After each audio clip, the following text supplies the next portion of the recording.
Allora, tocca a me aprire questa bellissima giornata di studi oraziani e come prima cosa devo portarvi i saluti del nostro presidente, il professor Andrea Rinaldo, che avrebbe voluto essere con noi perché è curioso di tutto, pur essendo del mondo scientifico, è affascinato dalle nostre cose umanistiche e quindi porta i saluti e gli auguri di buon lavoro a tutti quanti.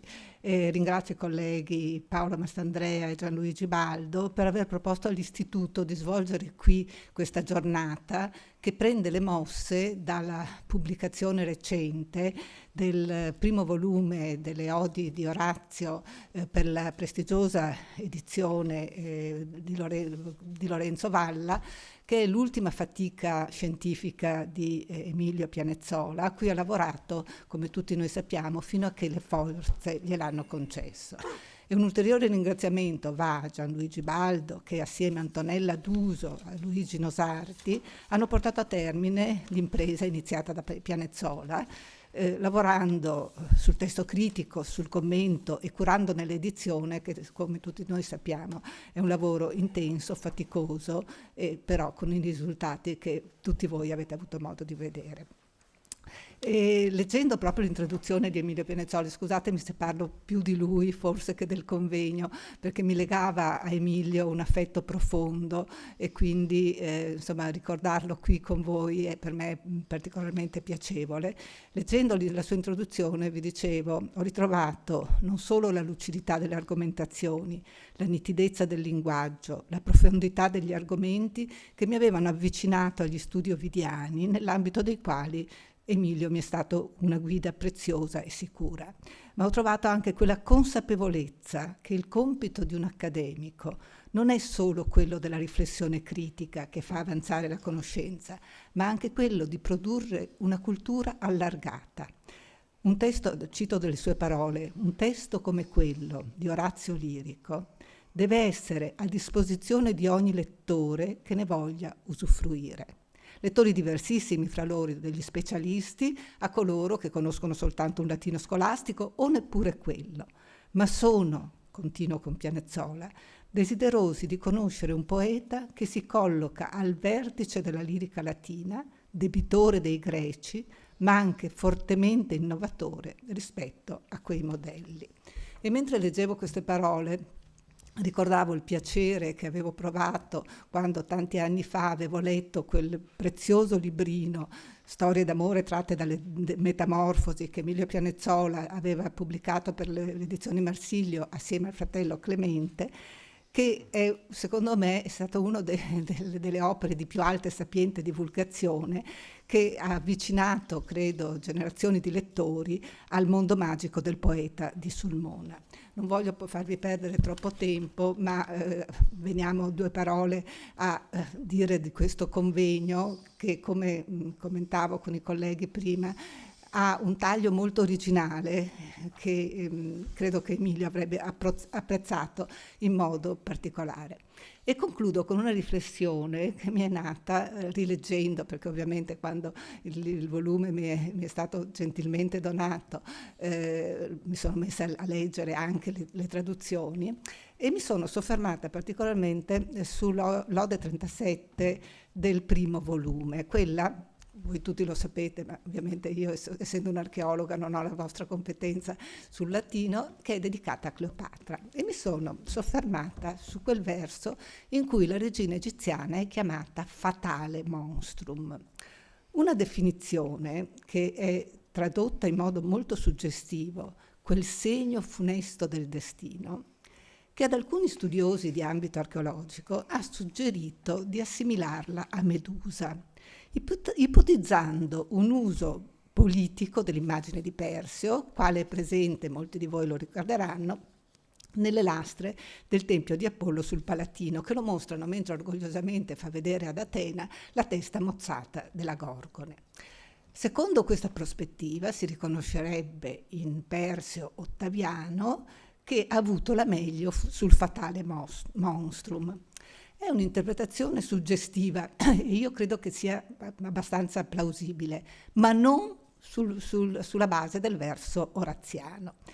Perché, rileggendo appunto tutta la lode, Il disprezzo che il poeta ha mostrato nei confronti della regina nella prima parte dell'Ode, che aveva osato sfidare Roma, si attenua fino a scomparire nei versi seguenti, sostituito dall'ammirazione per colei che, cito la traduzione, nobilmente cercò la morte e coraggiosa toccò i serpenti per assorbire nero veleno nel suo corpo, per impedire d'essere condotta come donna comune lei, donna regale, al superbo trionfo. Tutto chiaro per i latinisti. Il commento infatti parla un paradigma di fierezza e orgoglio regale, meno per gli archeologi che su quella formula fatale monstrum hanno fondato una interpretazione. Ripeto, credo che sia giusta comunque l'assimilazione a Perseo, perché siamo nel momento in cui Ottaviano usa gli eroi greci, Teseo per esempio, come modelli, però non sulla base di questo verso. Quindi diciamo, per noi che ci facciamo belli di lavorare sempre sul contesto, che è fondamentale per comprendere un'opera, porgo un invito a me stessa, il contesto è importante anche per qualsiasi disciplina, e quindi invito a me stessa a leggere tutto e non estrapolare un verso. Comunque oggi avremo una giornata densissima, mi scuso fin da adesso perché purtroppo alle 11 dovrò lasciarvi, ma spero nel pomeriggio di riuscire a collegarmi. Ci si può collegare? Si può collegare? No, sì? Perfetto, allora mi collegherò. Grazie, buon lavoro e grazie ancora per aver scelto l'Istituto Veneto per questa bella giornata.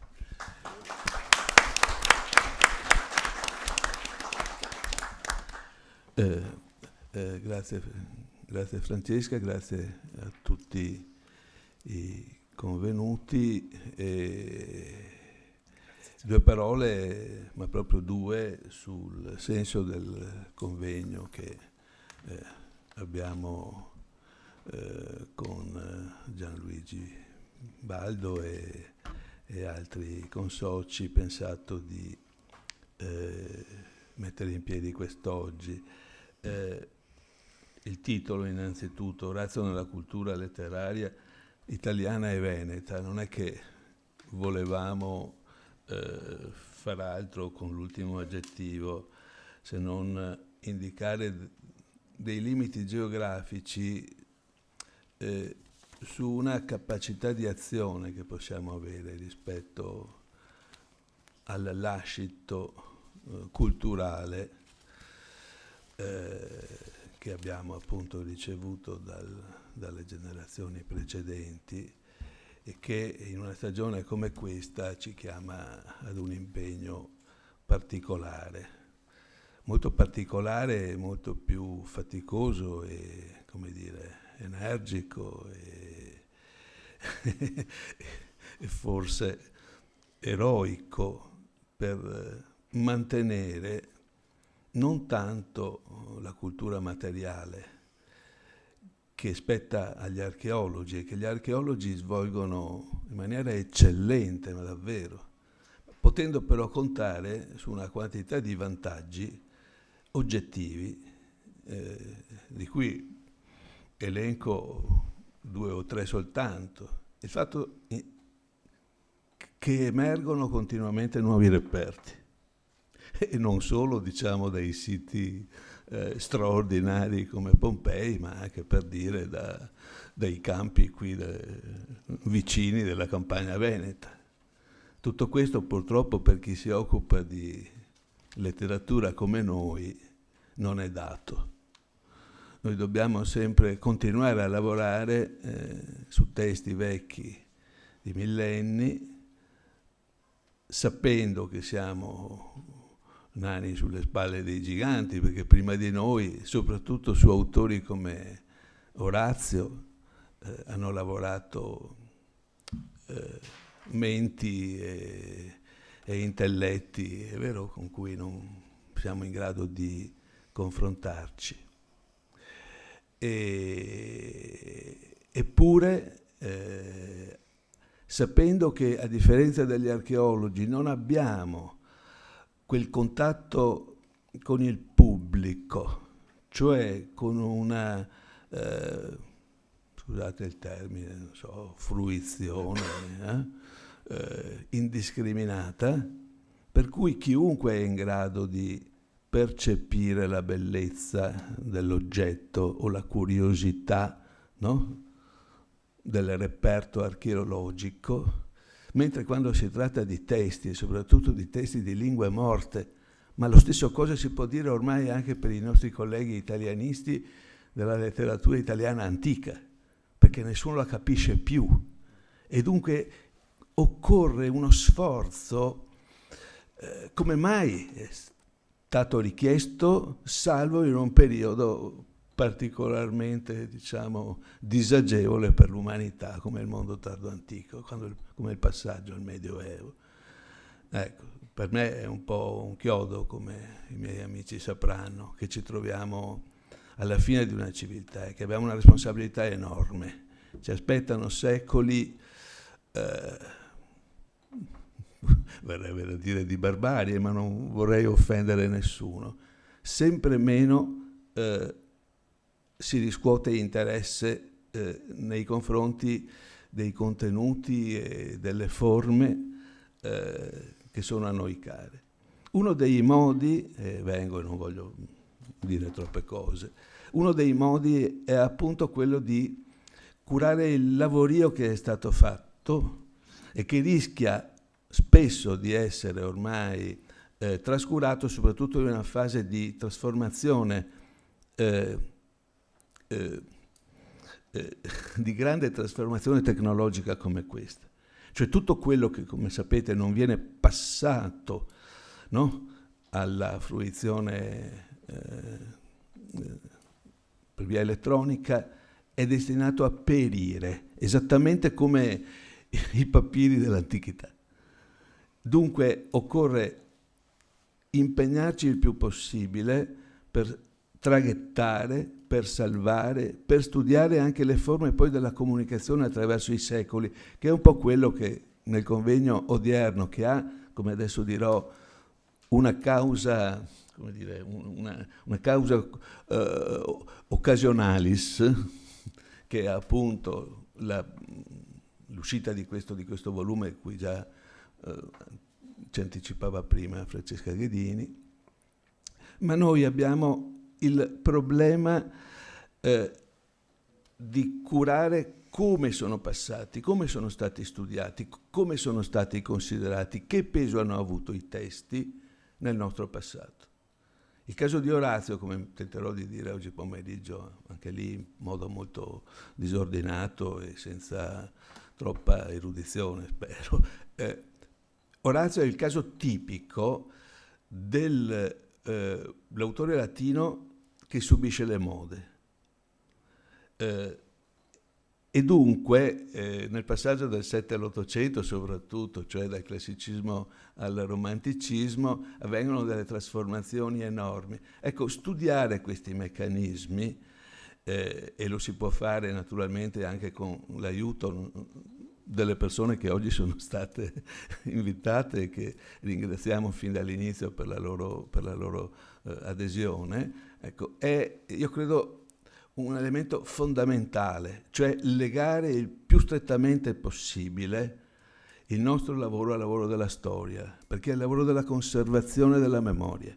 Ecco, è una responsabilità che abbiamo in più il fardello dell'ostacolo linguistico, come dicevo prima, e tutto questo deve, soprattutto nei giovani, essere un incitamento, una chiamata, come dire, alle armi, su un terreno che è appunto quello della difesa della civiltà, della nostra vera civiltà, che è quello che ci rende diversi e migliori anche alle altre civiltà, perché è solo quello, è solo il lascito di quello che ci è venuto dall'antichità che ci permette di avere molto spesso, non a torto, degli atteggiamenti, come dire, non dirò di iattanza, ma di orgoglio del nostro essere, della nostra civiltà. Ancora due parole sull'occasione. Allora, non so se è possibile vedere alle spalle quello che nel 2007 fu un convegno che fu organizzato anch'esso in relazione all'uscita di un libro. Mi fa piacere ci sia qui Francesco Citti, che prima mi confermava essere venuto da Bologna in quell'occasione. Sono passati tanti anni, sono passati esattamente, mi pare che fosse il 27 o il 29 maggio, non ricordo, del 2007, si tenne questo convegno organizzato da Emilio Pianezzola e sul quale lavorammo anche altre due persone,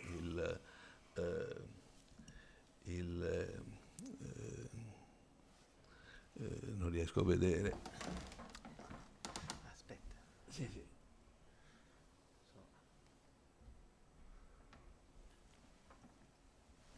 Ecco, avete visto, vedete voi qual è la lista dei Bruni, Traina, ecco, Citti, allora Bandini, sì, ecco, e Bernardi Perini. Ecco, allora naturalmente sono passati 18 anni e la gran parte, diciamo pure quasi tutte delle persone non ci sono più, ma allora fu assieme a Francesco Bruni che organizzammo qui, io ero stato da poco cooptato all'istituto, organizzammo questo convegno, potendo contare anche sulla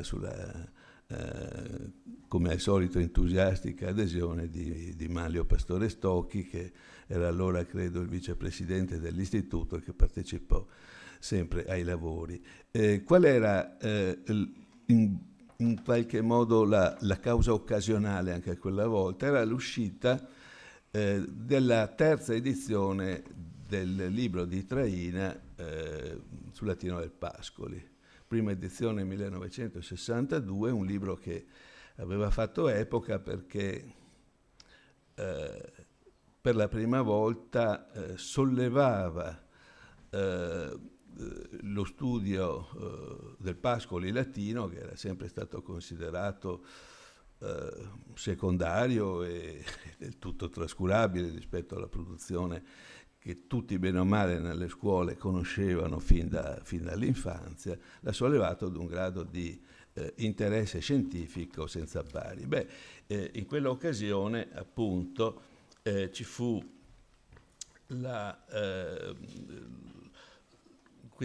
questa giornata memorabile almeno per me, anche per la qualità insomma degli interventi, e come vedete anche qui la grande varietà dei temi che vennero trattati.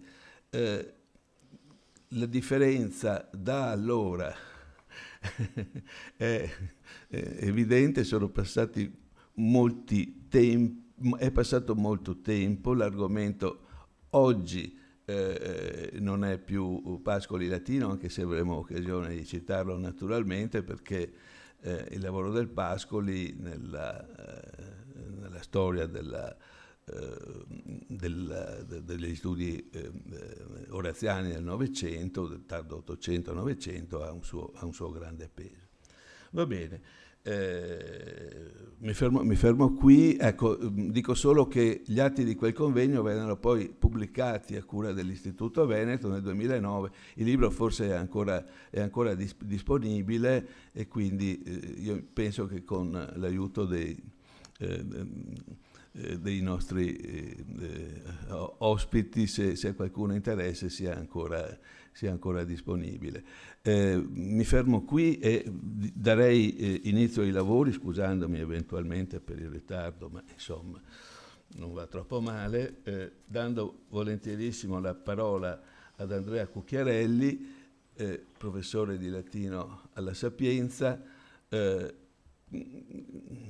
studioso di Orazio, diciamo, che non serve presentare con parole che suonerebbero tutte quante, diciamo, inadeguate.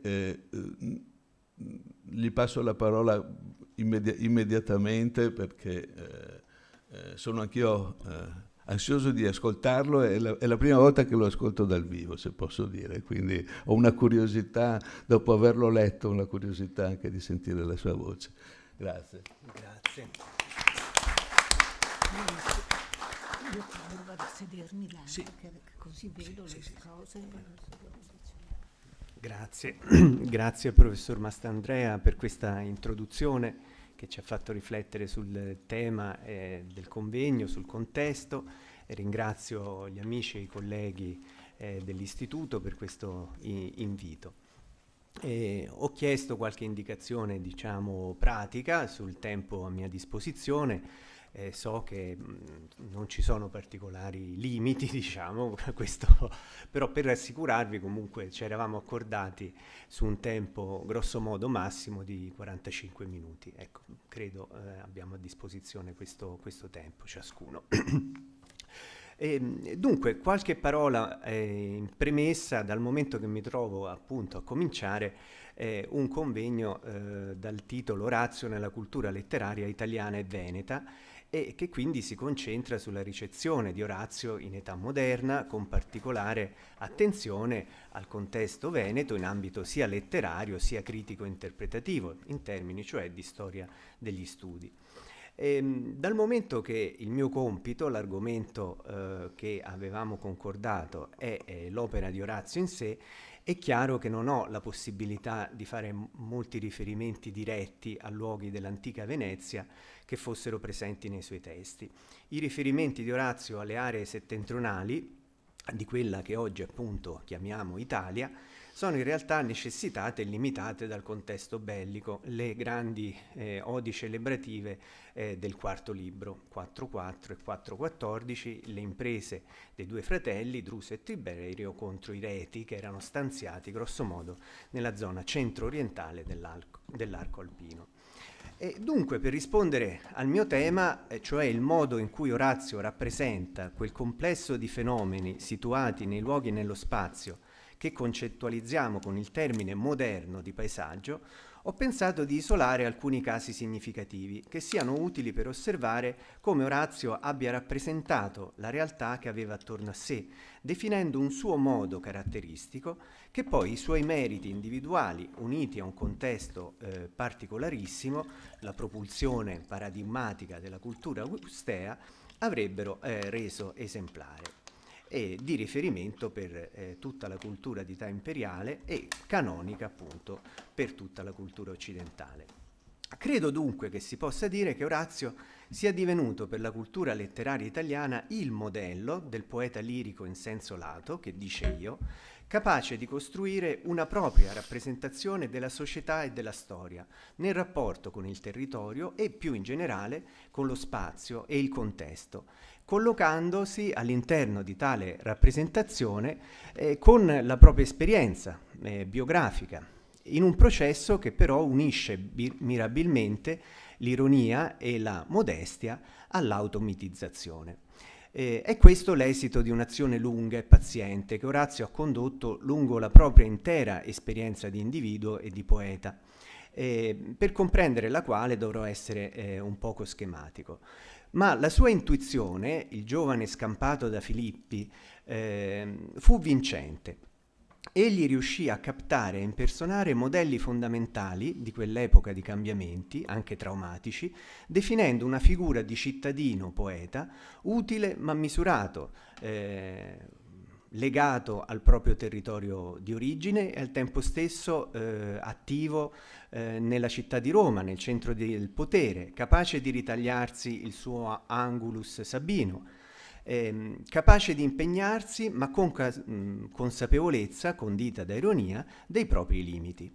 Un modello che avrebbe avuto grande fortuna sia nell'immediato sia nella prospettiva lunga dei secoli, quella che Antonio La Penna ha memorabilmente definito morale mondana europea.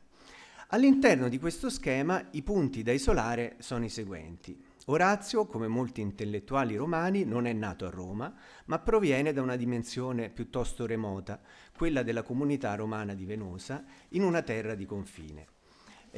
Questo dà al suo modo di osservare Roma una vivacità di sorpresa e meraviglia, ma anche talvolta di sgomento, un buon confronto è quello con il Titiro dell'Egloga prima, il pastore mantovano, che è anche parzialmente alter ego di Virgilio, stupito di fronte alla grandezza dell'urbe. E poi il suo status sociale, umile, modesto. Per ragioni familiari il padre aveva sperimentato lo stato servile, libertinus, poi era stato affrancato. Ma la stessa momentanea ascesa del giovanissimo Orazio, che si era ritrovato ad Atene a condividere gli studi con i rampolli della nobiltà romana, aveva segnato un primo momento di apice, ma poi una tanto più rovinosa caduta, quando appunto passa per l'esperienza di Filippi e, come più volte lui stesso lascia intendere, si era trovato a perdere tutto. Questi due dati, che avrebbero potuto costituire un limite se non uno stigma insuperabile, vennero lentamente rielaborati dal giovane poeta, che invece di nasconderli li valorizzò all'interno di una visione più complessa e articolata, trasformandoli in punti di forza, riuscendo insomma a costruire il proprio mito. Un mito appunto collegato alla sua modestia iniziale, ma anche alla grandezza della res romana e di quegli individui, Augusto e Mecenate in testa, che la guidavano e con cui si era trovato a essere in sintonia. Basti ricordare il Carme 330, appunto il sintetico tipicamente oraziano ex humili potens. E così con questa parabola Orazio capta e stabilisce un modello importante di riuscita personale nonostante le difficoltà, che era condiviso anche da tanti protagonisti, Augusto stesso in fondo e Mecenate per molti versi erano loro stessi dei nuovi venuti rispetto alla grande aristocrazia romana. E, nella prospettiva della cultura italiana è particolarmente importante tenere presente l'unione tipicamente oraziana di un particolarismo geografico, un attaccamento alla terra di origine e al tempo stesso la connessione con un ampio contesto di politica e cultura nel centro del potere stesso, cioè Roma. Questo schema dell'intellettuale poeta che grazie alle proprie capacità riesce ad arrivare avrà evidentemente grande importanza per la cultura italiana e in generale per la cultura europea. E vorrei all'interno di questo quadro vedere come Orazio costruisce i suoi spazi, le sue ambientazioni, quella dimensione in cui il lettore è indotto a immaginare che vicende e azioni evocate dal poeta si attuino. Si tratterà di capire come Orazio lavori con la mimesi, quella imitatio vitae che è di ogni arte, in particolare poietica, per dare forma al suo spazio di poeta lirico. Sul tema del paesaggio mi piace fare riferimento a due lavori, il primo curato da Gianluigi Baldo e da Antonella Duso, in corso di stampa in un volume a cui stiamo lavorando assieme sul Roman Landscape, il paesaggio romano appunto dall'età di Augusto alla tarda antichità. Ricordo anche il lavoro di Fabio Gatti concentrato sull'Orazio esametrico e l'interesse per il paesaggio, per i luoghi, per le ambientazioni è molto rilevante anche nell'edizione della Lorenzo Valla che abbiamo già ricordato e che oggi appunto festeggiamo, curata da Nosarti e gli stessi Baldo e Duso. Un confronto privilegiato indubbiamente, l'ho già ricordato, è quello con Virgilio, che è stato un maestro di poesia per Orazio e anche un maestro per quel che riguarda la costruzione di uno spazio, di un'ambientazione. Cercheremo appunto di vedere i tratti significativi di questa costruzione oraziana, anche interrogandoci sulle specifiche risorse espressive utilizzate dal poeta sul piano sia visivo sia auditivo. Nella conclusione cercheremo di isolare un caso in cui vedremo l'aspetto identificante dello spazio performativo costruito, o se si preferisce evocato, da Orazio. Perché la poesia lirica antica, quella lirica greca, che è per Orazio un modello così rilevante, in particolare, vive di contesti e situazioni definiti.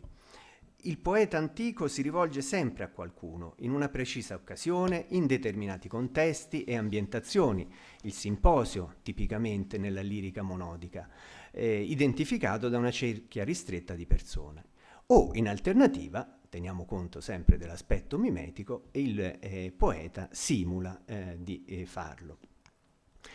Dunque, il mito Orazio. La caratteristica di Orazio è che già nella satira 1.5, all'interno della sua opera di esordio, il Sermonum Liber, quando descrive un'importante missione diplomatica in cui si trattava di negoziare la pace, l'equilibrio tra Antonio e Ottaviano, il cosiddetto Iter Brundisinum, già in questa satira, che ha per oggetto le grandi cose, magnis de rebus, come dice il poeta, in cui Orazio si prende così in giro in varie circostanze, l'attraversamento delle paludi pontine, i suoi disagi fisici, l'insuccesso erotico. In questa satira trova il modo anche di fare un riferimento ai monti della Puglia, quindi già che gli si, a un certo punto, per lui noti, notos appunto dice, gli si presentano. Un altro testo molto antico, l'Epodo XVI, che intrattiene una fitta intertestualità con l'egloga quarta di Virgilio, e anche in questo caso nella Dunaton troviamo un riferimento ai Cacumina Matina. Vedete appunto messo al verso 28, quando Padus Matina laverit Cacumina. Si discute se queste cime siano quelle di mattinata nel Gargano o ancor meglio forse quelle dell'Alta Murgia. L'ipotesi che mi sembra più probabile, proprio perché ci dà un riferimento a delle località che sono grosso modo all'interno dell'area di origine del poeta. Mi sembra da questo punto di vista meno probabile che il riferimento possa essere alla punta estrema del Salento. E qui abbiamo anche il riferimento al Padus, naturalmente, al grande fiume, il Po, che segna il confine meridionale della Venezia. Probabilmente in questa Epodo in cui è così fitto, io credo che l'Epodo sia stato scritto dopo l'Egloga quarta, è così fitta l'intertestualità, il confronto con la quarta Egloga, l'idea dell'età dell'oro in particolare, virgiliana, ci possa essere anche un riferimento a un fiume strettamente legato a un altro mondo poetico che è il mondo di Virgilio.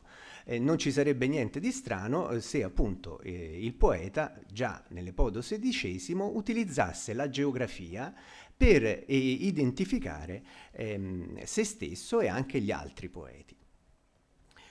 Naturalmente non abbiamo il tempo di seguire le fasi intermedie di questo lungo processo di mitizzazione, mi limito rapidamente a considerare il punto di arrivo, cioè il Carme 3-4 e i Carmi 4-2 e 4-14. In 3-4, quindi apriamo con questo Carme la seconda metà del ciclo delle odi romane, viene evocato un paesaggio poetologico e il mito naturalmente dell'infanzia, il celebre episodio di Orazio bambino perdutosi sul Vulture. All'interno di un contesto così ideologicamente carico, rilevante, Orazio inserisce un riferimento al proprio mito biografico. E notate che subito dopo c'è un altro riferimento geografico specificamente oraziano, gli Arduos Sabinos, le Camene, cioè chiaramente un riferimento alla collocazione di Orazio nel suo celebre Angulus.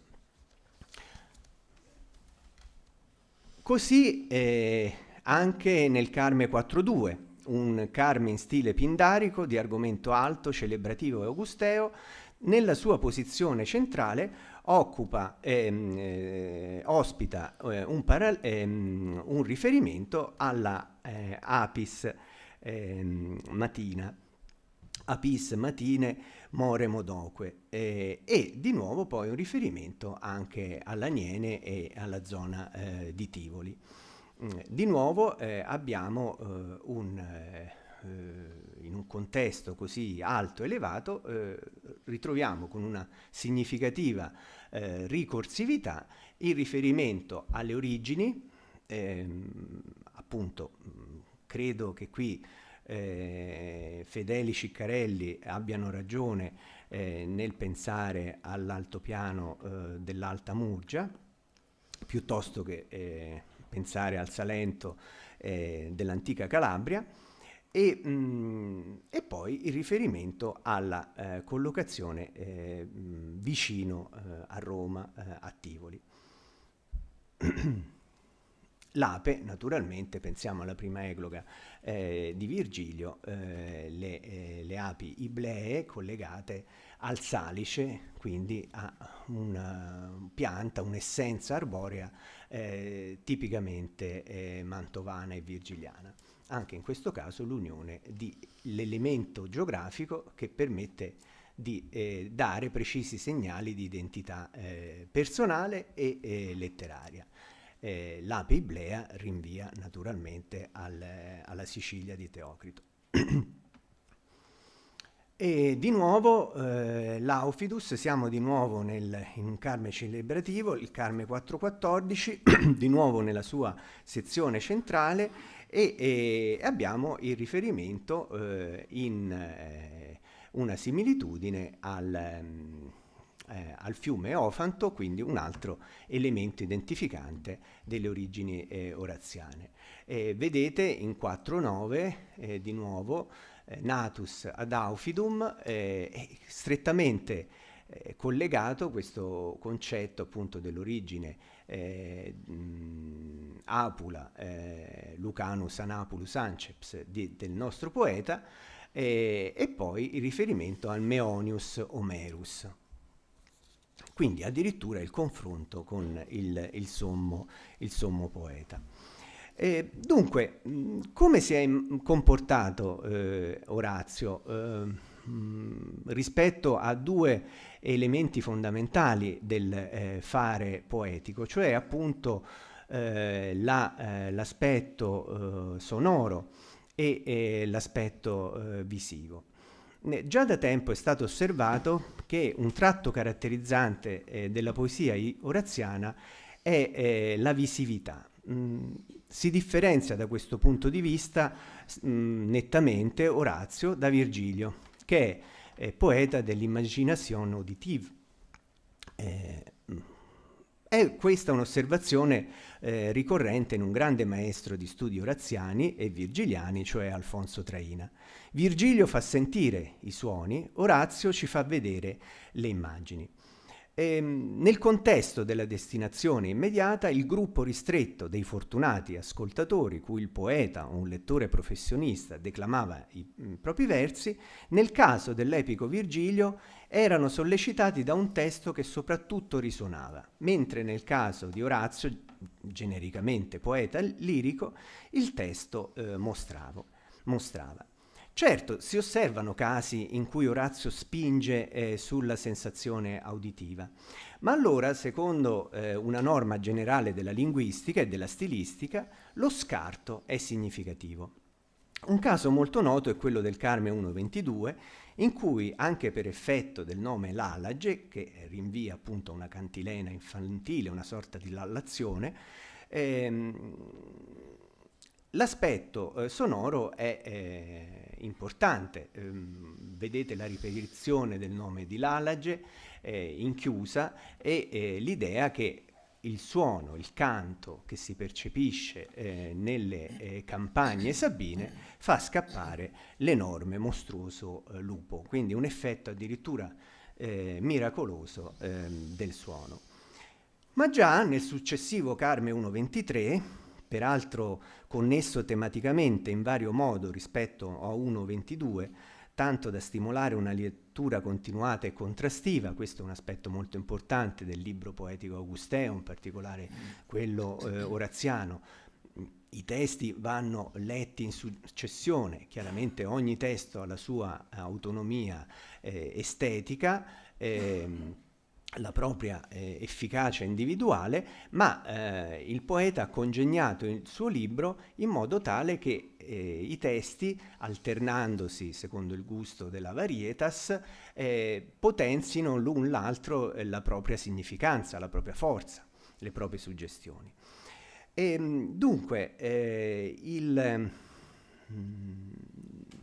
Orazio direi che qui è quasi un virtuoso nell'evitare effetti sonori già in apertura. Tra l'altro, ecco, ho piacere qui di leggere l'elegantissima traduzione di Pianezzola. Mi sfuggi, Chloe, simile a un cerbiatto che su montagne impervie cerca la madre timorosa e trema a ogni fruscio del vento e della selva. Traduzione perfetta, splendida, bellissima da leggere anche in italiano, però il fruscio in Orazio non c'è. Aurarum et silve metu, vano non sine vano, aurarum et silve metu. È uno spavento, è una connotazione etica. Certo, nella sezione immediatamente successiva,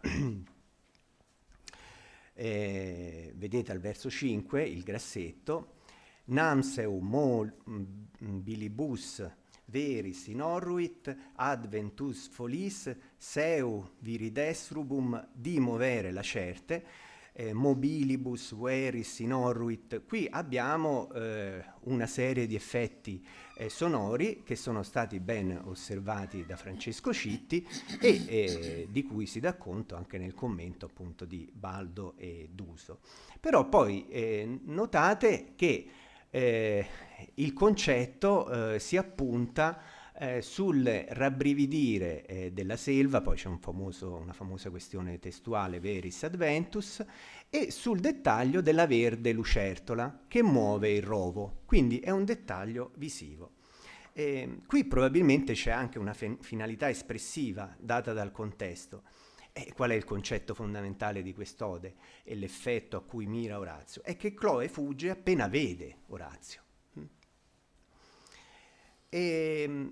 All'occasione il poeta insiste invece sul dato sonoro, non mi allontano molto appunto da questa sezione del libro. È la lode per Lidia, in cui gli effetti sonori sono estremamente forti e netti.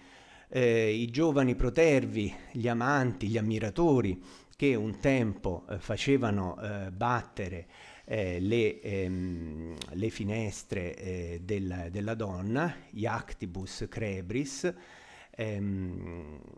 quindi appunto un effetto sonoro riferito al passato. Parcius iunctas quatiunt fenestras iactribus crebris, vedete. L'idea della porta che un tempo si muoveva sui suoi facilis, muoveva i suoi cardines, vedete anche qui una suggestione sonora. Audis, ora non senti più questi suoni. E qual è il suono che si sente? L'impazzare bacchico, una parola scelta proprio per il suo effetto sonoro, baccante, durante i pleniluni. Quindi una desolazione in cui si sente il battere del violento del vento, tra ciò baccante. Magis sub interlunia vento. In questo caso, appunto, il poeta ha spinto sull'effetto sonoro, e facendoci percepire i rumori della casa, i rumori della città, e disegnando un paesaggio, dandoci delle coordinate spaziali che percepiamo, un'ambientazione che percepiamo attraverso i suoi suoni. Aggiungerei un altro caso, direi divertente, in cui Orazio ci fa sentire un suono incrociando efficacemente espressione tematica e onomatopea.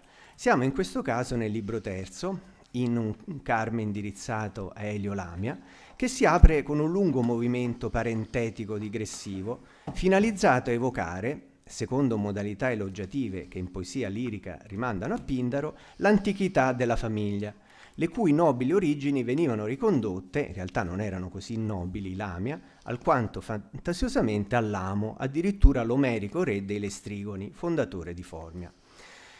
Ma tutta questa sequenza, che comprende le prime 2 strofe e metà del primo endecasillabo della terza, quindi arriviamo, vedete qui la lunga parentesi dal verso 1 al verso 9, il metro naturalmente è la strofe alcaica, si impunta in un monosillabo, cras, fortemente enfatizzato dalla collocazione e dallo snodo sintattico-semantico, che a sua volta dà l'avvio a un altro movimento che si chiude con perfetta simmetria nel verso 13, primo endecasillabo della strofe successiva, andando a comporre di fatto la quantità di una strofe intera. Vedete il testo nel suo insieme, appunto la lunga parentesi, e poi la cras folis nemus, multisse talga, litus inutili, demissa tempestas ab euro, sterne, aque nisi fallit augur, annosa cornix.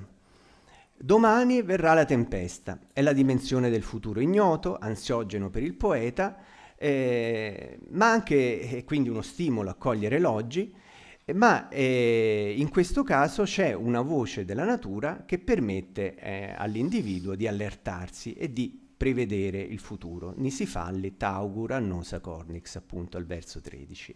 Vedete cornix e cras che sono a cornice, quasi un bisticcio, tra il verso 9 e il verso 13. La cornacchia annuncia la pioggia facendo da augure meteorologico, evidentemente con il suo verso che è un gracchiare, già in latino onomatopeizzato con cra. Dunque il poeta nell'avverbio di tempo a inizio frase, nel mezzo del Carme, cras, anticipa il suono emesso dalla cornix che chiude la frase con un tipico appunto effetto, come dicevamo, a cornice. Orazio non insiste troppo su questo tipo di effetti, che doveva probabilmente sembrargli a rischio di psichron, insomma, così di cattivo gusto quasi adolescenziale, ma Cras lo ripete iconicamente nella stessa giacitura metrica nel verso 14.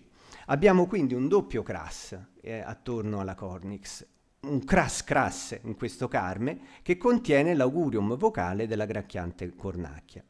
Peraltro, per quello che valgono queste, chiamiamole grosso modo, statistiche, in Orazio non si osservano mai altre ripetizioni dell'avverbio all'interno del medesimo componimento. Tra le 12 occorrenze totali, 6 delle quali nei Carmina. Può essere che appunto il poeta deliberatamente ci abbia insistito. Non ci ha insistito troppo, ma ci ha fatto sentire 2 volte questo suono. Qui avete qualche riferimento appunto ai grammatici, passo di Prisciano, coax, coax e cra, il rumore delle rane e dei corvi, in generale dei corvidi, e Agostino, in particolare nella predicazione, diciamo, cristiana, gioca su questo effetto, cras, cras, corvi vox, naturalmente lo farò domani, sei come un corvo, no? Che rimandi sempre a domani.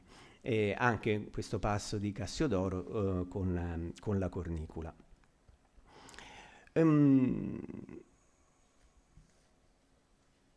Questo suono, appunto, nel contesto, dobbiamo credere, lungo la costa di Formia, evoca uno spazio, una dimensione, così come il canto di Lallage risuonava nella campagna, e abbiamo visto anche in città il rumore appunto violento del vento. Altri effetti sonori, se ci incuriosiscono, potrò poi raccontarvi magari successivamente. Dunque, un aspetto importante in Orazio è quello del paesaggio, possiamo definire fantastico, poetologico, in cui il poeta esplica una forza, come dire, demiurgica, il poeta creator che muove la natura a suo piacimento, la descrive, la racconta. E questo tema, agli occhi di Orazio, trovava una sua forma compiuta e importante nell'egloga decima di Virgilio. È un'egloga di un poeta, Virgilio, a un altro poeta, l'amico Cornelio Gallo. E quando nel celebre monologo Virgilio concede la parola a Cornelio Gallo, vedete il verso 63, ipse ursus concedite silve, è un modo curioso per dire ma sì, la poesia bucolica, il mondo bucolico è un sogno, non fa per me, lo devo abbandonare. È come se Cornelio Gallo spegnesse l'interruttore. Andatevene, boschi, voi andatevene. Quello che ha creato la dimensione dei boschi, delle cacce, vi ricordate il passo famoso del monologo, in realtà non gli interessa più. In questo contesto così ardito, così fantastico, Virgilio addirittura, ricorrendo alla forma di validazione autoptica, vidimus ipsi, afferma di aver visto lo stesso dio Pan, il dio dell'Arcadia, che avrebbe visitato in questo scenario arcadico il Cornelio Gallo. Questo tema è un tema importante in Orazio, e lo troviamo già nella prima ode, il primo Carme, il gelidum nemus delle muse, le danze dei satiri e delle ninfe, che lo separano dal popolo, dalla gente comune. Cioè c'è una dimensione a cui il poeta ha accesso e che il poeta riesce a creare, a evocare, che gli permette addirittura poi la celebre iperbole finale, quozi, cioè se poi mi metterai tra i grandi poeti lirici, si riferisce a Mecenate, toccherò le stelle con la sommità del capo. Dunque, a questo punto vorrei rapidamente, abbiamo a disposizione ancora un pochino di tempo, vorrei appunto rapidamente concludere su un aspetto che mi sembra pertinente a una trattazione sullo spazio e il paesaggio in Orazio, cioè in quale dimensione o ambientazione il lettore debba figurarsi la voce del poeta. Le letterature moderne, compresa quella italiana, ci hanno abituato all'idea di una voce poetica per così dire astratta, sto andando così molto alla grossa, che riconduciamo chiaramente all'autore, ma che normalmente non presenta caratterizzazioni in termini di performance, localizzazione, contesto. Questo vale in particolar modo per la voce del poeta, in senso lato lirico, che dice io e parla di sé. Insomma, se mi concedete così di spaziare un po' liberamente, spero non troppo liberamente, che si tratti di Montale o di Leopardi, di Petrarca o del Tasso, per noi tendenzialmente la voce del poeta è pura, scevra di legami con una contingenza e in particolare una localizzazione precisa, a meno che naturalmente non sia quella stessa voce poetica esplicitamente a fornirci indicazioni a riguardo. Questa modalità è diffusa anche nella letteratura latina, che da questo punto di vista si conferma essere la prima letteratura moderna, una letteratura, una cultura letteraria fatta di libri, di esperienze appunto di lettura, più che di dimensione performativa, oralistica, concreta, empirica. E quindi il poeta incomincia a sperimentare queste sue, come dire, astrazioni nella sua voce. Però tendenzialmente per un discorso di continuità, di tradizione letteraria, e Orazio non fa certo eccezione, il poeta tende sempre a caratterizzarsi come occupante un luogo, un contesto, il simposio, e in particolare a vivere di un dialogo o un rapporto privilegiato con un destinatario specifico. Ciò spiega appunto l'importanza del destinatario dedicatario, che talvolta può sembrare una forma residuale, ma che in realtà assolve a dare una serie di informazioni indispensabili, ritenute indispensabili dal lettore ascoltatore. Chi sta parlando? A chi? In quale situazione? Dove? Quando?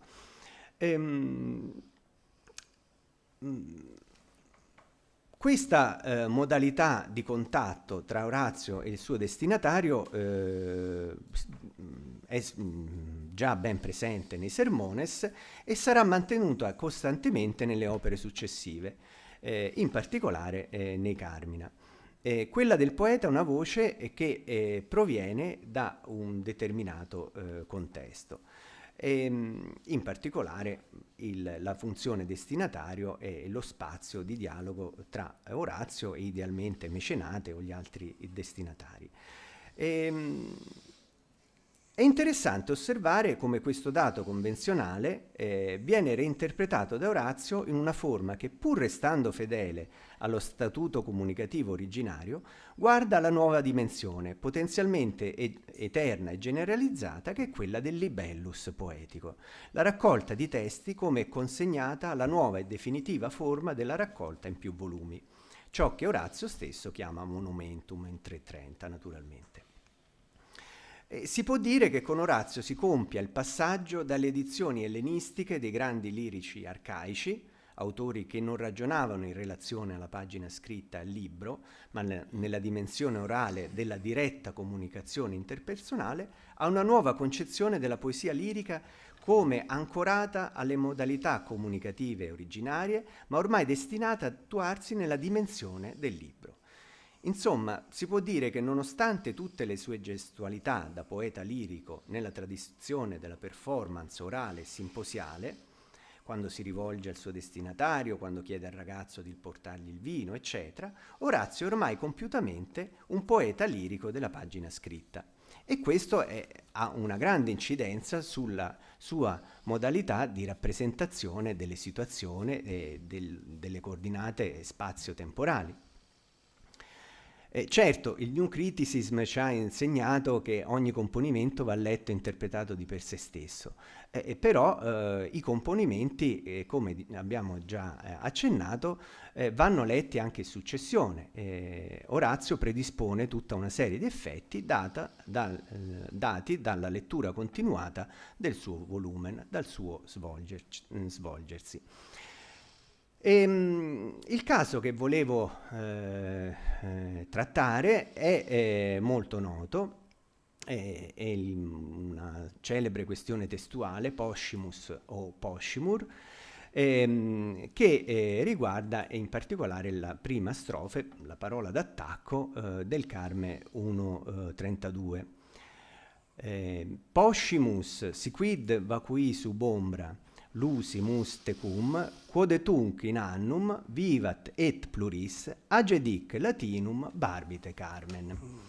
Il primo verso si presenta qui nella forma generalmente stampata dagli editori oggi di riferimento, Klingener e Borjak, e adesso anche Nosarti, supportato dal commento di Baldo e Duso. Cioè con il verbo d'attacco all'attivo, poscimus. Questa lezione è stata difesa anche da Bentley. L'altra lezione, che ha tra l'altro il blasone di V, il Blandinianus, il celebre codice de perdito oraziano,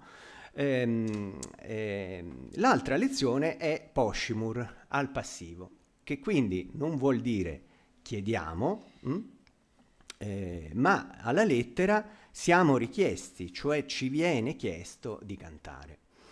Orazio lascerebbe intendere di aver ricevuto degli iussa, moglia o meno che fossero, perché con la sua lira, cui infatti si rivolge, il vocativo barbite, producesse un canto. Con poscimus invece la traduzione è chiediamo, chiedo, che evidentemente deve essere sembrata di senso poco efficace. Poscimus che cosa, chi? Se le è a lungo stata preferita appunto l'altra lezione, che tranne appunto l'ultima fase degli studi aveva avuto notevole successo. Prima diciamo di Klingner e Borjak, Poscimur, che troviamo ancora comunemente in tante edizioni, era il testo di 1.32 più comune. Un ruolo importante nella soluzione del problema all'interno di un'efficace interpretazione generale del Carme, mi fa piacere dirlo oggi appunto nel nostro convegno, è stato giocato da Pietro Ferrarino in un lavoro del 1935 che vedete citato qui, poi seguito da Frenkel e da Nisbet Hubbard. E già Ferrarino appunto giustamente insisteva sulla forza innica che caratterizza questo Carme. Dunque, in corrispondenza con il rite evocanti del verso 16, che chiude a cornice il canto, il Carme, il poscimus va interpretato come parte significativa di un atto allocutivo nello stile della preghiera. Quindi la traduzione potrebbe essere qualcosa come ti prego. Su questo punto non avrei molto da aggiungere, anche se attenuerei l'enfasi precatoria in termini innico-religiosi del verbo. Credo che qui poscimus, pur conservando la sua semantica di base, chiedere, debba essere inteso in modalità più colloquiale, parzialmente desemantizzata. Direi come fosse una sorta di formula di cortesia. Può aiutare, almeno fino a un certo punto, l'analogia con l'italiano pregare. Diciamo prego in uno dei suoi usi come fosse per favore. Così posco in latino può essere utilizzato per attrarre l'attenzione dell'interlocutore, questa è la parola d'attacco, notiamo, e cercare di ottenere appunto un servizio o un favore. In Orazio questo uso è testimoniato soprattutto nel sermo esametrico. Satire 232, membranam poscas, mi dai la pergamena, calices poscit, i calici per favore, e via discorrendo, ci sono vari esempi di questo tipo. Direi dunque che bisogna almeno aggiungere un livello, se preferite una sfumatura, a questa parola con cui Orazio ha deciso di aprire il Carme. Il significato di ti prego va insomma dettagliato in per favore, lo intenderei a interpretarlo in questa direzione. Ma qui arriviamo al punto, la lettura e l'interpretazione di questo Carme è programmata dal poeta in relazione stretta con il Carme che precede, nel continuum di svolgimento del libro. Il precedente Carme 1.31, infatti, ha impostato per il lettore la situazione del poeta che avanza una richiesta ad Apollo. Probabilmente sullo sfondo c'è la consacrazione dell'Apollo Palatino, il Tempio, del 9 ottobre del 28. E si noti già qui l'uso del verbo posco, qui nella piena forza del suo significato. Qui dedicatum poscita pollinem vates, quid orat de patera novum fundens liquorem, non opine sardinie segetes feracis, e via discorrendo. Non chiede tutta questa serie di cose. Che cosa chiede il vate ad Apollo?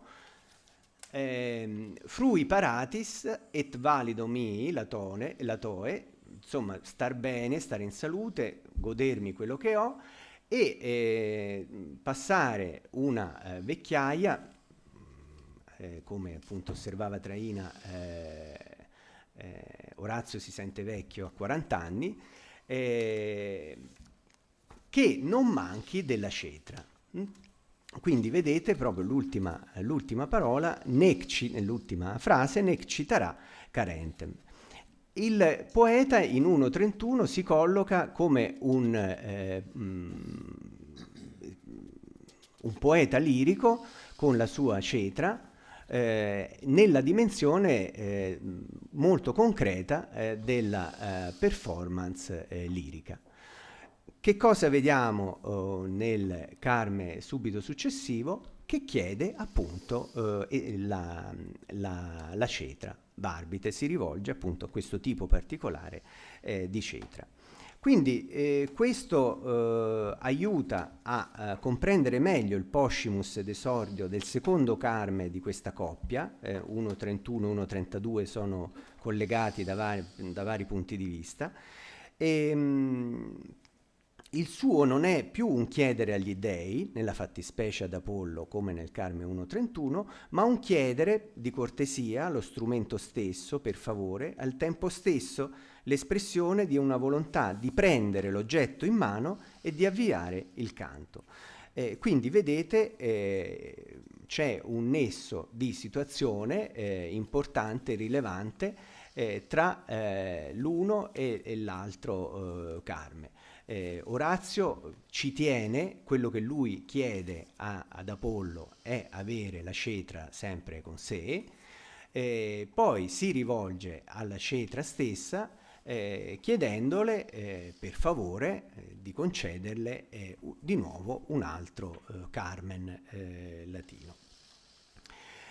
Dunque, alla domanda dove si colloca il poeta, dove dobbiamo immaginare il poeta, Orazio ci dà una risposta moderna rispetto ai suoi auctores lirici della Grecia arcaica, che vivevano nella dimensione perduta del simposio. Certo, per Orazio anche Alceo e Saffo erano dei libri, naturalmente. Quindi probabilmente percepiva un'analogia tra sé e questi grandi auctores. Ma noi sappiamo che tra la letteratura greca, la lirica greca arcaica e la letteratura latina c'è una soluzione di continuità molto forte, di fatto, tra mondo arcaico e mondo moderno. E come per il suo Lucilio, Orazio si è, diciamo, trasfigurato, il famoso cigno, lo possiamo vedere a conclusione del libro secondo dei Carmina, come di fatto il suo libro che è libero di spostarsi in ogni dovunque si legga il latino. Grazie.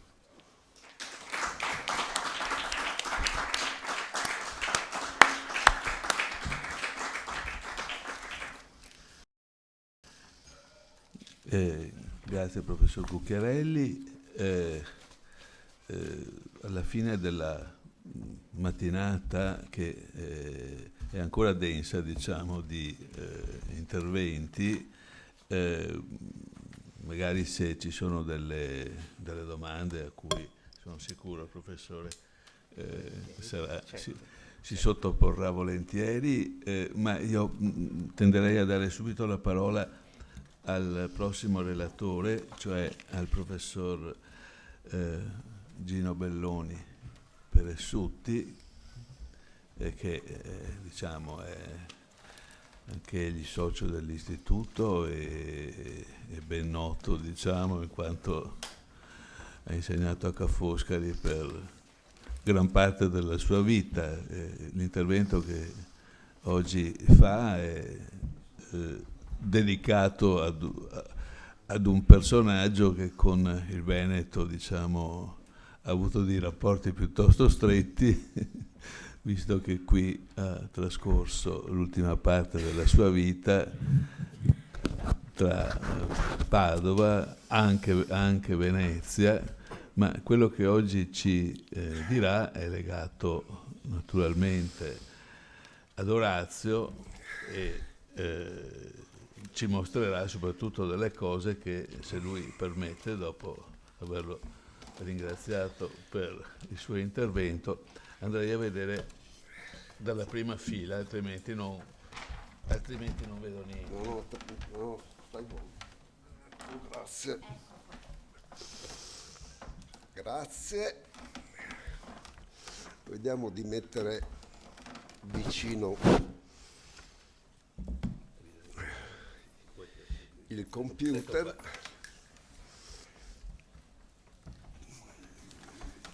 Dunque si procede così per muovere e si torna indietro così, vero? Allora,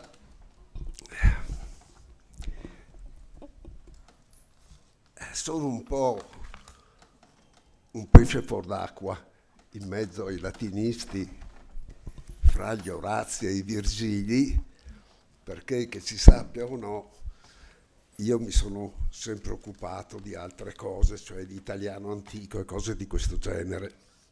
Ma ho detto di sì all'amico Mastandrea col patto che, invece di prendermi la responsabilità, che non avrei potuto, di parlare di un tema in cui una bibliografia non solo italiana ma soprattutto straniera si è soffermata, e cioè la fortuna di Orazio, i testi e la fortuna di Orazio, mi sono messo d'accordo con colui che mi ha invitato di fare una cosa molto semplice, un po' banale, è quella di portarvi e farvi vedere un codice di Orazio. Naturalmente non un codice reale, perché nessuna biblioteca ci presterebbe un codice di Orazio, ma una speciale copia di un codice famoso che vi ho portato qui e che vi faccio vedere e che tutti voi potete guardare con calma, ed è questo facsimile dell'Orazio Laurenziano, che è un facsimile noto per la sua bellezza, la sua eleganza, ciao, e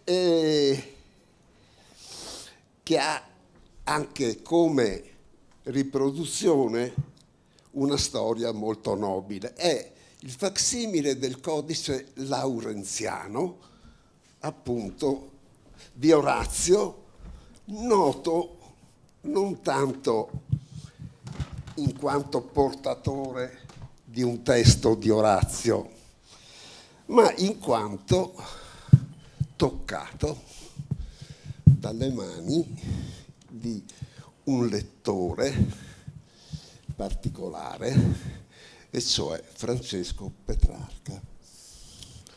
Ebbene, mi propongo semplicemente, diciamo modestamente, ma non è falsa modestia, è modestia reale, di farvi vedere qualche postilla di Petrarca, di ragionarla minimamente e di toccare brevemente il tema dei commenti ad Orazio, a cominciare da questo codice laurenziano che contiene appunto il commento antico dello pseudo-Acrone, e poi farvi vedere un po' di postille petrarchesche e forse, se posso, mi piacerebbe finire con un discorsetto sul Petrarca postillatore, sul Petrarca che chiosa i testi antichi. Voi direte, ma ne sappiamo abbastanza. Ne sappiamo abbastanza, però le continue novità ci permettono di fare un discorso un po' importante, che separa la tradizione di Petrarca dalla tradizione di tutti gli altri, direi, autori occidentali, classici e non classici, Dante compreso. Cioè Petrarca, in questo senso, ci presenta una situazione assolutamente nuova, molto importante e in evoluzione. In evoluzione perché? In evoluzione perché si continuano a trovare codici di classici in cui Petrarca ha messo mano.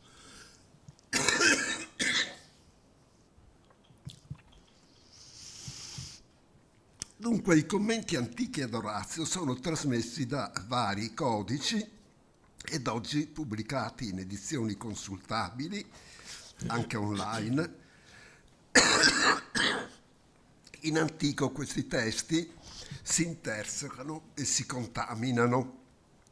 Sotto questo aspetto la tradizione dei classici, in generale, è singolare, almeno rispetto a quella dei testi romanzi toscani, dove la contaminazione si contempla, ma meno e diversamente. Mi riferisco non precisamente al fenomeno della contaminazione dei testi, che ovviamente avvenne anche in queste copie con commento.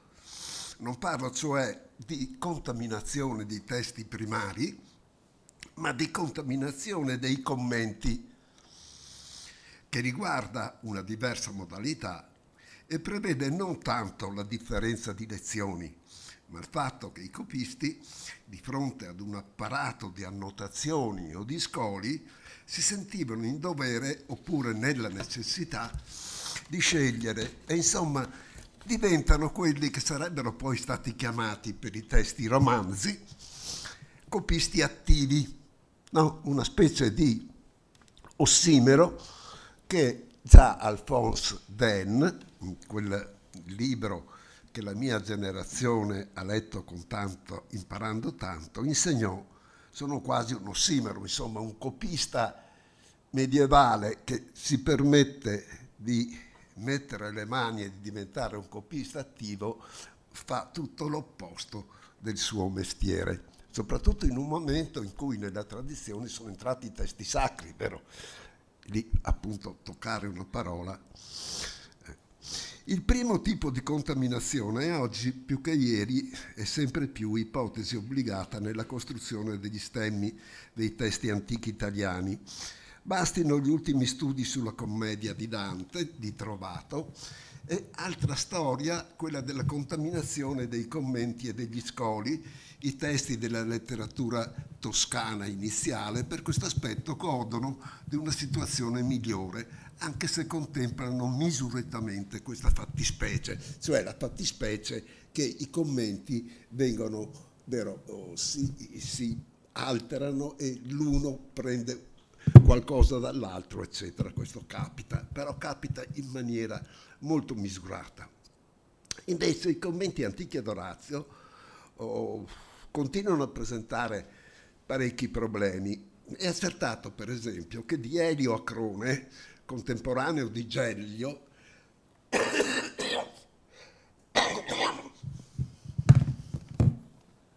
scusate,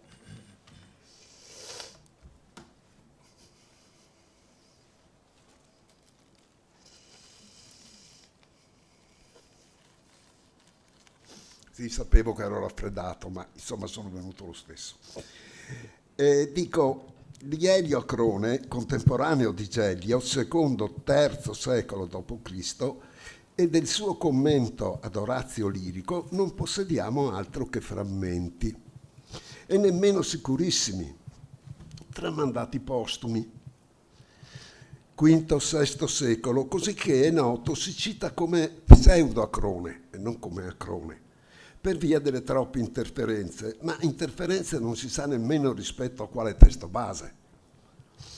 Così che, appunto, si continua a citarlo e si sospetta anche che sotto il nome di Porfirione, l'altro commento antico fra i più usati per Orazio, il commento del quale risale ad un periodo precedente al V secolo e dunque al tempo in cui fu diffuso Acrone, molti scoli dipendano sicuramente dallo stesso Acrone. Quindi abbiamo questa strana cosa che l'uno diventa il secondo diventa il primo e del primo non sappiamo niente. Di sicuro a loro volta tali commenti risultano archetipici di una ricca tradizione esegetica di scoli medievale che spesso trae da queste più antiche fonti notizie che bene o male passano in giudicato. Ho trovato anche uno stemma di questi commenti antichi dello pseudoacrone che però qui non voglio usare perché si aprono problemi che non voglio aprire. Dunque vi devo parlare di questo facsimile, cioè il facsimile del Laurenziano Pluteo 34.1, che è un manoscritto della fine dell'XI secolo in una carolina professionale. Ecco, voi vedete qui la pagina che contraddistingue questo tipo di commento in questo codice. La mano qualcuno ha proposto francese, il commento si sa è fra i più usati della tradizione romanza. Ma certamente questo codice non sarebbe stato riprodotto in Italia.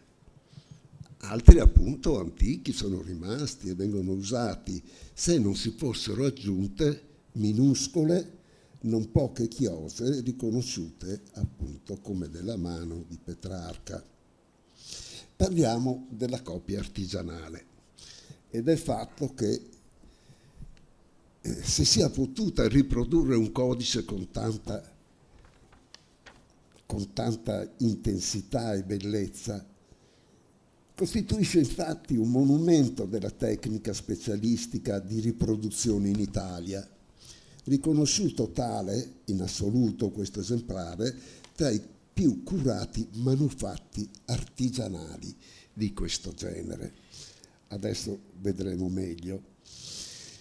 Fu forgiato nell'Italia del trentennio fascista nella officina poligrafica Regia, dunque siamo ancora alla Regia, alla officina poligrafica in tempi appunto del re. Ho tempo solo di una parola per assennare al curatore di questo facsimile che i colleghi latinisti conoscono molto bene. Si tratta di Enrico Rostagno, piemontese, assistente, libero docente di lingua latina e greca all'Università di Roma e poi conservatore di manoscritti e indi direttore della Laurenziana. Dal 1902 professore a Firenze, editore di Tacito, Virgilio, Orazio, ma anche De Monarchia di Dante. Insomma, in quel periodo c'erano dei professori che facevano i direttori delle biblioteche e nelle università insegnavano latino e greco e pubblicavano testi latini e greci. Insomma, non dico nulla di speciale e non offendo nessuno dicendo che questi professori furono di una generazione che non è più questa, ma anche per motivi evidenti, non solo per una minore qualità della dello studio e dell'università in questi tempi. Certo, quella era una generazione diversa. Ma qui vi ho parlato e vi parlo di Rostagno perché sua caratteristica è stata anche quella, come direttore della Laurenziana, di produrre facsimili che c'erano nella stessa, di codici che c'erano nella stessa biblioteca.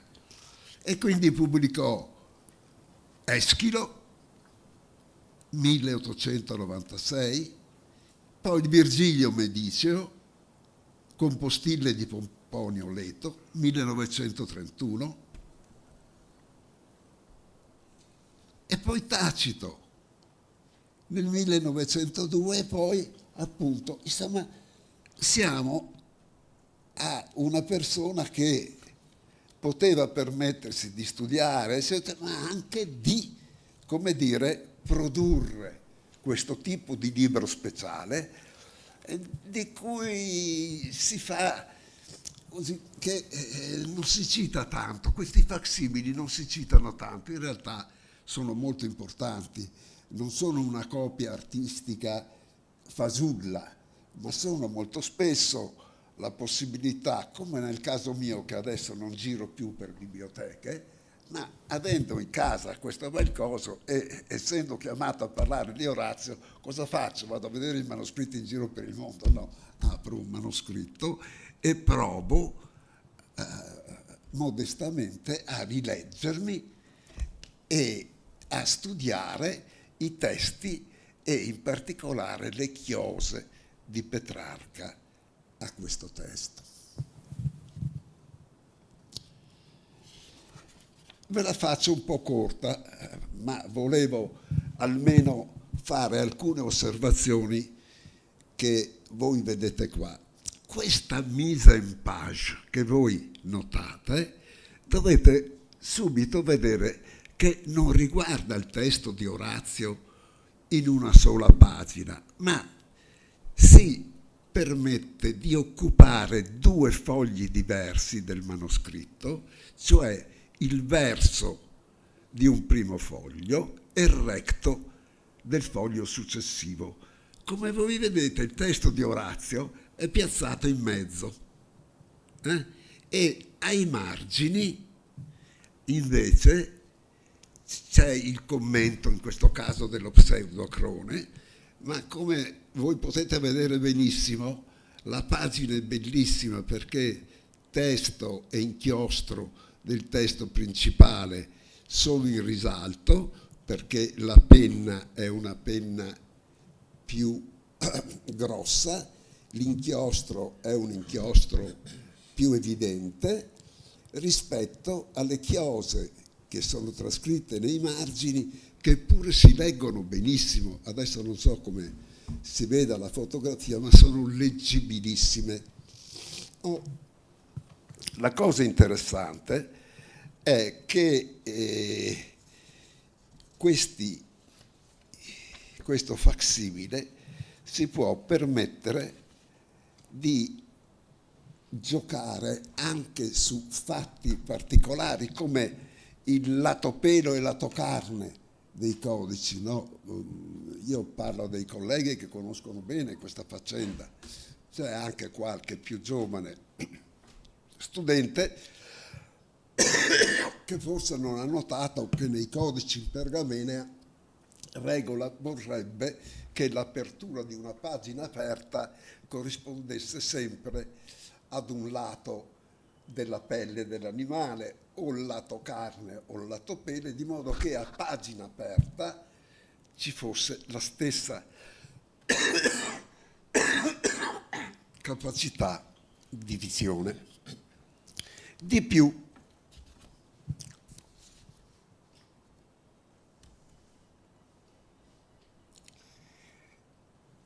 il codice è anche formato come l'originale, in modo che i fascicoli siano tra loro uniti attraverso uno spago.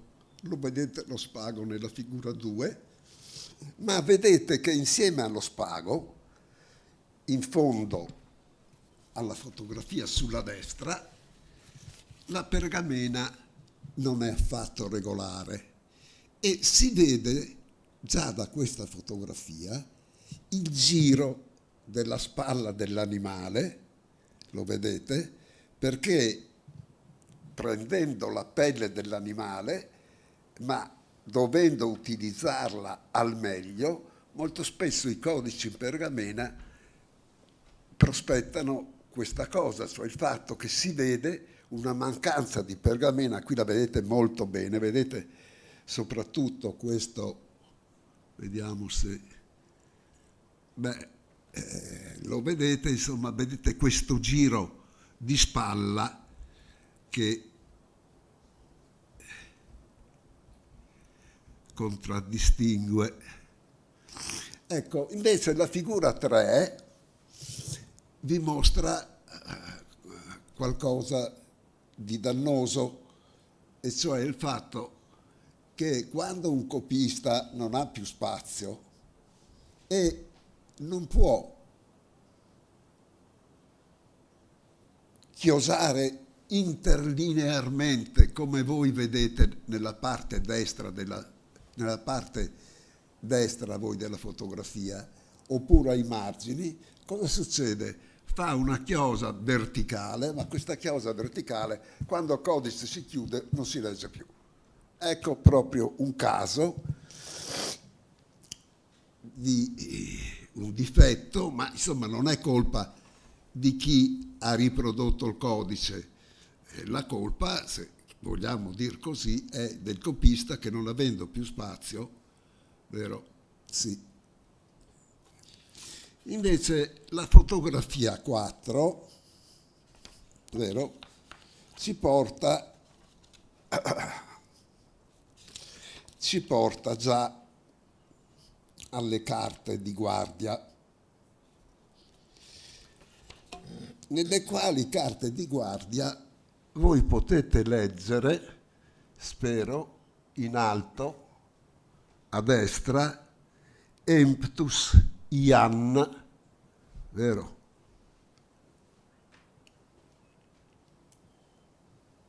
(1347), cioè anno millesimo, trigentesimo, quadragesimo, settimo. Vediamo anche una figura in più, eccolo qui, Emptus Ianue, come vi ho detto. Ecco, quello è Petrarca. Quella è la scrittura di Petrarca, il quale dichiara di avere comprato questo codice nel 1347 a Genova. Nel verso dello stesso foglio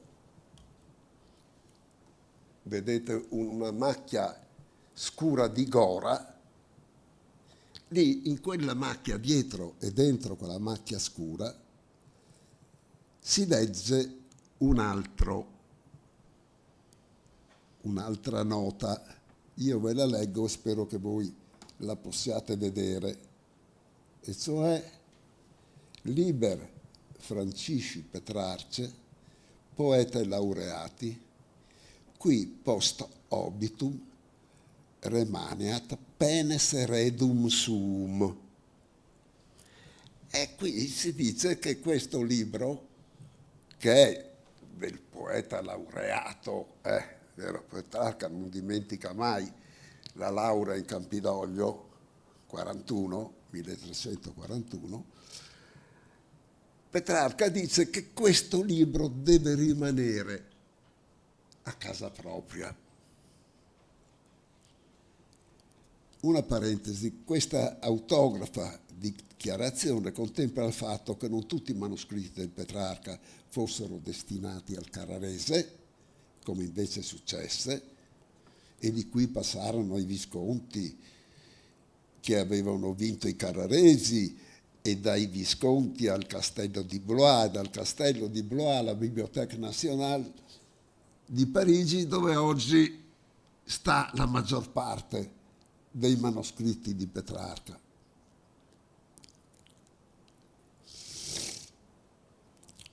Non tutti, ebbero questa strada. Alcuni, e questo, dovevano rimanere dai propri eredi. E non posso esirmi di ricordare che tra questi cimeli destinati a casa c'erano anche il 3195, il Vaticano Latino 3195, il Vaticano Latino 3196, che sono i codici autografi del canzoniere di Petrarca, uno degli abbozzi e l'altro della copia che noi pensiamo e diciamo definitiva. Il codice laurenziano rappresenta bene la rinascita e la fortuna di Orazio, venuta meno nel VII secolo, ma riapparsa nel IX secolo in ambienti irlandesi,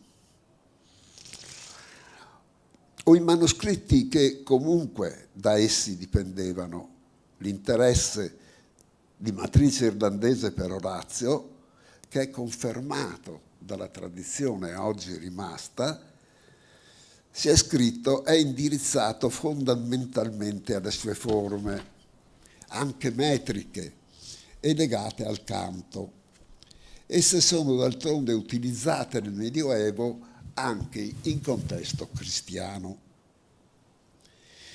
È appunto innegabile la ripresa nei secoli successivi e Claudia Villa, tra le prove di questa fortuna, ricorda che le odi nell'undecimo secolo sono consigliate in lettura all'imperatore Enrico III in un testo di un suo dipendente, cioè nel Tetralogus di Vipone. Non ve la faccio lunga, si sa di quest'opera, che è un'elegia, si sa di Vipone, che è un cappellano dell'imperatore di Corrado il Salico.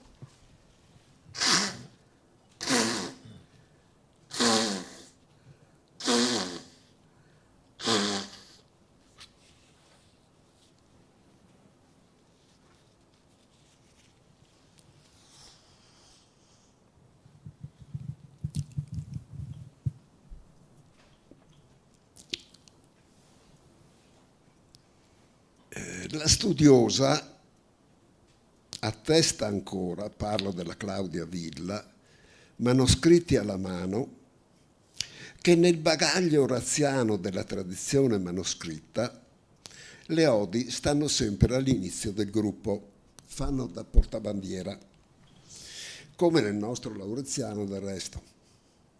Mentre il Carmen seculare, quando chiude la serie, si conferma come explicit di altissima poesia religiosa, in forza di modelli quali appunti possono essere considerate le saffiche, quelle del Carmen seculare, imitate poi nelle composizioni in lodi di sovrani. Sino alla metà del secolo scorso, il laurenziano era l'unico manoscritto di Orazio, compostile di Petrarca, noto. Perché? Perché il Virgilio Ambrosiano possiede 4 carmi anepigrafi che però sono oraziani, ma non è postillato. Allora sostanzialmente anche di Virgilio è un codice oraziano posseduto da Petrarca. Ecco. L'appartenenza a Petrarca fu per la prima volta, parlo sempre del codice laurenziano, resa pubblica dal descrittore dei codici della biblioteca, cioè dal Bandini, poi da Nolac, da Billanovic e da altri. Questo recupero resta per i classici di proprietà del Petrarca una vera primizia in ordine di tempo. Poi, a proposito di Orazi del Petrarca, Paul Osser Christeller, il quale avrebbe fortunosamente concluso nella sua vita il suo Iter Italicum in 5 volumi, mise in guardia l'amico e corrispondente padovano Giuseppe Billanovic, che molti di noi ricordano e hanno conosciuto, avvisandolo che nella Morgan Library di New York cioè non in giro per il mondo, dove appunto sarebbe girato il grande Christeller, ma sotto casa sua, a New York, c'era un manoscritto di Orazio le cui postille trecentesche assomigliavano a Petrarca, e così la notizia, una volta accertata la mano dallo specialista Billanovic, fu data e diffusa da lui prima in occasione di una riunione dei Lincei nel 1966 e poi ripresa in altri suoi studi. Un terzo Orazio, posseduto da Petrarca, risulterebbe individuato dalla Delamere. Questo è il Morgan, che vedete nella figura 6, e qui invece siamo appunto con il codice al quale volevo accennare.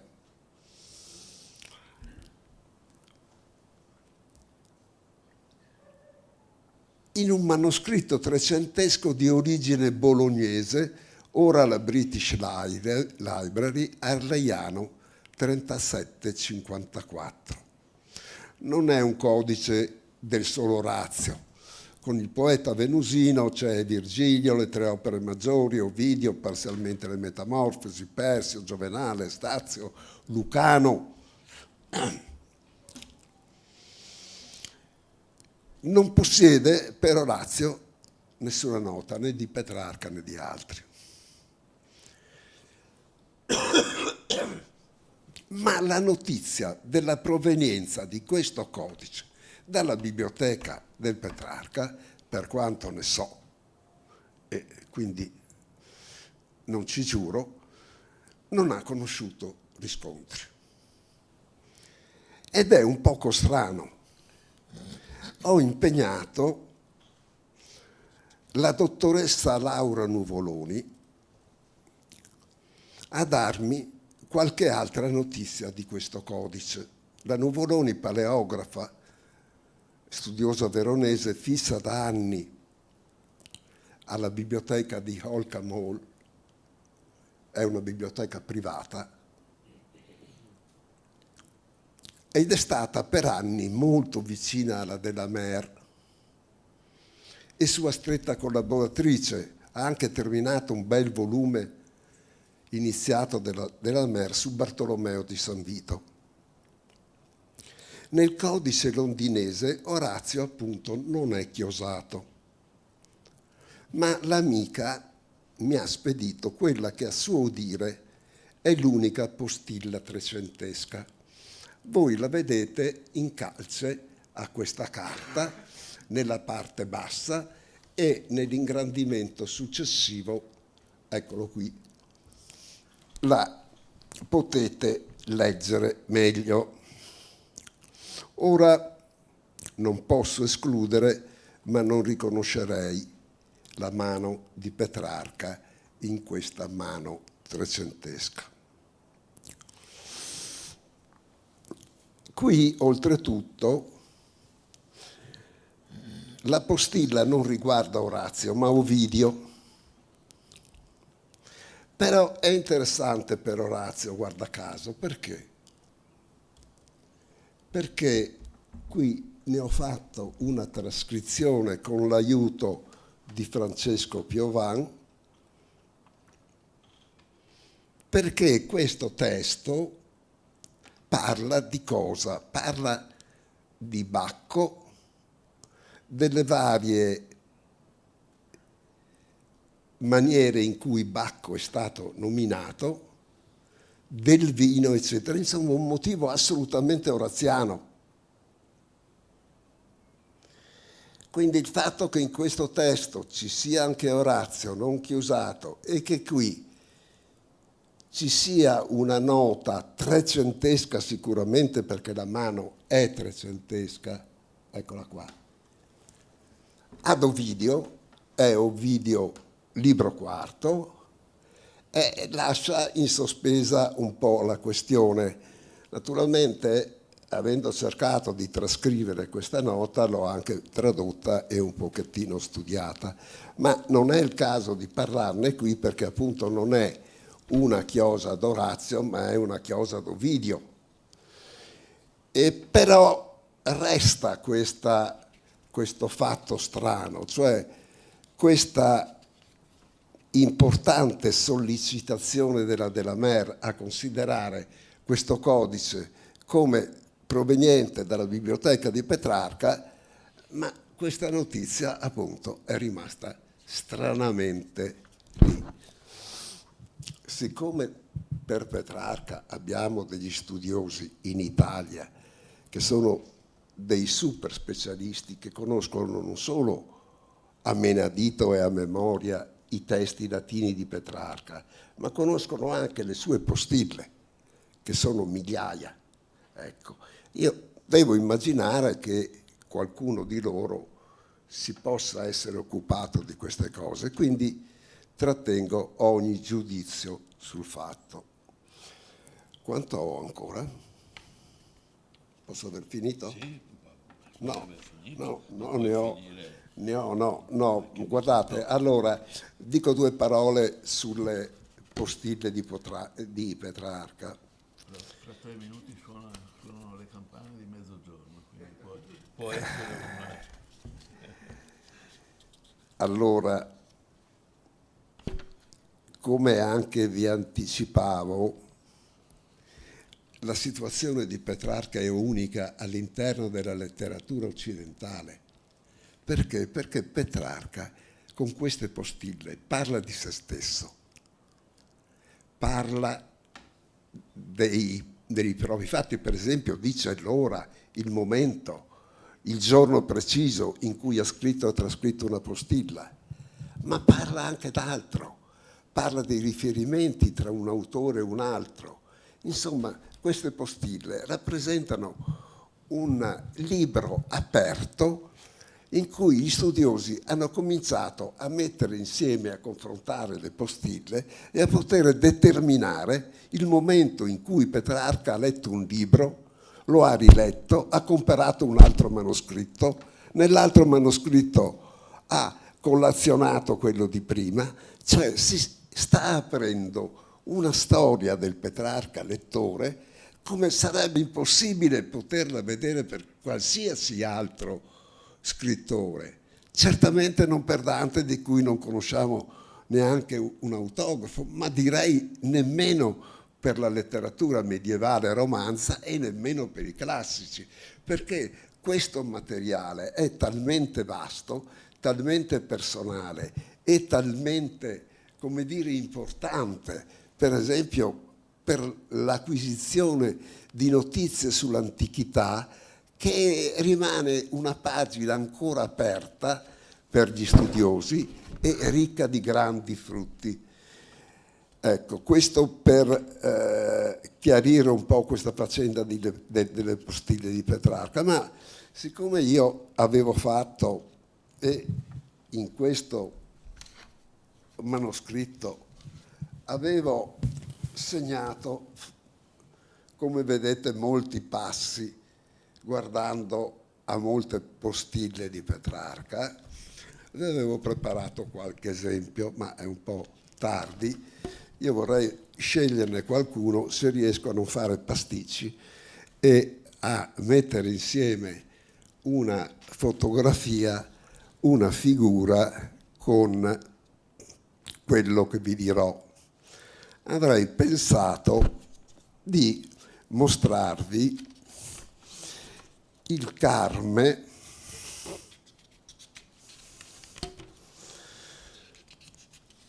primo libro.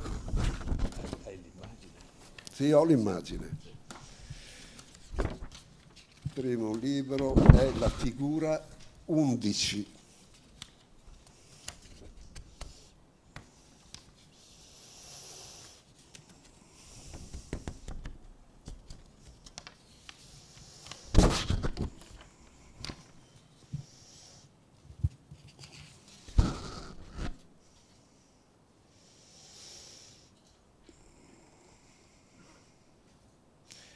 è la figura 11 e 11 bis. Oh, ecco. Allora sono andato a prendere apposta un Carme di cui non si dovrebbe parlare, non essendo dei latinisti, perché è il Carme Nunc est vivendum, che è uno dei più famosi, più letti e più studiati dai colleghi latinisti. Quindi era il caso di lasciarlo fuori e di non metterci becco. Invece, con un po' di coraggio, ci ho messo becco. Allora, torniamo alla visione del codice. Ecco la pagina, ecco il Carme. Vedete al centro il testo di Orazio, ai lati il commento dello Pseudocrone. Orazio inizia con l'invito a brindare nunc, e così come questo nunc riprende il nun di Alceo, dal quale il poeta latino raccoglie l'avvio, come spesso capita, e tutti i commentatori ci hanno abituato a capire. Qui si invita a bere per la morte dell'amico, della morte del nemico Mirsilo. Naturalmente dietro c'è Alceo, nun creme Susan, in Orazio nun, e quindi qui in questo caso addirittura la ripresa è quasi la ripresa di una rima. Nunc riprende nun, e noi ci ricordiamo che evidentemente non a caso ci sarà una radice indoeuropea di questa parola. E comunque Orazio ripete l'incipit e poi, una volta carpito l'incipit greco, prosegue come spesso fa per conto suo, con varietà di comportamento rispetto al modello. Qui sarà il caso di osservare, quanto al comportamento, che in entrambi i casi c'è uno sfondo politico e di polemica personale.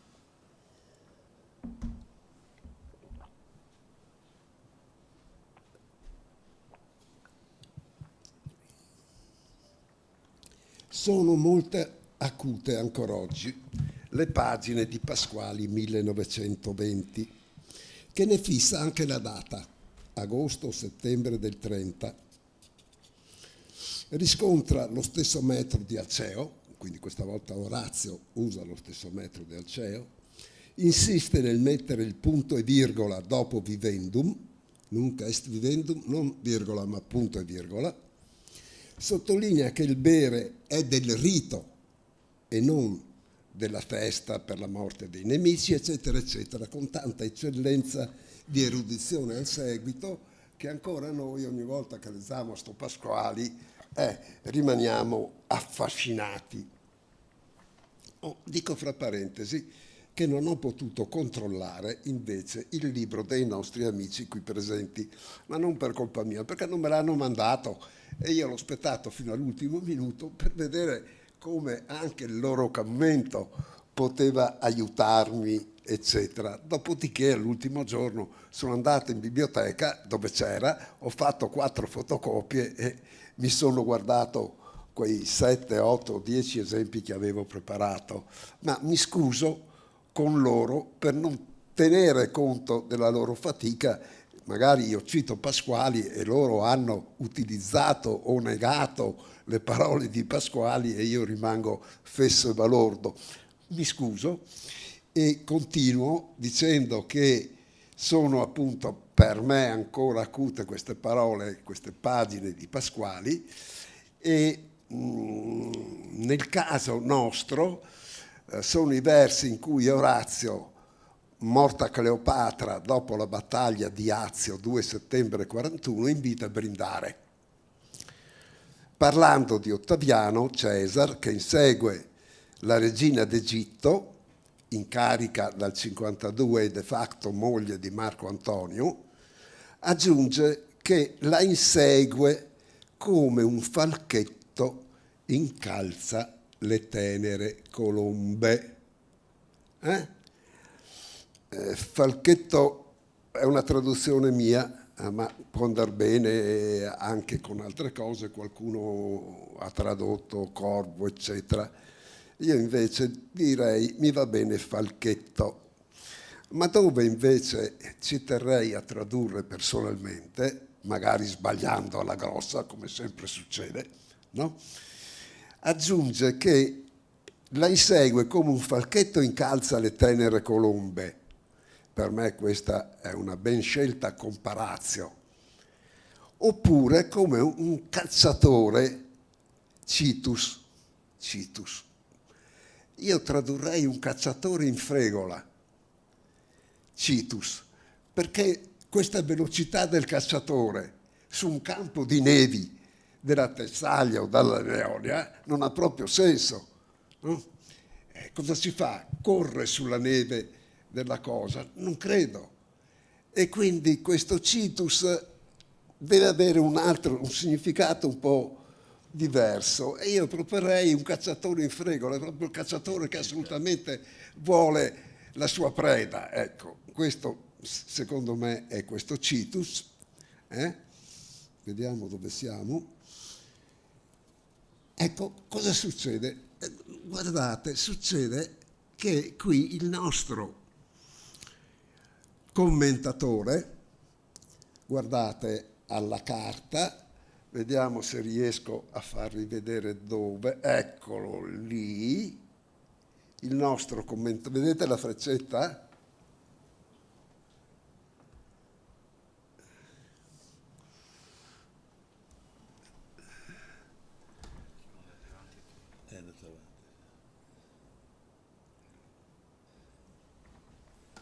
Eccola, questa. Qui la freccetta va messa qui. Ecco, sopra qui. Eccola lì, fermo lì. Il nostro commentatore cosa scrive? Scrive Cheopatam aut fugentem.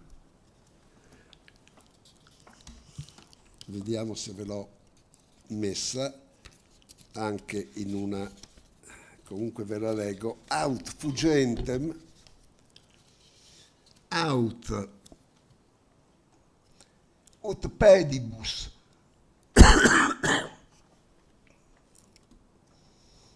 poi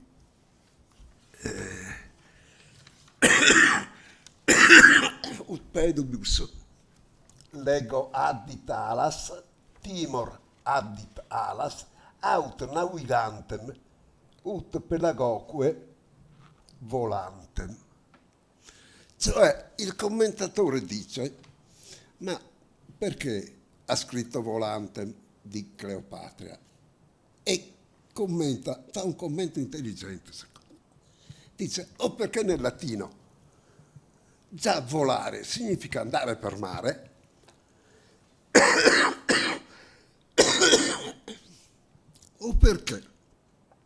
o perché ci sono le ali, vero?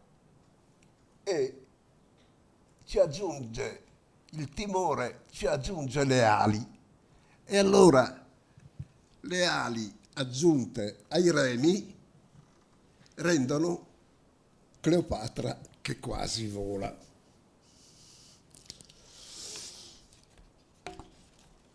Insomma, Cleopatram aut fugentem aut pedibus timor addit alas aut navigantem ut pedagoque volantem. Insomma, o perché la paura le dia ali ai piedi, o perché volare in latino valga nell'accezione di percorrere il mare. La seconda ipotesi, cioè volare sia termine adatto a percorrere sulle onde, è confermato da Petrarca. Lo vedete la chiosa di Petrarca? Guardatela lì. Scrive haec vera. Questa seconda è la vera interpretazione. Cioè Petrarca è d'accordo che volare in latino significa correre per mare. E ha ragione, perché se andiamo a cercare e a fare uno studio sui vocabolari, eccetera, troviamo effettivamente che da Valerio Flacco volat ille mari, Forcellini id est celeriter volat, ma anche altri, e Petrarca, formidabile lettore, avrà avuto davanti agli occhi, ma meglio in orecchio, cioè nella sua memoria, l'ala come il remo, soprattutto cara a chi? A Virgilio. Virgilio Eneide 324, Pelago volamus. E lo ricorda Feo, Michele Feo, pagine 410, eccetera. Ma anche, aggiungo, di Virgilio, Remigio alarum. Eneide 1.301, trasferendo i remi al volare. Oppure, commossa reciprocamente contraria dal volo ai remi, sempre Virgilio Eneide 1.224, mare velivolum terrasque iacentis. E velivolum sarebbe infatti un neologismo di Virgilio che unisce velum, vela, a volare e volare. Vi potete immaginare se Petrarca, di fronte a un termine di Virgilio di questo genere, non aveva la capacità di capire la bellezza di questo neologismo e di questa metafora. Finisco e chiudo. Noi, invece, di fronte alle parole dello pseudo-acrone aut pedibus abditala, ci ricordiamo di chi? Di Ulisse. Non ci sfuggono le ali al folle volo. Quelle parole di Ulisse ai propri compagni. Dunque, almeno questi, Virgilio, Orazio, pseudocrone, Dante, Petrarca, Vera, fanno nel nostro caso una bella scuola. Fuori di citazione, una salda linea antico-romanza. Ovviamente in questa linea lo pseudocrone è solo un misero traino. Se anche Petrarca avesse pensato a Dante, non è lecito e non serve supporre. Perché? Petrarca ha pensato a Virgilio e se l'avesse ricordato Dante avrebbe voluto dimenticarlo, come sempre è capitato. Infine, se qualcuno volesse insistere sulle ali e i remi e una tale diade nella classicità gli fosse cara, non ha che da aprire quell'altro lettore formidabile dei nostri tempi che fu Ezio Raimondi.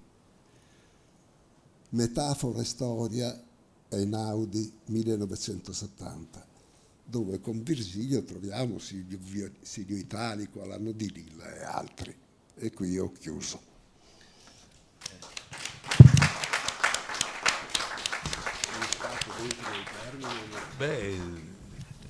Grazie Gino, è stato un volo, è vero, su secoli e secoli di poesia. Sono le 12:15 diamo la parola immediatamente. Mi dispiace che diventa molto densa la mattina, ma il professor Iurilli penso preferisca, no? Parlare subito e poi riprendiamo. Ecco, prego, prendi posto. Abbiamo...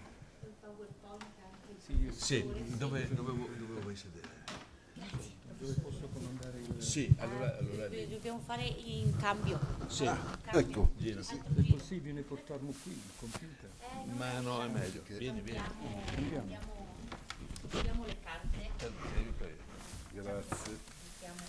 Mi sposto le mie carte che sono sempre troppe rispetto al poco che si dice, ma... Sì.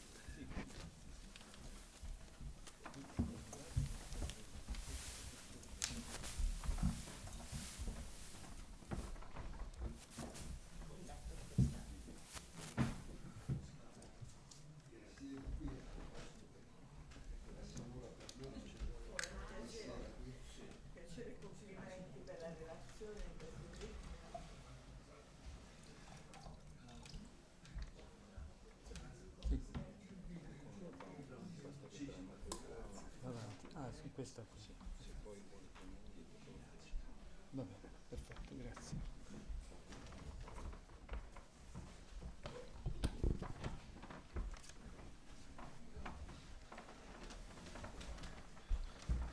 Dunque, è un piacere rivedere qui a Venezia il professor Antonio Iurilli, che ha composto qualche anno fa uno strumento davvero prezioso per gli studi oraziani, ed era stato un onore e un piacere allora presentarlo non in queste sale ma in quelle dell'altra antica istituzione culturale cittadina, l'Ateneo Veneto. E quanti anni sono passati? Sì. 6 anni. 7 anni quasi. Sì. Va bene, prima del Covid, quindi, Sì, che è sì. lo spartiacque, diciamo, è vero? Me ne vado subito. Ci mancherebbe, signora. Contatti con l'elettrico. Ecco, dunque, la lezione che ci tiene oggi sarà sicuramente preziosa secondo le sue consuetudini. Il libro che da allora spero abbia avuto la circolazione che merita è davvero uno strumento di estrema precisione, ve lo posso dire perché, diciamo, l'ho usato in questi anni, anche se non sono uno studioso di Orazio, ma spesso ho avuto occasione di andare a controllare l'estrema precisione, validità, insomma, delle informazioni contenute. C'è una bibliografia estremamente minuziosa di tutto ciò che è stato pubblicato a stampa dal 400, insomma, dagli inizi della stampa.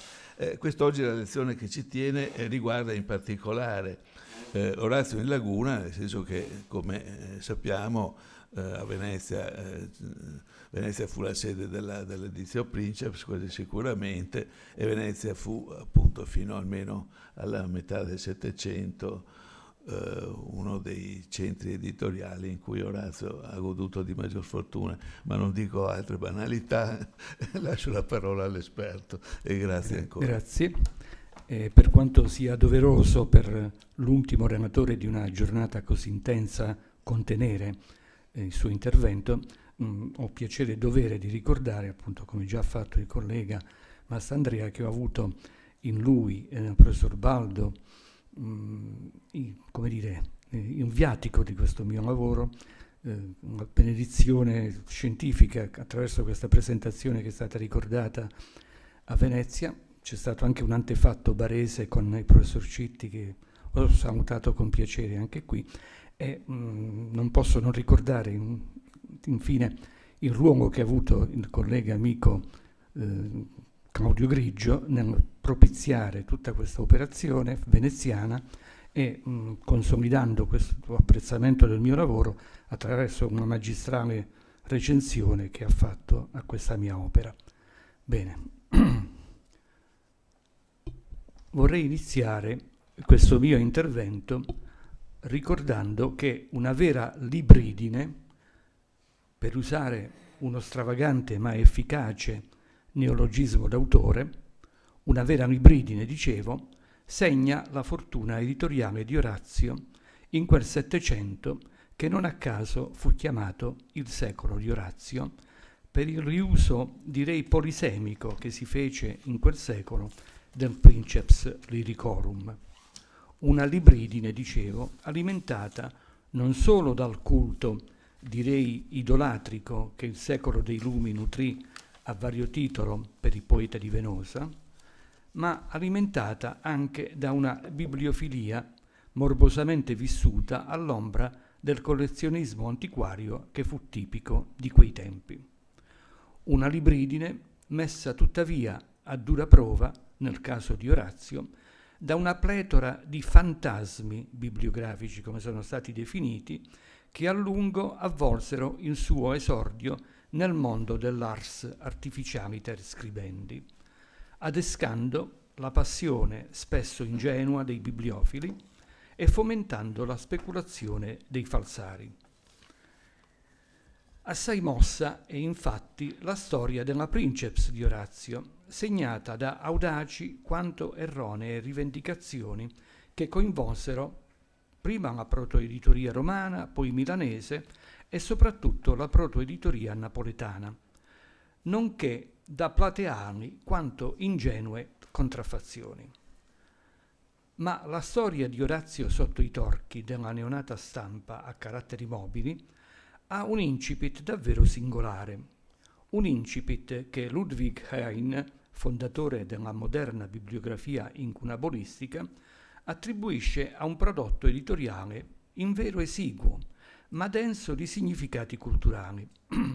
Si tratta di un bifoglio che nella Magonza di Gutenberg i suoi allievi Fust e Schoeffer stamparono in coda a un monumento della protoeditoria. Lo stamparono in coda alla Princeps del De Officiis di Cicerone del 1465, imprimendo su quel bifoglio per la prima volta una sola ode di Orazio, la settima del quarto libro, la celebre di Fuggire Nives. Una scelta, quella dei due prototipografi tedeschi, densa credo di affascinanti sottintesi ideologici, dal momento che crea una inedita contiguità editoriale fra il testo capitale dell'etica stoica romana, appunto il De Officiis ciceroniano, e il documento forse più emblematico dell'epicureismo oraziano. Una scelta che coincide peraltro con l'interesse che già Petrarca aveva manifestato per quell'ode, facendola trascrivere all'interno del suo Virgilio Ambrosiano.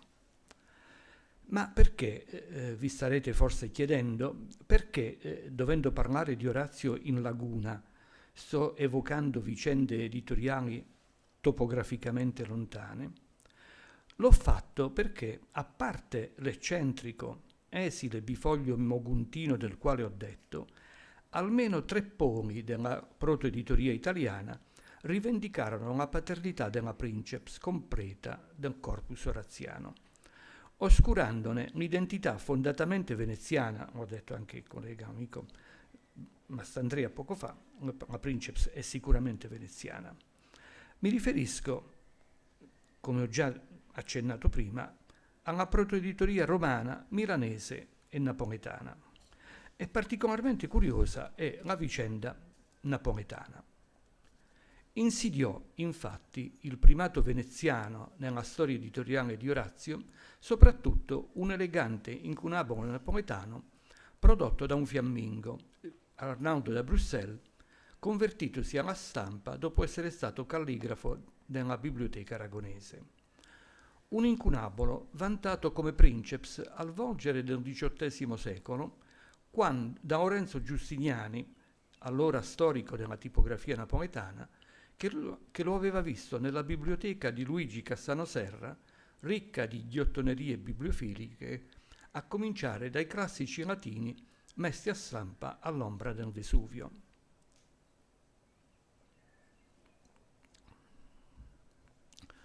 Un normale atto di orgoglio filopatristico, quello dei Giustiniani, se non avesse stuzzicato però la libridine di un famoso bibliofilo inglese, Lord John Spencer, antenato della povera Lady Diana, per intenderci, accanito collezionista di principes di classici, il quale non esitò a comprare l'intera biblioteca del Serra Cassano, frattanto caduto in disgrazia per via della rivoluzione napoletana del 99, pur di possedere quella presunta princeps napoletana di Orazio.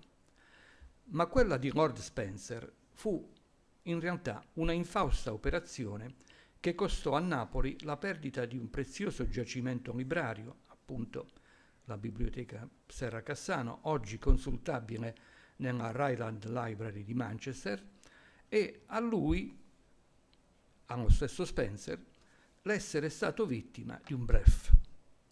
Ricerche più accurate, infatti, hanno definitivamente assegnato l'edizio Princeps di Orazio al torchio veneziano dell'anonimo stampatore del De Vita Solitaria di Basilio di Cesarea, il quale si servì, per editarlo a stampa nel 1471 circa, di un mediocre, scorretto Orazio manoscritto, una non rara diminuzione di qualità dei testi riprodotti che l'ars artificialiter scribendi, non a caso a lungo osteggiata dagli umanisti, spesso riservò ai classici e che nel caso di Orazio poneva fine a una tradizione manoscritta che nella sua storia secolare spesso aveva raggiunto livelli di magnificenza. E la prima immagine che vedete è appunto l'incipit della Princeps veneziana, a cui vorrei aggiungere, senza commentarlo ulteriormente, ecco, questo prezioso incunabolo del 1498 di Strasburgo, che è la prima riproduzione verbo-figurativa dei Soli Carmina di Orazio, in un'edizione che potremmo definire un'edizione nazionale tedesca, perché si fonda soltanto su manoscritti appunto germanici. E la cosa più preziosa di quest'opera sono le xilografie della scuola alsaziana morenese, che era una scuola importante da questo punto di vista, che appunto intercalano i testi oraziani con immagini particolari. Ma quello di aver dato vita alla Princeps non è certo l'unico merito che l'editoria veneziana può vantare nella storia della fortuna editoriale di Orazio. Una storia ricca, come è facile immaginare, di eventi importanti che tenterò, con largo beneficio di inventario, di percorrere per tappe particolarmente significative, a cominciare da un riuso particolare del Princeps Lyricorum che vede ancora una volta protagonista precoce l'editoria veneziana. Mi riferisco all'Orazio per musica. Esce infatti nel 1504, proprio a Venezia, una silloge di frottole a 4 voci musicate da un veronese Michele Pesenti, compositore fra i più importanti della tradizione frottolistica italiana, che comprende l'adattamento per musica dell'Ode 22esima del primo libro, un'altra ode celebre, Integer Vitae. Esce quella silloge dal torchio veneziano di Ottaviano de Petrucci da Fossombrone, formatosi culturalmente presso la corte di Guidubaldo da Montefeltro, per poi passare ad esercitare a Venezia l'arte tipografica, specializzandosi per primo in Italia in editoria musicale, alla quale offrì, appunto primo in Italia, la tecnica della doppia tiratura, pentagramma e note, attingendola dal tipografo tedesco Eglin.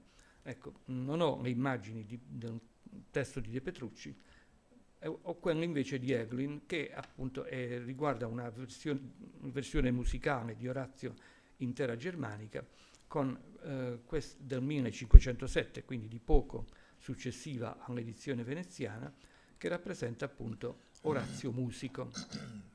Ecco, questo è il pentagramma, questa è la prima riproduzione musicale appunto a stampa di un'opera di Orazio. Di ascendenza popolare e volgare, la frottola stava conoscendo in quegli anni una nobilitazione colta, vestendosi sia della poesia classica, virgiliana, ovidiana, properziana e appunto oraziana, sia di quella moderna, petrarchesca e bembiana.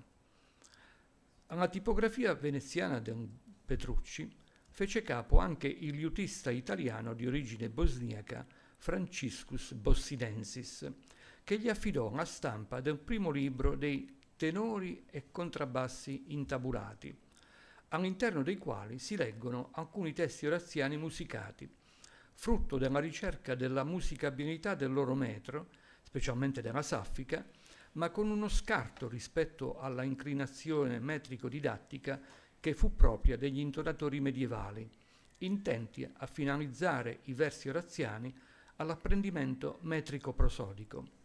Uno scarto che privilegiava la cifra poetico-stilistica di quei versi, alimentato da un primato che frattanto avevano conquistato presso gli umanisti l'Orazio lirico rispetto all'Orazio satiro e gnomico di memoria dantesca. Aveva infatti svolto un ruolo decisivo in questo primum tutto veneziano della fortuna musicale a stampa di Orazio, dopo la notevole fortuna manoscritta dipanatasi lungo tutto il Medioevo, aveva svolto, dicevo, un ruolo decisivo il favore accordato proprio alla cifra lirica del suo corpus, la cifra effettivamente più musicabile, come immaginiamo, della vicina cultura ferrarese, dominata, come sappiamo, da un magistero di Battista Guarino, un carisma, quello di Guarino, che si riflette anche in un'edizione di Orazio decisamente alta, il 1474, uscita appunto a Ferrara, città certamente eccentrica rispetto ai flussi commerciali della protostampa, e peraltro città poco incoraggiata da Borso d'Este nella produzione a stampa. Un'edizione, quella ferrarese, elettivamente limitata alla parte lirica del suo corpus, dalla quale veniva esclusa proprio quell'ars poetica che, dominatrice indiscussa della fortuna medievale di Orazio, si andava imponendo frattanto nell'editoria transalpina, forte consumatrice proprio dell'Orazio gnomico e non lirico. E proprio a Ferrara Guarino aveva predicato un nuovo metodo di studio fondato sulla stretta connessione fra la lingua greca e la lingua latina, specialmente nel genere della ligata Orazio, e, in opposizione al culto umanistico del commento, aveva recuperato Guarino, dalla tradizione pedagogica platonica e patristica, la centralità del testo letto senza intermediazione alcuna.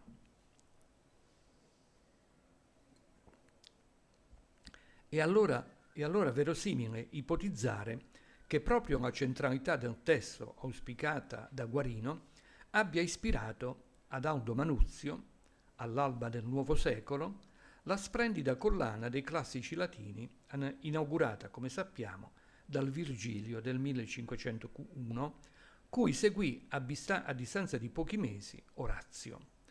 Una iniziativa editoriale nella quale si concentrava tutta la carica innovativa delle sue celebri invenzioni tipografiche, capaci di intercettare i gusti di un nuovo pubblico che, sempre più numeroso, si accostava al consumo del libro a stampa. Mi riferisco all'ottavo come formato, all'italico come carattere, al testo come protagonista assoluto della pagina. Mi riferisco insomma all'Enchiridio aldino. Non a caso Aldo dedica il suo Enchiridio oraziano a Marino Sanudo il Giovane, emblema dell'aristocrazia veneziana culturalmente engagée, da poco elevato alla prestigiosa carica di camerlengo di Verona, promettendogli Aldo un'amena e disimpegnata lettura che a egli avrebbe potuto gustare durante il suo pendolare in carrozza fra Venezia e Verona, proprio grazie all'agilità del nuovo formato, antenato del nostro tascabile.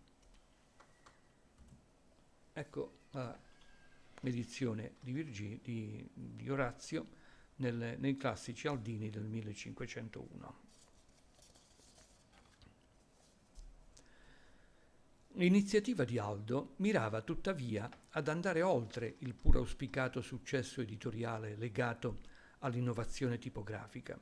La sua specifica competenza metrico-filologica e la sua sensibilità alle qualità espressive del linguaggio lirico del Venosino, entrambe documentate da quell'aureo Demetris Oratianis, destinato a imporsi nel canone esegetico oraziano fino a 700 inoltrato, lo legittimavano Aldo, insomma, nell'audace intrapresa di editare Orazio senza commenti e con la garanzia di un testo nettamente superiore a quello circolante nella stagione incunabolistica.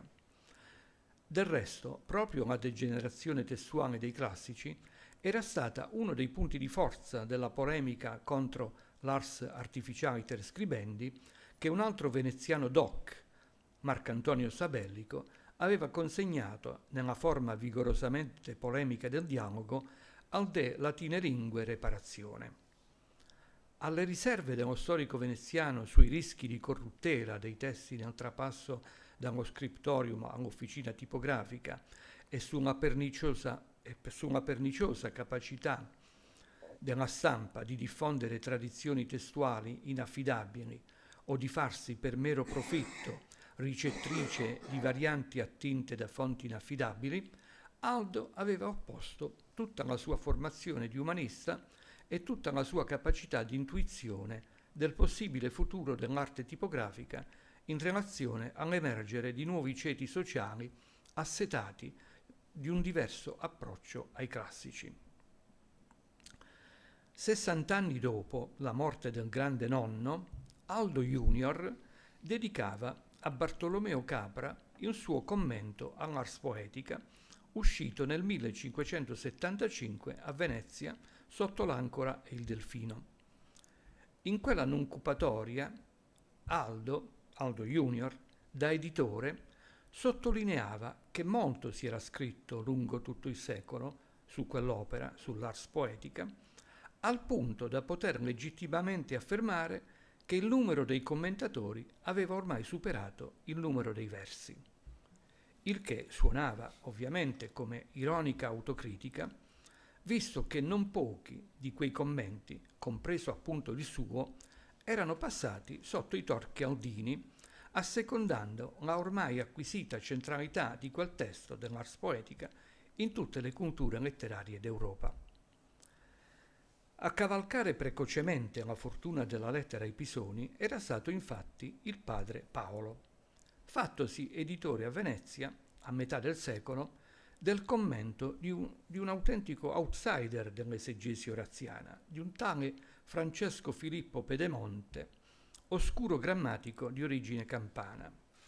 Ora, proprio la scarsa notorietà dell'autore rende particolarmente rilevanti alcuni elementi paratestuali che contrassegnano l'Aldina di Paolo, insomma, a cominciare dal titolo, che rimuove il collaudato semantema commentum e si affida all'ambizioso e moderno termine ekphrasis, per finire con l'autorevole dedicatario, il cardinale Ranuccio Farnese, mecenate, sappiamo, imbevuto di classicismo romano. Ma quel commento poteva vantare ancora un merito particolare, quello di aver avviato per la prima volta il confronto diretto fra l'Ars Poetica oraziana e la Poetica aristotelica, edita come è noto per la prima volta in lingua originale circa un decennio prima. Un confronto destinato a farsi sempre più serrato lungo il secondo Cinquecento, fino a divenire tema dominante persino nelle dispute sui rapporti fra le due grandi civiltà classiche. Nel contesto del classicismo napoletano, cui Pedemonti apparteneva, la collazione fra i testi canonici della teoresia letteraria di due grandi civiltà del passato, la Poetica di Aristotele, l'Ars Poetica di Orazio, finiva poi col coincidere con il moderno confronto di posizioni su un tema cruciale appunto di quel classicismo volgare che proprio a Napoli tentava vie originali, il tema cioè della imitazione. Paolo Manuzio, da grande editore, ne aveva intuito l'attualità anche nella cultura veneta.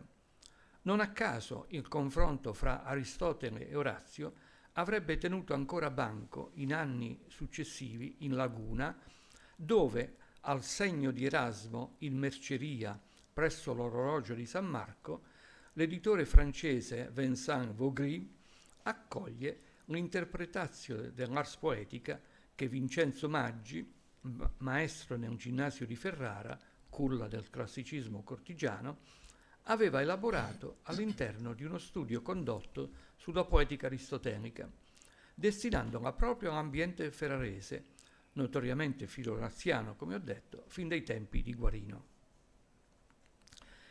E con la Marca Aldina esce qualche anno dopo la ponderosa interpretatio dell'Ars Poetica dell'aristotelico Iason de Nores.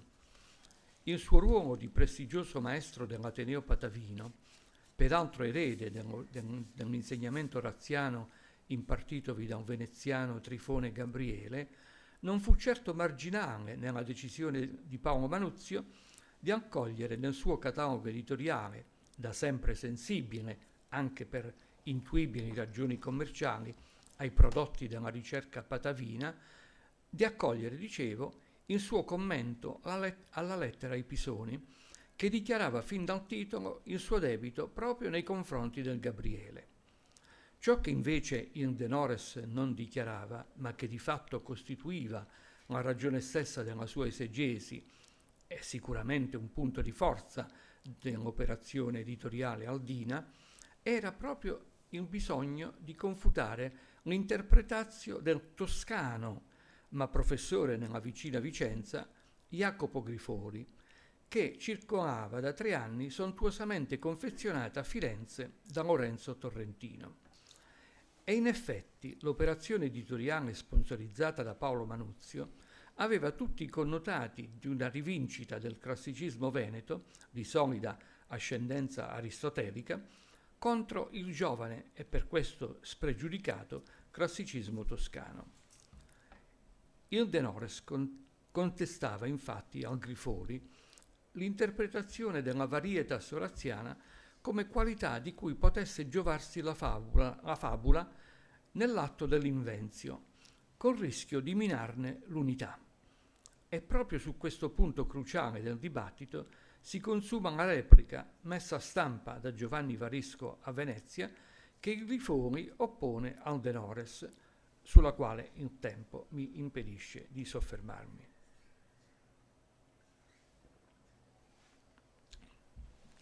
Con lo stesso tema della libertà creativa della fabula si cimenta solo un anno dopo l'interpretazione del De Nores anche l'agile commentarius all'Ars Poetica di Francesco Luigini. A conferma dei suoi radicati interessi oraziani e del momento editorialmente favorevole a tutto quanto agitasse le acque della teoresia letteraria, è ancora una volta Paolo Manuzio a confezionare quell'edizione. Anche per i Luigini i temi più stimolanti della riflessione oraziana sono quelli dei limiti cronologici da imporre allo spazio narrativo della fabula e della necessità che essa resti all'interno di un organico spazio temporale, senza cedere a una diacronia troppo lunga per essere artisticamente dominata dal poeta e narrativamente fruita dal lettore. In sintonia con Giraldi Cinzio, i Luigini distingue infatti l'unicità della favola dalla pluralità delle situazioni cui essa, sul piano narrativo, può dar luogo. Lungi dal comprometterne l'unità, quella pluralità può anzi rappresentare una vera risorsa per il poeta. È dunque questo affollato territorio della fortuna editoriale di Orazio in Laguna che suscita quella ironica allusione di Aldo Junior alla pletora di esegeti dell'Ars Poetica che ho prima ricordato. Eppure, proprio in quegli anni, egli stesso, Aldo Junior, non riuscì a sottrarsi al fascino esegetico della lettera ai Pisoni. Le sue pulsioni oraziane, geneticamente costanti dal testo nella gens aldina, lo indussero, anzi, ad appropriarsi, con un'operazione editoriale che certo non avrebbe entusiasmato l'etica del grande Avo, ad appropriarsi, dicevo, delle giacenze invendute dell'importante commento a Carmina e a Epodon di Bernardino Partenio da Spilimbergo. Quel commento era stato stampato da Domenico Nicolini da Sabbio a Venezia nel 1584 e dedicato niente meno a Stefano Batori, re di Polonia. Era un'elegante edizione impreziosita da un sontuoso frontespizio inciso sul rame da Giacomo Franco Bella, artista formatosi alla scuola di Agostino Carracci. Aldo sostituì le prime 8 carte di quell'edizione e impose la marca aldina, rinunciando persino a quel prestigioso frontespizio pur di differenziare il suo prodotto editoriale. È verosimile immaginare che più di un motivo lo spingesse ad appropriarsi editorialmente del commento di Bernardino Partenio. La non marginale novità di un umanista italiano che al volgere del Cinquecento rinverdiva le ormai lontane fortune esegetiche italiane su testi oraziani che non fossero l'Ars Poetica, ma che impostava il suo esercizio critico comunque in aperta opposizione a Giulio Cesare Scaligero, sul valore paradigmatico della lirica oraziana per la moderna scrittura poetica, rendeva sicuramente appetibile un'opera che peraltro si offriva in una sontuosa veste editoriale al monarca di una nazione, la Polonia, permeata dalla metà del Quattrocento da vivaci pulsioni filoraziane. La fortuna editoriale di quel commento era inoltre certificata dalla nuncupatoria agli accademici olimpici di Venezia, di Vicenza, riverita consorteria di classicisti italiani. Ma la marca Aldina non contrassegna lungo tutto il Cinquecento soltanto i commenti all'Ars Poetica. Essa campeggia anche su una delle più grandi intraprese editoriali collegate ai due più alti momenti dell'esegesi cinquecentesca di Orazio.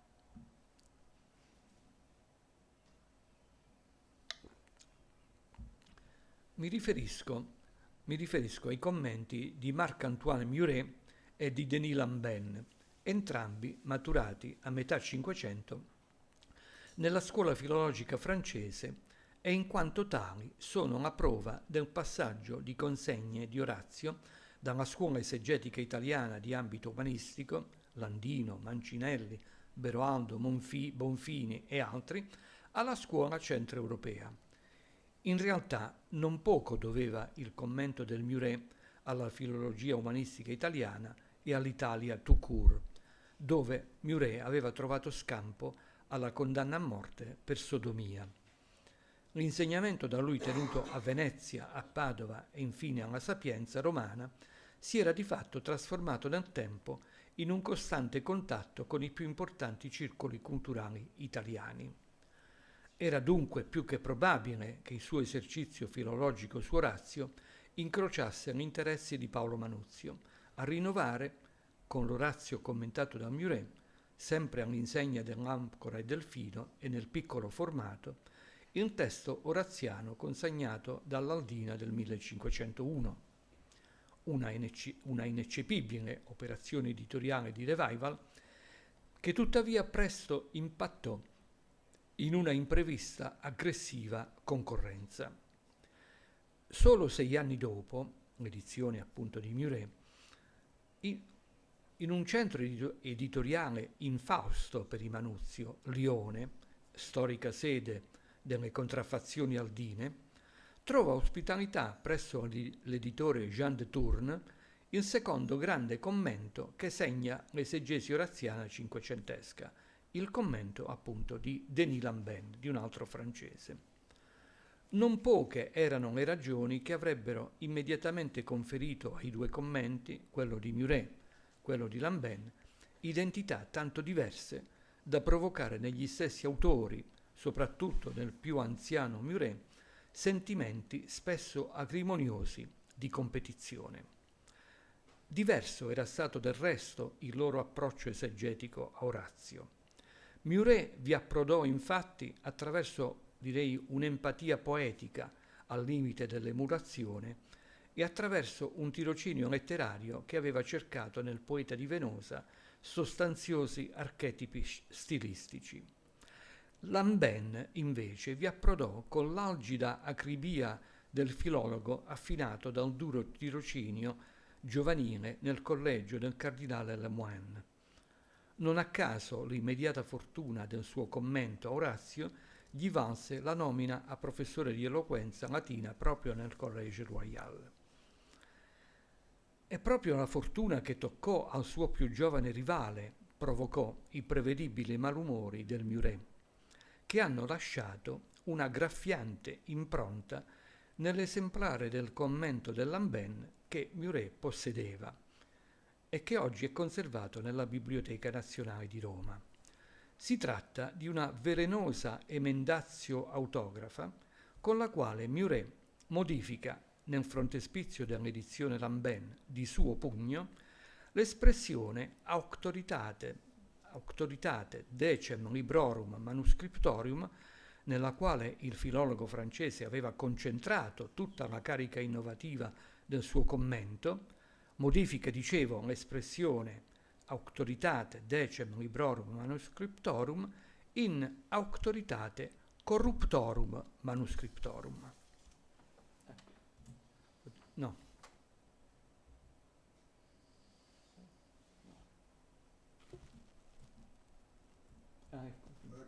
Sì, sì.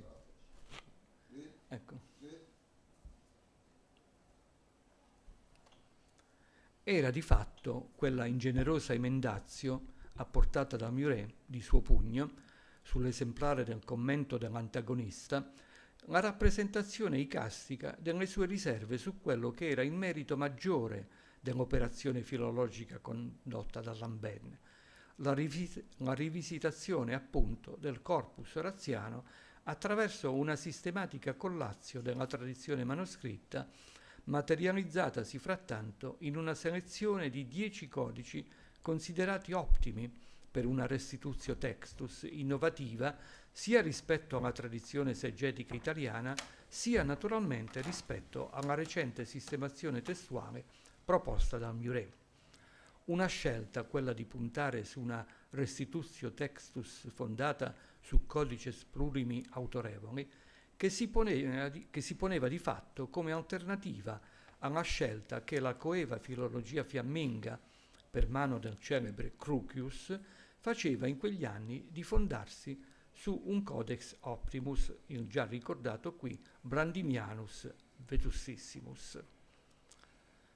Quello che fu nel Cinquecento il primato esegetico dell'ars poetica fu anche primato di quell'opera nell'imponente fenomeno dei volgarizzamenti oraziani, che ereggono proprio la lettera ai Pisoni a territorio privilegiato di sperimentazione linguistica e di divulgazione.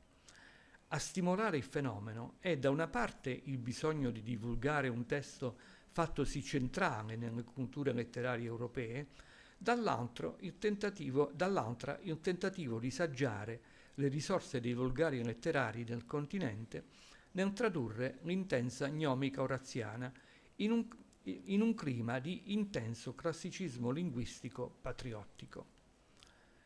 Anche in questo territorio della fortuna editoriale di Orazio, Venezia svolge un ruolo protagonistico. È infatti a Venezia che vede la luce nel 1535 la prima versione in volgare di un'opera oraziana che appunto è l'Ars Poetica. Il titolo, La Poetica di Orazio,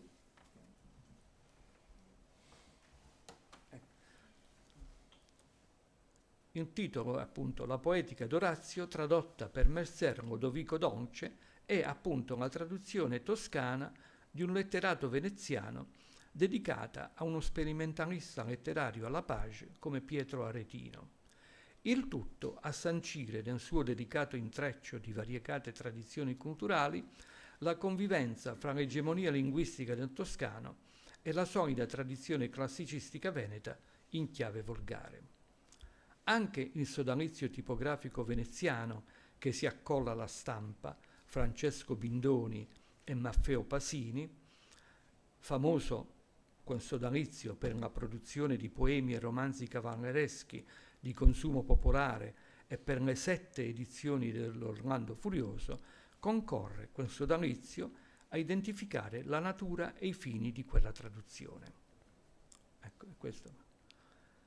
Ancora a Venezia, l'editore veneziano Giovanni Battista Marchiò Sessa racchiude qualche anno dopo, nel 1566, in un ponderoso infolio di vistosa tradizione incunabolistica, tutte le opere d'Orazio, poeta lirico, commentate da Giovanni Fabrini da Fighine in lingua vulgare toscana, inventando questo traduttore toscano il primum di un Orazio che parla totalmente toscano, anche quando viene fatto protagonista di una colorita allocuzio ficta fra il traduttore e l'autore, che fonda le ragioni del volgarizzamento sull'intento di sottrarre Orazio ai chierici per offrirlo ad altri fruitori nella lingua ormai universale di Firenze, parificata senza più alcuna riserva alla lingua di Roma.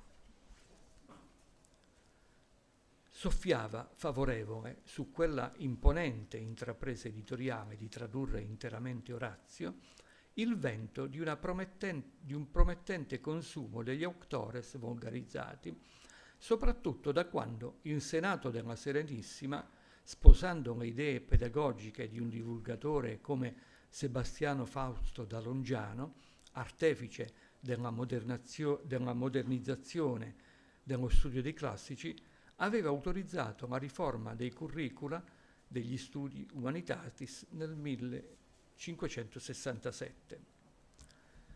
Ma l'intento divulgativo dell'operazione editoriale non toccava soltanto la scuola. La nuncupatoria con la quale Fabrini dedica l'opera a Giovan Francesco Ridolfi e Jacopo Borgianni, mercatanti e cittadini fiorentini come li qualifica, ovvero a due ricchi parvenu borghesi, verosimilmente ormai a digiuno di latino, indica nel mondo dei laici il nuovo fruitore del volgarizzamento di Orazio in ragione proprio della democratizzazione che il volgarizzamento di fatto genera.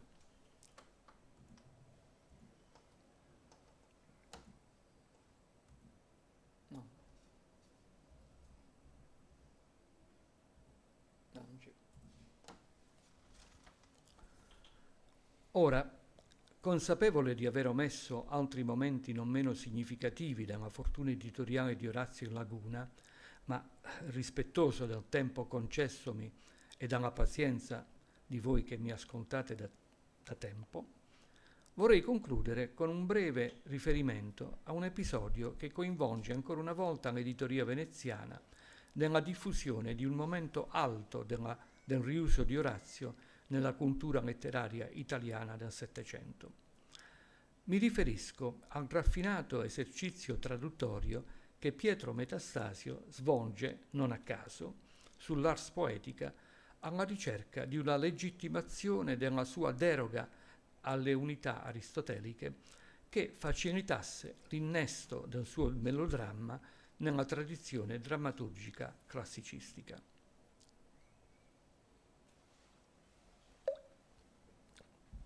Dopo il primum parigino del 1780, la traduzione di Metastasio viene inserita nell'edizione veneziana uscita l'anno dopo dall'officina di Antonio Zatta, tipografo calcografo, nonché libraio veneziano, alleato dei Remondini nell'introdurre novità nel mercato editoriale locale.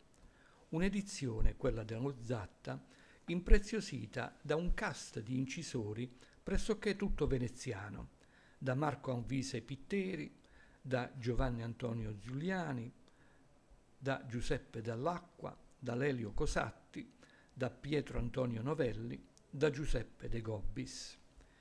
In realtà, molto deve l'edizione veneziana dello Zatti all'edizione parigina già ricordata, quella del 1780, un'edizione dedicata a Maria Antonietta, regina di Francia, nella cui elegante antiporta, opera di Benoît-Louis Prévost, su disegno di Charles-Nicolas Cochin-Fils, campeggia un'epigrafe che racchiude tutto quello che il classicismo di Metastasio chiedeva ai versi dell'ars poetica. Ve la cito brevemente in traduzione. Orazio prescrive leggi ai vari generi di poesia, epica, tragica e comica. Vuole che il buon gusto e la ragione moderino gli impeti della fantasia. Raccomanda lo studio e bandisce i parti mostruosi. In anni di poco successivi, anche Giovanni Battista Bodoni, a Parma, avrebbe elevato a Orazio un insuperato momento di arte tipografica.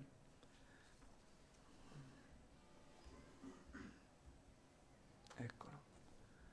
L'Orazio bodoniano e l'Orazio di Metastasio, usciti dal veneziano Zatta, sembrano infatti riassumere al più alto livello tipografico i valori e le qualità che la civiltà letteraria europea del XVIII secolo aveva inteso riconoscere al poeta di Augusto, eleggendolo a modello di perfezione stilistica, di saggezza, ma anche di levità e piacere del vivere. Due intraprese editoriali, insomma, quella veneziana e quella parmense, pressoché coeve, che celebrano la straordinaria fortuna di Orazio nel Settecento razionalista e neoclassico, alla vigilia di quella damnatio memoriae che molti romantici decreteranno ai danni del princeps liricorum, declassandolo appunto a poeta augusteo. Grazie.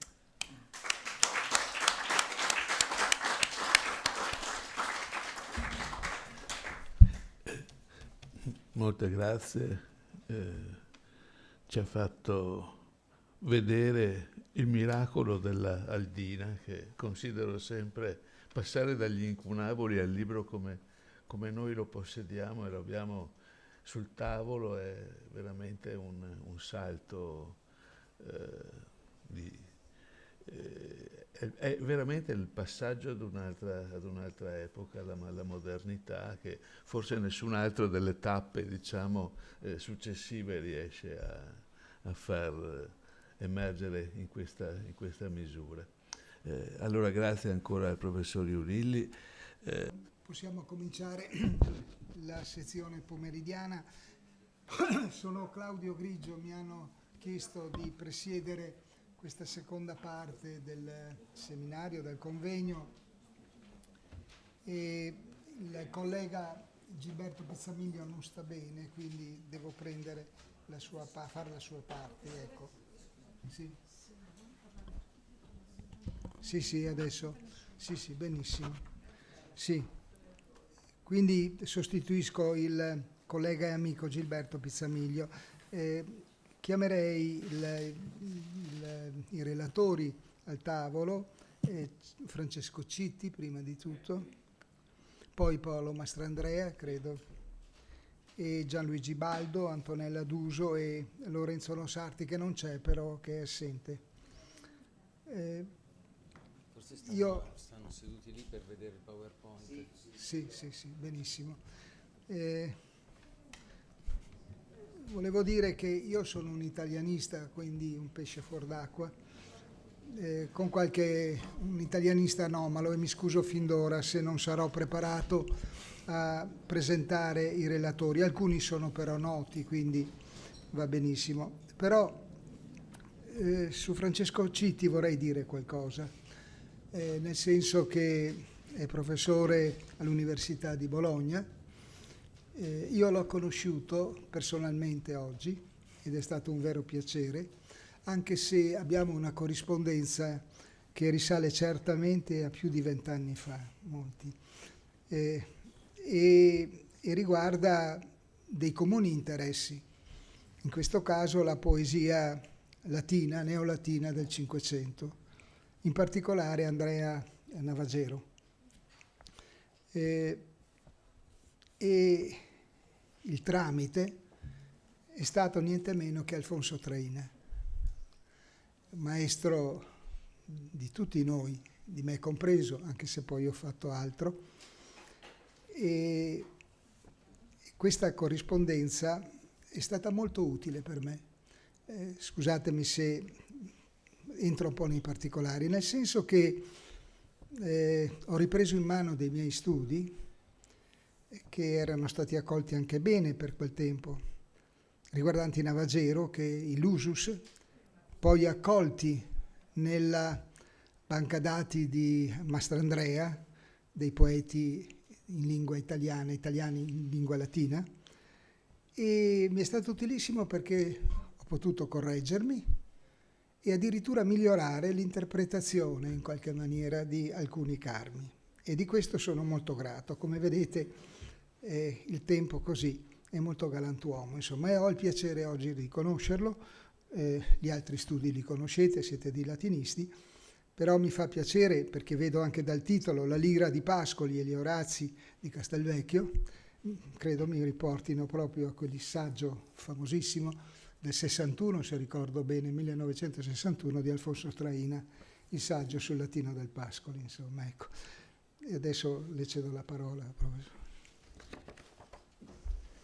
Grazie della presentazione Claudio Grigio, che appunto mi ha riportato a interessi comuni, e ringrazio gli organizzatori, in particolare Paolo Mastandrea e Gianluigi Baldo, per aver dato l'occasione di questo incontro, e di parlare qui all'Istituto Veneto, dove per me è un grande onore venire, appunto nel ricordo anche di eventi passati, come è stato ricordato il convegno pascoliano, cui appunto parteciparono tra gli altri Emilio Pianezzola e Alfonso Traina. Oggi appunto parlerò dell'antologia della poesia lirica romana, Lira, che fu pubblicata in prima edizione nel 1895 col titolo, come vedete, Lira romana, con testi che vanno dal Carmen Saliare fino ad Orazio. Fu quindi ristampata in 3 edizioni successive tra il 1899 e il 1911 con revisioni e integrazioni, soprattutto per la poesia successiva ad Orazio fino ad Ausonio e Prudenzio, come si evince dal titolo che potete vedere nella seconda riga della slide. Ad Orazio è riservato uno spazio significativo, come vedremo. Attraverso alcuni sondaggi vorrei esaminare il modo in cui l'antologia si rapporta da una parte con la critica oraziana coeva, dall'altra con i carmi lirici di Pascoli. Prenderemo perciò in esame in particolare l'Ode 314 e il poemetto pascoliano Reditus Augusti. Ecco, devo dire che anche l'argomento di Lira è un argomento che, a parte Traina, ci richiama strettamente all'ambiente padovano, veneziano di Ca' Foscari, e ricordo 2 lavori in particolare, una tesi di dottorato di Maria Belponer, La Lira di Giovanni Pascoli, e un recente lavoro di Denoni, una tesi magistrale che è dedicata sia agli aspetti della didattica in Pascoli sia alla sezione di Marziale di Lira. Dunque, dicevo, presso l'archivio di Casa Pascoli sono conservati numerosi materiali relativi a Lira, soprattutto per quanto riguarda Catullo. Potremmo, ad esempio, seguire per il Carme 1 varie fasi di elaborazione, partendo dalla trascrizione di note da vari commenti anche umanistici, come qui si vede dal commento di Stazio Lusitano del 1566 a quello di Scarigero del 77, commenti che si riteneva Pascoli non avesse mai visto direttamente. Ecco, li potremo seguire quindi le varie fasi dagli appunti iniziali fino alla versione definitiva. Per quanto riguarda Orazio, i materiali di Castelvecchio sono forse meno ricchi, ma comunque interessanti e diversificati. Prima di esaminarli è utile domandarsi che spazio abbia Orazio in Lira romana e nelle successive edizioni. Oltre alle pagine introduttive nel saggio La poesia lirica di Roma e un paio di pagine nella metrica della lirica romana, la selezione da Orazio è piuttosto ampia, comprende 13 epodi su 17, 65 su 68 odi dei libri 1-3, il Carme secolare, e 9 su 15 carmi del libro quarto, per un totale di 235 pagine dedicate a Orazio su 431 nella prima edizione e 236 su 515 nella quarta edizione. Nel frattempo, appunto, si sono aggiunti alcuni poeti successivi ad Orazio, da Ovidio a Marziale fino ad Ausonio e Prudenzio. È dunque chiaro che ci sia un interesse prevalente per Orazio nel volume. Un ulteriore interrogativo riguarda il rapporto di Pascoli con la critica contemporanea. Dante Nardo e Sergio Romagnoli, che hanno curato una ristampa di Lira, hanno fatto una lista, ecco che vedete qui a sinistra, hanno fatto una lista di 8 edizioni: Bentley, Crucius, Dillenburger, Kissling, Lamben, Müller, Orelli, Perkamp, menzionate all'interno dell'antologia. Di queste se ne trovano 2, quelle con l'asterisco, nella biblioteca di Castelvecchio. Di altre 3 che ho sottolineato si trovano ristampe di anni differenti. Se si guarda la biblioteca di Castelvecchio si possono trovare 54 volumi di argomento oraziano, se si considerano le edizioni, i commenti e le traduzioni. Nella slide ho fatto una selezione delle edizioni che contengono in particolare odi ed epodi, da Bentley fino a Ussani, e in particolare ho evidenziato in grassetto quelle che presentano annotazioni riconducibili alla elaborazione di Lira, in particolare l'edizione di Cortese Torino 1892, Ramorino Milano 83, la Teubneriana di Müller del 1890 e il commento in traduzione italiana Firenze 1893, oltre all'edizione di Oden und Boden di Nauk del 1882. In particolare, nell'edizione teubneriana di Lucian Müller, Pascoli ha riportato a matita, spero che si veda, accanto al numero di ciascuna ode la data di composizione, trascrivendola dalla tabula cronologica oratiana che si trova a fine volume. L'ode 1.20, nella pagina qui vedete a sinistra, è datata 730, cioè 24 a.C., data più o meno recepita ancora oggi da Nisbet Hubbard, che propongono il 25 a.C., mentre i più prudenti sono Baldo e Tuso, nell'edizione di cui abbiamo già parlato oggi, che indicano il terminus postquem del 33. La data è calcolata sul vino che viene utilizzato, sul fatto che sia un vino abbastanza stagionato, e quindi si può scendere fino alla data del 25-24. Però chiaramente è un calcolo teorico. L'ode 1.21 è riportata al 726, che sarebbe il 28, cioè la data di inaugurazione del tempio di Apollo Palatino con le statue di Diana, Apollo e Latona. Mentre accanto all'ode 1.22 si legge un punto interrogativo. Ed in effetti, dicono Baldo ed Uso, mancano indizi cronologici per la datazione. Ho fatto una selezione in una pagina, ma ovviamente gli appunti sarebbero molti di più. L'interesse di Pascoli per le questioni cronologiche è primario, perché l'antologia non segue l'ordine vulgato dalla tradizione, quindi non si segue Epodo 1, 2, 3, ma un criterio che è a volte cronologico, a volte tematico. In particolare, al criterio cronologico Pascoli si attiene per gli epodi. Basta tuttavia scorrere la slide che avete sotto gli occhi per accorgersi che Pascoli non segue le indicazioni di Müller, che pure aveva trascritto nella sua copia. Va bene, ho messo a sinistra la data supposta da Pascoli e all'estrema destra la data supposta da Müller, e vediamo che non sempre le date coincidono.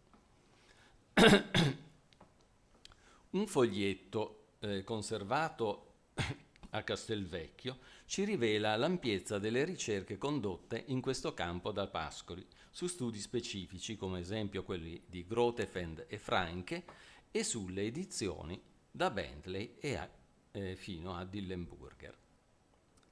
Pascoli stabilisce dunque una sua cronologia oraziana, e se guardiamo ora i primi 3 libri delle Odi, a partire dall'indice che faccio scorrere adesso mano a mano, vediamo che i testi sono organizzati in una prima sezione intitolata Proemio, cui seguono 11 sezioni centrali, ed una sezione dedicata alle odi di commiato, cioè 2.20 e 3.30.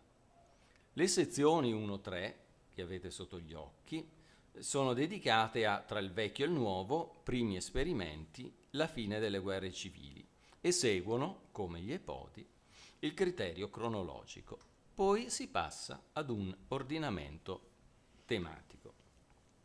È importante osservare, nella seconda colonna l'ho evidenziato, che anche il saggio introduttivo segue lo stesso ordinamento e completa l'illustrazione ai singoli carmi con brevi inquadramenti di sintesi.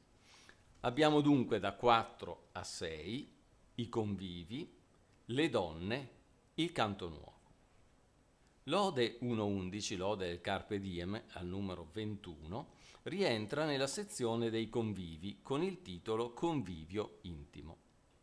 Nelle pagine corrispondenti del saggio introduttivo, a partire dalla seconda edizione di Lira, troviamo anche una traduzione omeometrica in Asclepiadei maggiori, secondo le regole della metrica neoclassica. Vedete brevemente, l'avete nella slide a destra.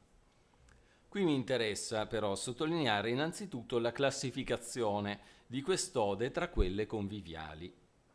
Quanto l'evocazione del simposio e quindi della musica che in Grecia lo accompagnava sia rilevante per ricreare la forma lirica a Roma, è stato fortemente sottolineato in questi anni a partire dagli studi di Luigi Enrico Rossi, con cui sostanzialmente concorda Lorenzo Nosarti nella sezione su musica e metri premessa alla Nuova Valla.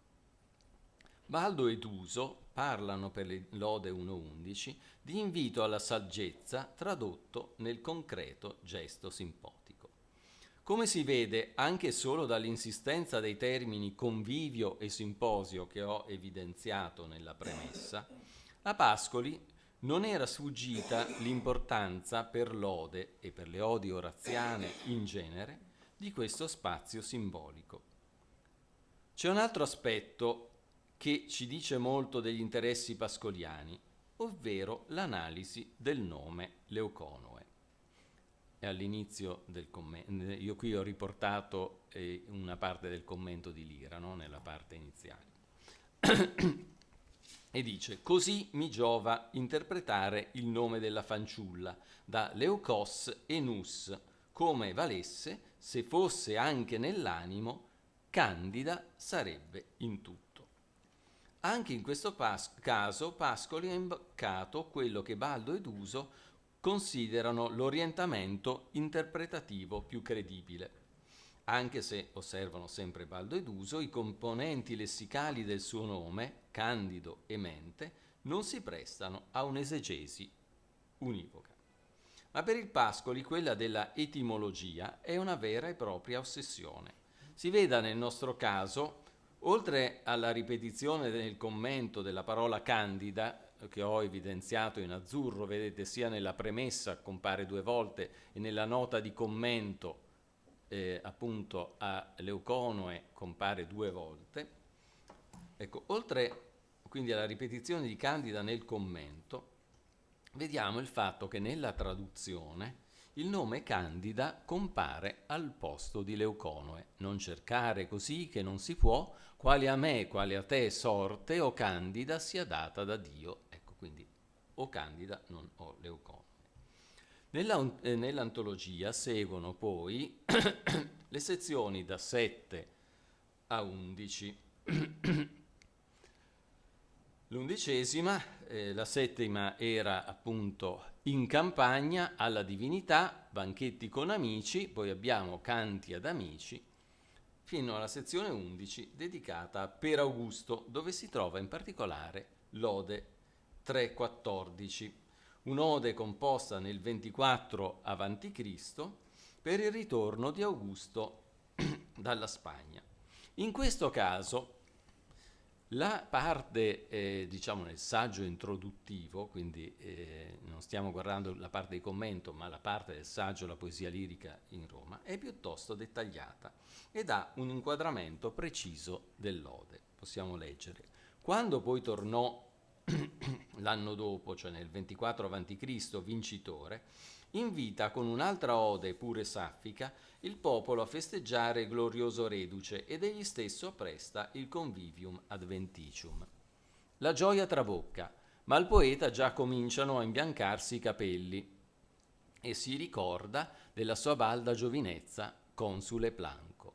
Già quell'anno che Planco era console, cioè il 42 a.C., Orazio aveva 23 anni. 18 anni erano trascorsi da allora, 18 anni di lavoro e di gloria.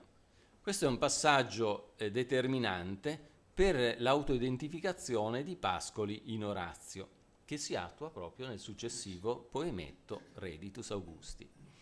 41 anni ha Orazio quando scrive l'Ode in Augustum Victorem ex Hispania Redeuntem.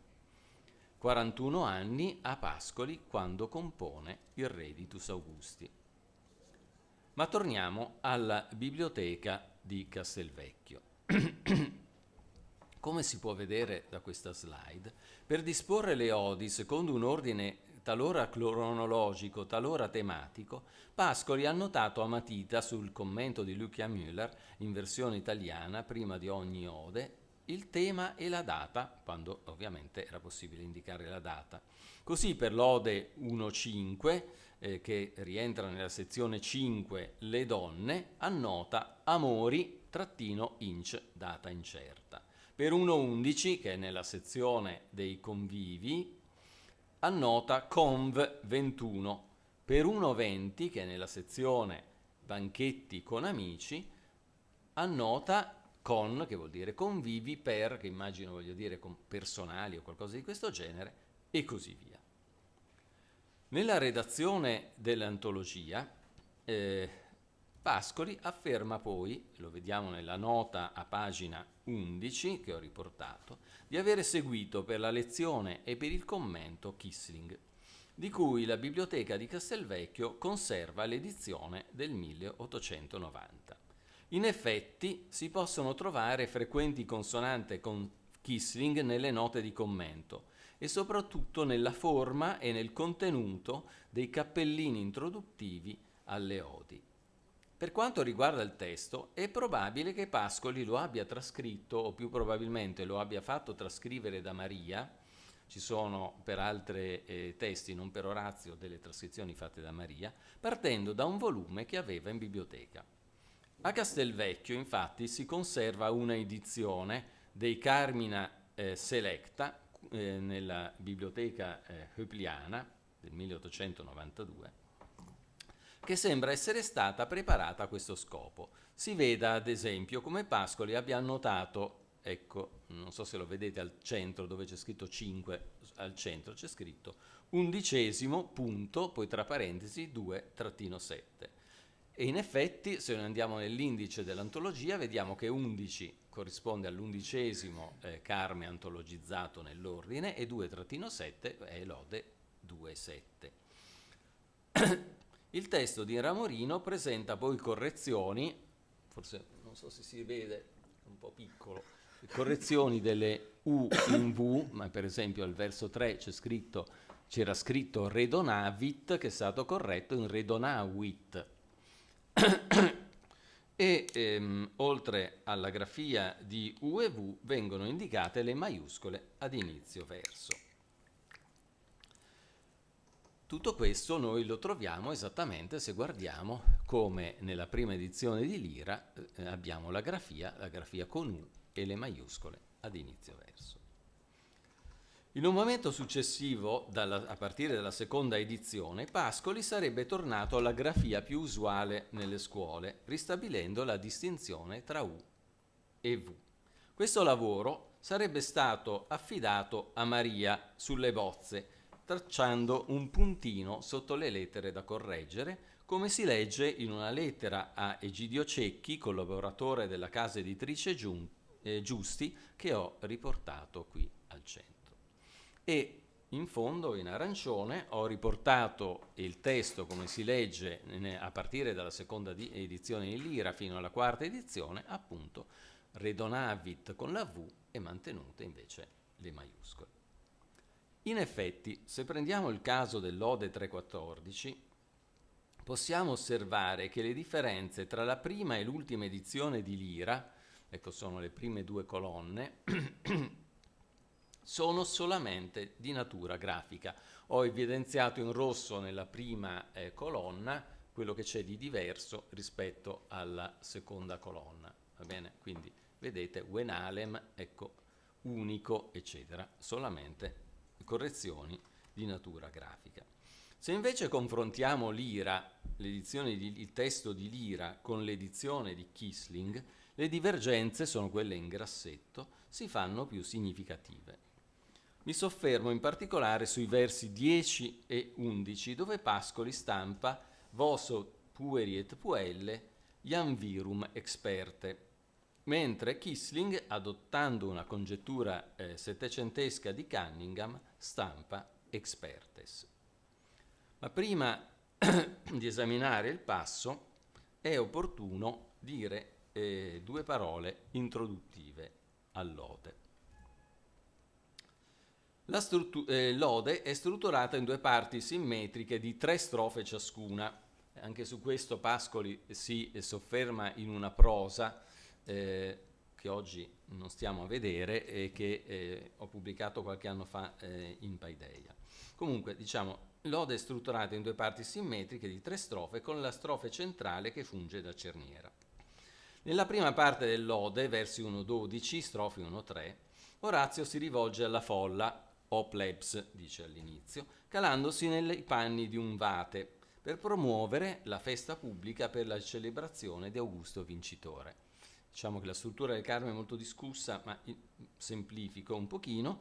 Questa festa è caratterizzata da un corteo per le vie di Roma piene di folla, appunto la plebs, cui partecipano tra l'altro Livia, Ottavia e altre matrone della casa di Augusto, accompagnate da ragazzi e ragazze, appunto, vedete il verso 10, pueri e puelle.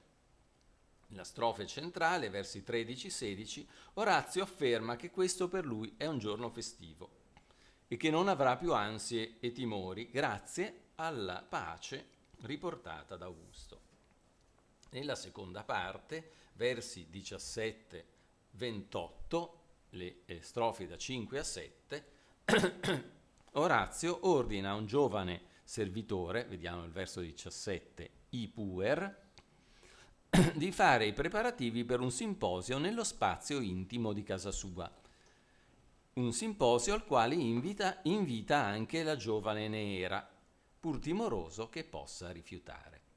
Il finale, in Orazio, resta aperto.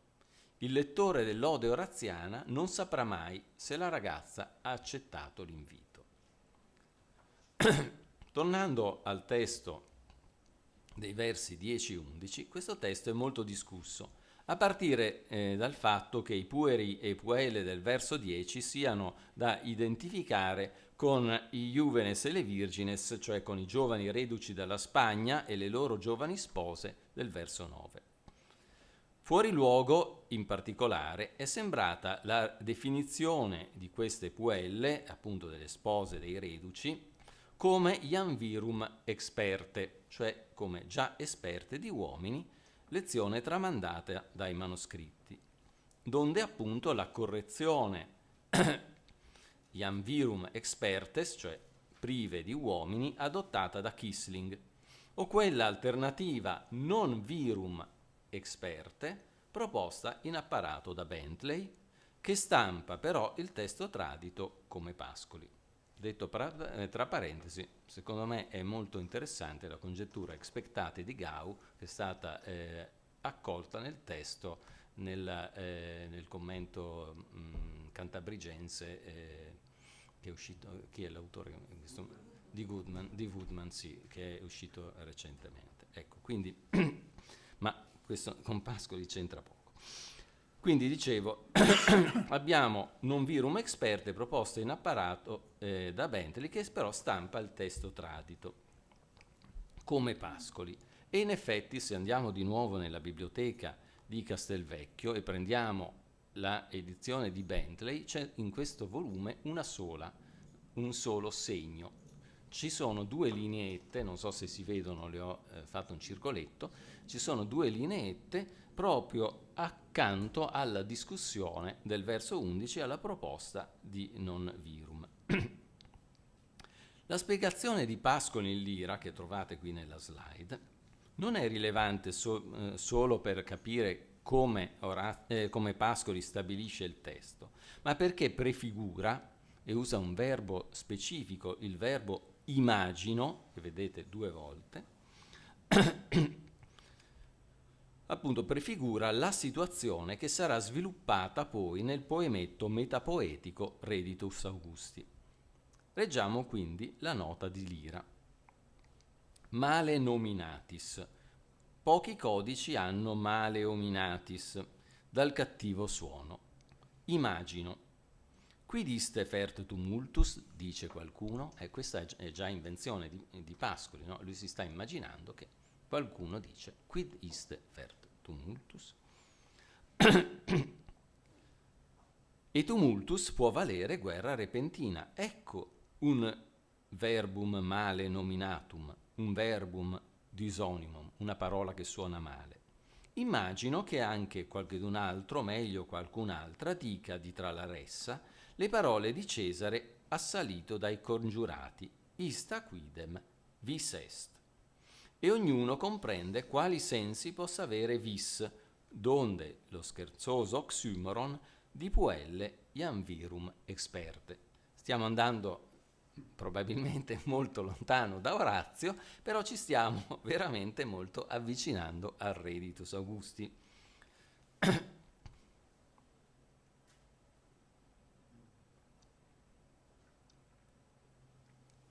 Diciamo che siamo anche lontani dai nostri tempi, da quello che oggi sarebbe proponibile. Comunque, parliamo di Pascoli.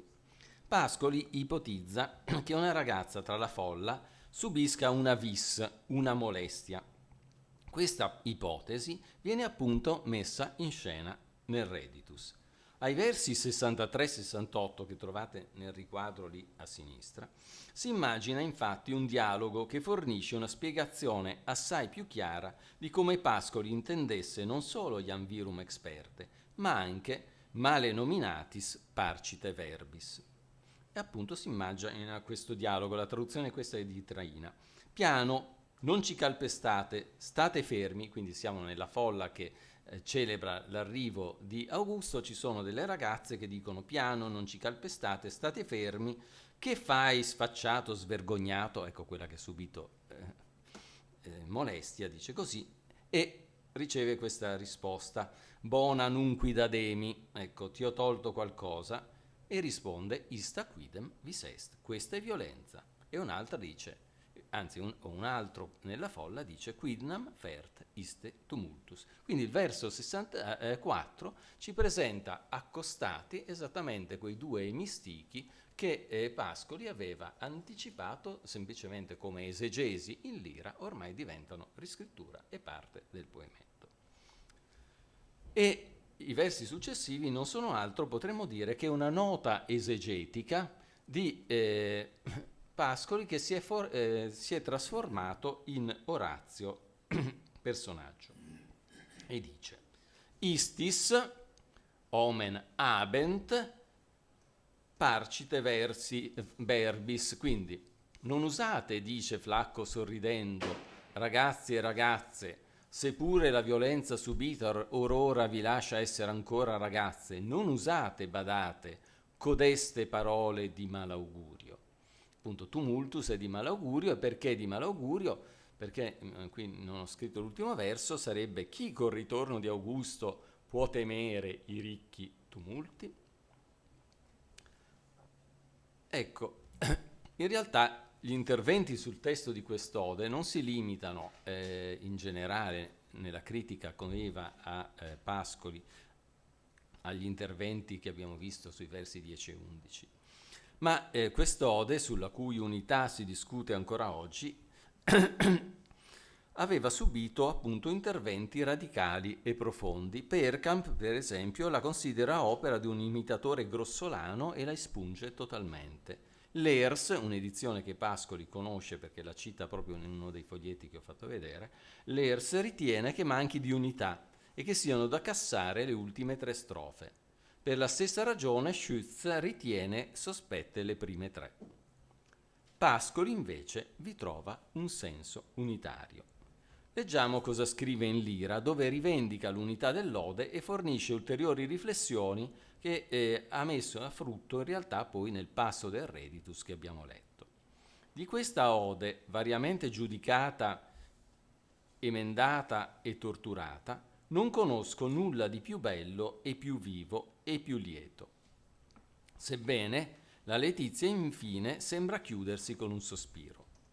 Il poeta in mezzo alla folla che aspetta Cesare, reduce dall'Ispagna. Comparisce intanto Livia, la moglie, Ottavia, la sorella, che devono andare incontro al marito e fratello. Con loro viene un corteo di matrone, le madri dei guerrieri che tornano e delle loro spose. È un momento di grande ondeggiamento nella folla, poiché tutti si spingono per vedere le illustri matrone. Sono parole, qua e là, dispettose ed equivoche, di chi si sente urtato e pestato. Vedete la ipotesi che viene presentata anche qui, delle parole dispettose di chi si sente urtato e pestato. Il poeta rimprovera la gente che è attorno, scherzando anch'esso, e tutto lieto ordina il banchetto. Non deve mancarci la cantatrice, la chitarrista ne era. Segue poi quella che è una sorta di traduzione libera in prosa dell'ultima parte dell'ode. Vai ragazzo e chiamala. No, abbiamo visto i puer, eccetera. Dille che si spicci e s'annodi appena i capelli, e se il janitor maledetto facesse ostacolo, vientene via. I capelli cominciano a imbiancare e l'animo non è più quello dell'anno di Planco. C'è un altro passaggio che non va trascurato nella nota al verso 11. Dov'era? Scusate. È qui. Ecco, nella nota al verso 11. Parlando della folla, Pascoli osserva, è l'ultima riga, l'idea di questo chiacchiericcio è presa dalle Adoniazusai di Teocrito, dove si parla così spesso di Oclos. Teocrito sarebbe dunque un modello dell'ode oraziana, in primo luogo per la rappresentazione della folla. In effetti, le Adoniazuse presentano un'alternanza di scene simile all'ode di Orazio. Si passa infatti dalla parte iniziale a casa di una delle protagoniste alla parte finale in mezzo alla folla che si reca alla festa di Adone. Proprio per evidenziare l'importanza di questo testo per Orazio, Pascoli inserisce nel Reditus citazioni in greco prese da Teocrito, con un peculiare uso del code switching, funzionale tanto alla mimesi del linguaggio parlato, con il plurilinguismo tipico dell'urbe, fra l'altro tra i personaggi che parlano c'è anche un Greculus, quanto al richiamo diretto al modello. Vediamo l'inizio del Carme. Ozeo iosso soclos, qui quando quextra reia, ocage formice numeroque modoque carentes. Quindi, Odei, che folla, come e quando ne verrò fuori, ehi sta attento, è tutto un brulichio di formiche. Ragazzo, da che parte vai? E poi, utilizzando nuovamente aner filememe patese, operando il nuovo Teocrito, buon uomo non pestarmi. Così Quinto Orazio dice fra sé, ora esclama ad alta voce nei crocicchi, borbottando le parole delle siracusane alla festa di Adone. Nella riscrittura pascoliana, la voce di Orazio lirico, ora rivolta alla folla, la plebs, ora al puer, si trasforma in una pluralità di voci, assumendo la forma dialogica del mimo. In effetti, la parola mimi ricorre in alcune liste pascoliane di carmi latini da comporre. Sono 2 liste in cui non c'è ancora il titolo Reditus, ma comunque c'è la parola mimi.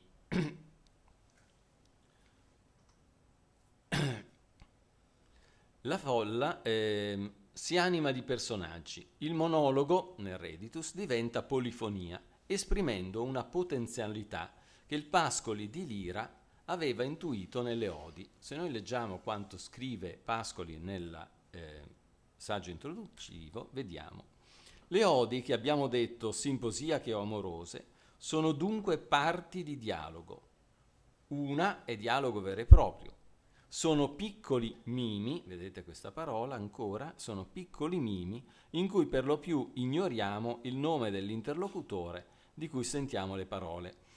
Ecco, sulla questione della forma mimetica di alcune odi di Orazio, poi c'è stato un intervento di Reitzenstein in particolare che ha analizzato il modo in cui le odi sono costituite, in alcuni casi, come molta letteratura ellenistica, di tableau successivi. Ecco, Pascoli recupera proprio questa idea di scene successive nel modo in cui costruisce il Reditus. Dunque, accanto al personaggio di Orazio e al narratore, come vedete qui ho segnato l'alternanza tra narratore e Orazio, Nella prima scena in esterna prendono voce vari personaggi.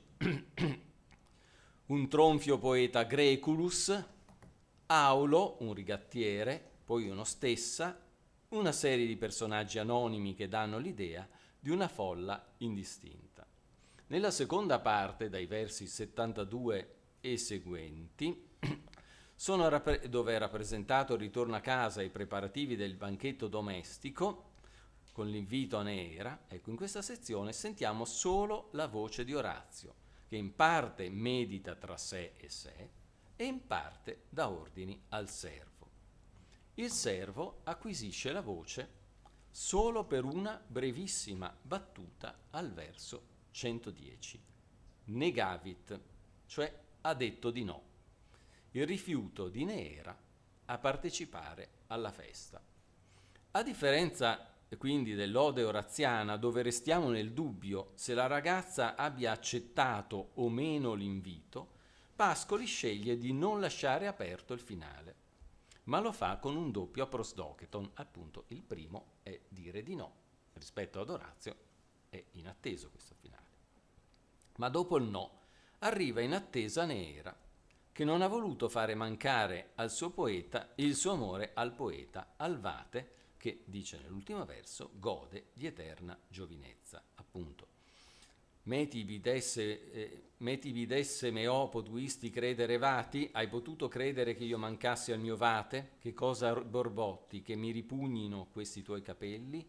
Tu, poeta più che evocativo come tradotto, ecco, è da considerare come predicativo, tu, in quanto poeta, godi il fiore di un'eterna giovinezza. Quindi, appunto, si conclude in segno positivo. L'identificazione autobiografica di Pascoli con l'Orazio del Reditus Augusti è stata più volte sottolineata. Orazio nel 24, l'anno del ritorno di Augusto dalla Spagna, ha 41 anni, come 41 ne ha Pascoli quando scrive il Reditus nel 1896, quello che è stato definito l'annus horribilis di Pascoli, cioè l'anno in cui insegna a Bologna e in cui è costretto a rompere il fidanzamento con Imelda Morri, dando per sempre l'addio all'amore e alla speranza di un suo nido. Sembrerebbe dunque che con questo finale a sorpresa il poeta, Vate anche lui, abbia voluto realizzare nella poesia quell'amore che appunto nella vita aveva visto sfuggire per sempre.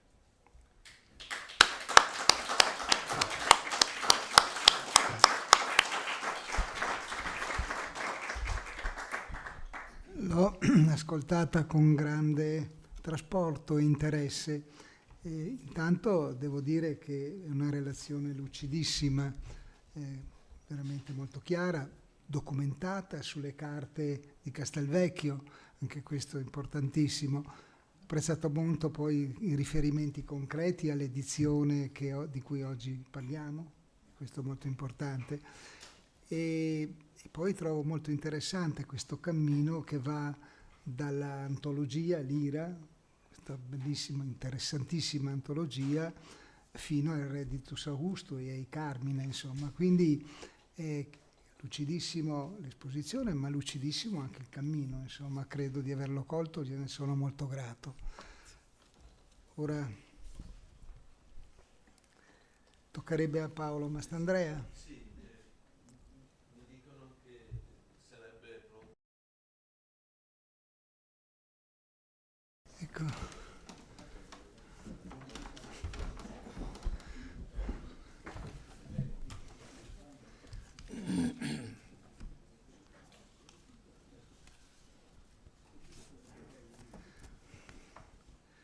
Bene, riprendiamo, dopo l'interruzione, è stata breve, adesso prenderà la parola Paolo Mastandrea. Paolo Mastandrea è stata l'anima di questo seminario, convegno, non so come preferiate chiamarlo, è sempre molto attivo, molto generoso. Vorrei dire che non ha bisogno certo di presentazione. Io mi sono permesso prima di ricordare quella bellissima iniziativa del Poeti Vero d'Italia in lingua latina, perché ha trovato ospitalità proprio un autore che citavo prima, Navagero, caro sia al professor Citti che a me. Ora non so esattamente, il titolo è Orazio Veneto, però adesso siamo curiosissimi di ascoltarli, Paolo. Dunque, vi deluderò sicuramente. Intanto Orazio Veneto è un ripensamento rispetto ad un Orazio Patavino che suonava ovviamente un po' irriverente verso il vero boss, diciamo, patavino, è vero, del periodo augusteo. Poi in realtà che cosa volevo fare? Volevo fare una rapidissima, state tranquilli, carrellata su quelli che sono stati gli studi oraziani, partendo da quando? Partendo dal Settecento, perché il Settecento, cioè il secolo di Orazio, vede l'intelligenza veneziana alle prese da vari punti di vista con l'insegnamento non solo letterario, estetico, poetico, ma anche etico di Orazio. E lo fa in modi molto, molto articolati. Quindi anche una parte d'Italia che certo non si segnala per vivacità illuministica, anzi viene considerata una delle parti d'Italia più resistenti alle idee francesi. Poi nella realtà faccio alcuni nomi, insomma, l'Abate Conti, Antonio Cesari, Francesco Algarotti, questo saggio sopra Orazio del 1760, che davvero fornisce di Orazio un quadro, diciamo, un ritratto appena, che poi è quello che, se volete, che è un po' quello che rimane nei secoli, no? Questo del poeta caro ai principi ma libero, cioè questo equilibrio che in vista di una etica non del tutto dove il privato non si stacca tutto sommato dal pubblico, dove si fa coesistere una educazione in cui l'epicureismo non va a cozzare contro lo stoicismo e l'atteggiamento favorevole al bene pubblico, insomma, che è il mondo romano repubblicano e anche augusteo. Dicevo comunque, per parlare del Settecento, pensiamo ancora a Melchiorre Cesarotti, che negli ultimi anni di vita vengono pubblicate postume a Padova nel 1809, queste osservazioni sulle odi, che sono un testo poco noto, ma dove i singoli carmi, soprattutto del primo libro, vengono esaminati uno a uno e riletti alla luce di un adattamento alla morale applicata. Cioè si legge Orazio come un filosofo, in buona sostanza, come qualcuno che può aiutare a vivere bene, che credo fosse, per quello che mi permetto di dire, credo fosse quello che Orazio davvero voleva. Cioè, Orazio è portatore di un'etica, che è un'etica affrontabile, è un'etica non ardua, non eroica. È il modo per cercare di vivere felici senza attendersi granché, senza nuocere agli altri, senza dare all'ambizione, alla volontà di affermazione di sé, alla potenza, alla ricerca della ricchezza, no? Quegli spazi che poi alla fine, lo sanno tutti, non portano da nessuna parte. Comunque non si arriva attraverso quelli alla felicità, ma solo eventualmente alla sopraffazione. Insomma, io trovo che la fama di Orazio in questo Settecento, che tutto sommato si può considerare il secolo che esce dalle grandi dei grandi conflitti, no? dei secoli precedenti, in particolare dalle guerre di religione e tutto sommato anche dalle guerre che avevano insanguinato l'Europa, insomma, nella prima metà, le guerre di successione. Ecco, questa seconda metà del Settecento è un periodo in cui Orazio non è un caso, insomma, se diventa l'autore del secolo. Ecco, allora quando metteremo penna in carta, se lo faremo, insomma, per queste cose, andremo anche un po' a esaminare punto per punto i prodotti di questi studi, anche di personaggi minori, commentatori, sempre di area veneta, insomma. Penso a questo Stefano Benedetti Pallavicini, a questo Luigi Brami, a questo Francesco Soave, che hanno larghissima stampano moltissimo, vendono moltissimo e sono nomi tutti ormai sfuggenti e sfuggiti. Naturalmente, com'è che sono arrivato ad avere questo tipo di curiosità? Grazie agli studi di Dante Nardo, che aveva riunito poi in questo volume a cui aveva fornito il titolo davvero delizioso di Minerva Veneta, che sembra il nome di una gazzetta settecentesca. E invece era la rivendicazione, appunto, per questa area dell'Italia di una mobilitazione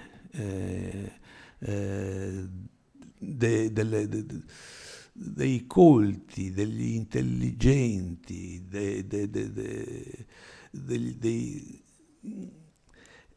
di coloro che spesso facevano il mestiere di letterato da dilettanti, perché spesso erano professori di medicina o di ingegneria e che tuttavia coltivavano gli studi classici e soprattutto nel corso del Settecento erano riusciti nel campo della critica testuale a prevedere degli esiti che sarebbero stati poi conseguiti magari un secolo e mezzo più tardi, vero, dall'Achmann e dai suoi scolari.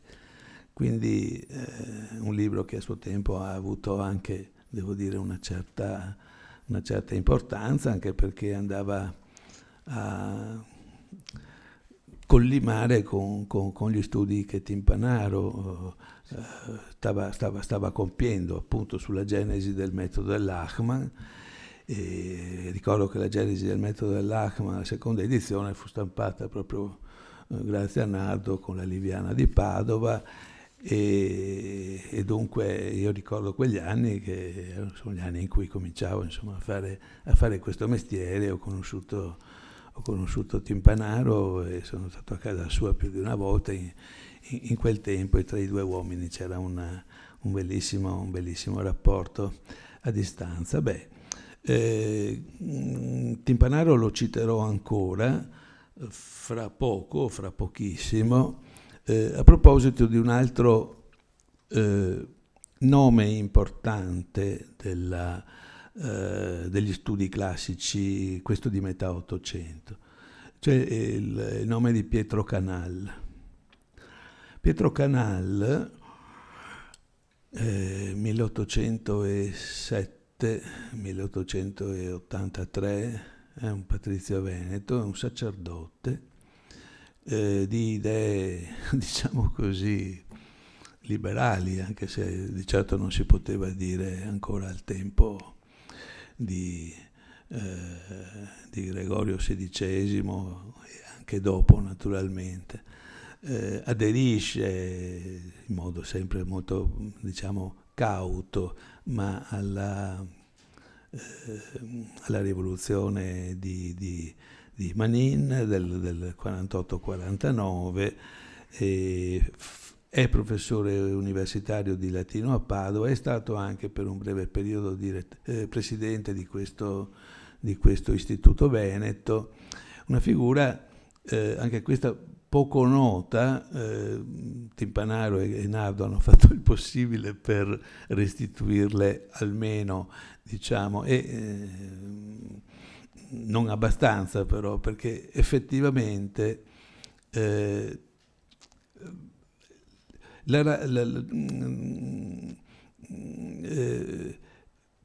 Canal mise in piedi, era un poligrafo anche, ma insomma era un latinista, e mise in piedi una fortunatissima collana di testi latini e latini con traduzione, fortunatissima, che cominciò nel 1837 e 1838 e che durò quasi fino alla fine della sua vita.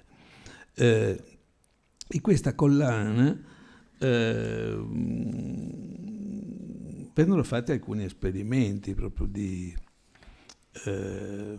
edizione che teneva conto di quanto si stava facendo in Germania. In particolare è molto noto, perché ne ha parlato molto appunto Timpanaro nella voce del dizionario biografico, questa edizione di Varrone, che era un testo difficilissimo perché veniva da codice unico, e però aveva tutta una serie presentato una serie di problemi testuali, per cui l'edizione fatta in casa, diciamo così, nel Veneto, no, di metà Ottocento, da questo ignoto Pietro Canal, una figura tra l'altro anche dalla biografia abbastanza interessante, perché era un sacerdote, però era anche uno sportivo, era un uomo molto prestante, un nuotatore eccellente, e in quel periodo il latinista, o quello che si considerava tale, più importante di Venezia, a partire dal 1938, quando torna per l'amnistia dalla Francia, è Tommaseo. Ma Niccolò Tommaseo, così come non era riuscito a Milano a diventare il latinista degli editori milanesi per colpa di Leopardi, non riesce a diventare neanche il latinista del Cavaliere Antonelli, cioè questo editore, no? Per colpa di Canal, perché Canal non lo apprezza come latinista, perché Canal ha una visione scientifica, se possiamo usare questo termine, no? della filologia, e Tommaseo invece naturalmente ha una visione estetica del testo, quindi vuole che il testo sia bello, anziché fedele, anziché reale, diciamo così. E quindi erano due visioni che non potevano andare. E Tommaseo per tutta la vita restituì un'antipatia, diciamo, micidiale a Canale, mi viene in mente questa definizione che io trovo straordinaria. Allora, Canale a quanto pare era molto alto, insomma prestante, un bell'uomo sportivo, eccetera. E Tommaseo mise nero su bianco una definizione di Canale che diceva che era alto, bello e inutile come un platano. O come i platani, non ricordo, va bene. Allora, dicevo che allora, è ben noto, è stato accennato anche questa mattina da Antonio Iurilli, naturalmente il Settecento è il secolo di Orazio, e quando arriva il romanticismo le cose si rovesciano, quindi l'Ottocento prende le vendette, diciamo, su Orazio, al punto che quando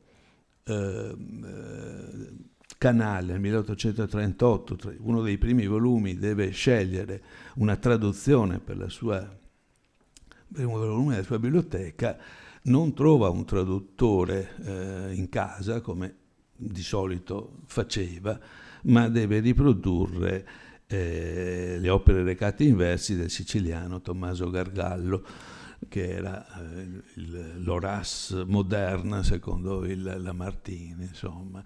Ora, quindi questa... come si capisce, il periodo romantico vede al contrario in Orazio l'uomo che si mette al servizio dei potenti, che non ha una visione eroica della vita, eccetera, eccetera. Insomma, tutto quello che è un rovesciamento. Spostandoci al secolo scorso, se volete alla fine dell'Ottocento, naturalmente la figura che si impone negli studi oraziani è quella di Pascoli, di cui sappiamo molto, e anche prima Francesco ci ha dato una bellissima visione del laboratorio, insomma, in cui lo studioso e il poeta, diciamo, collaborano appunto allo stesso scopo. Come si studia Orazio nel Veneto? Allora qui c'è da fare c'è da raccogliere un bel po' di idee. C'è una definizione di Traina che riguarda il nome di uno studioso che è Enrico Turolla. Enrico Turolla, che diciamo subito, Traina, che fece l'introduzione ad un'edizione delle sue opere oraziane che per impulso di Vittorio Citti e, diciamo, alla lontana di Traina, pubblicammo nei supplementi di Lexis nel 2000. Era un'operazione che andava fatta, naturalmente, perché Turolla era stato dunque Turolla, intanto vi fornisco qualche dato. Turolla è veneziano, 1896, e muore vecchissimo nel 1985. Ha una carriera abbastanza irregolare, perché si iscrive alla facoltà di lettere di Padova, dove riesce a sentire qualche lezione di Ettore Romagnoli. Romagnoli era stato a Padova dal 1908 al 1918, va bene? Ecco, ma il giovane Turolla deve partire per la guerra, fa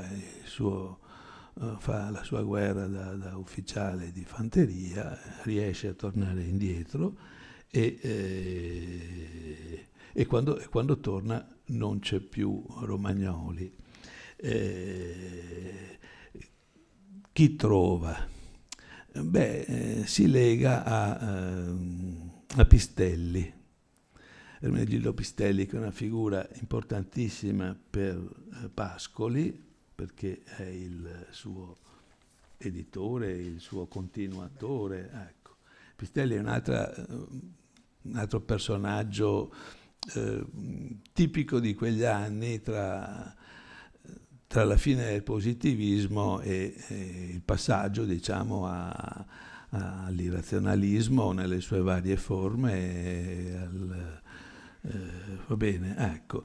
È uno studioso molto serio, cioè ha delle grandi capacità tecniche, insomma, ma insieme a Fraccaroli rappresenta dal punto di vista, diciamo, ideologico il vero terreno di preparazione di quello che sarà l'ideologia fascista applicata al mondo classico.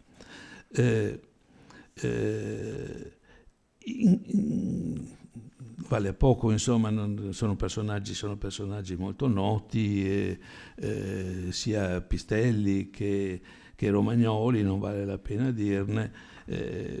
Torno su Turolla, appunto, perché Turolla è una figura talmente imprendibile dal punto di vista culturale, perché è giurista, è latinista, è grecista ed è bizantinista. Ha una carriera accademica piuttosto irregolare, perché diventa, non prima dei 35 anni, come usava allora, libero docente. Da libero docente insegna a Venezia dal 1938 al 1954. Poi vince una cattedra di latino a Catania, dove però riesce a inaugurare anche la prima cattedra di bizantinistica. Da Catania passa a Genova nel 1961, va in pensione nel 1967 e da quel momento in poi non scrive più una riga. Cioè cessa i suoi già, diciamo, non eccellenti rapporti con il resto del mondo, almeno a livello di comunicazione accademica. Ora Turolla, che Orazio ha in mente? Ha in mente l'Orazio che, diciamo, che Traina apprezza moltissimo. Ci sono in quella introduzione delle vere e proprie individuazioni di fili. Anzi, Traina comincia col dire io non l'ho conosciuto personalmente, ma poi c'è una quantità di elementi da cui si emerge che ha preso molto, e sono quasi delle confessioni. Questa visione di Orazio rovesciato rispetto alla tradizionale e, diciamo, secondo me ben solida figura di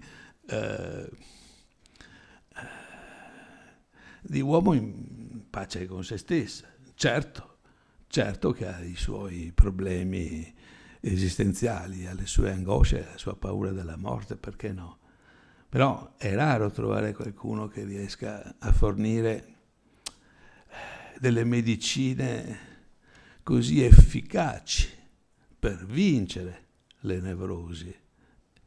È facile da andare ad individuare le nevrosi, no?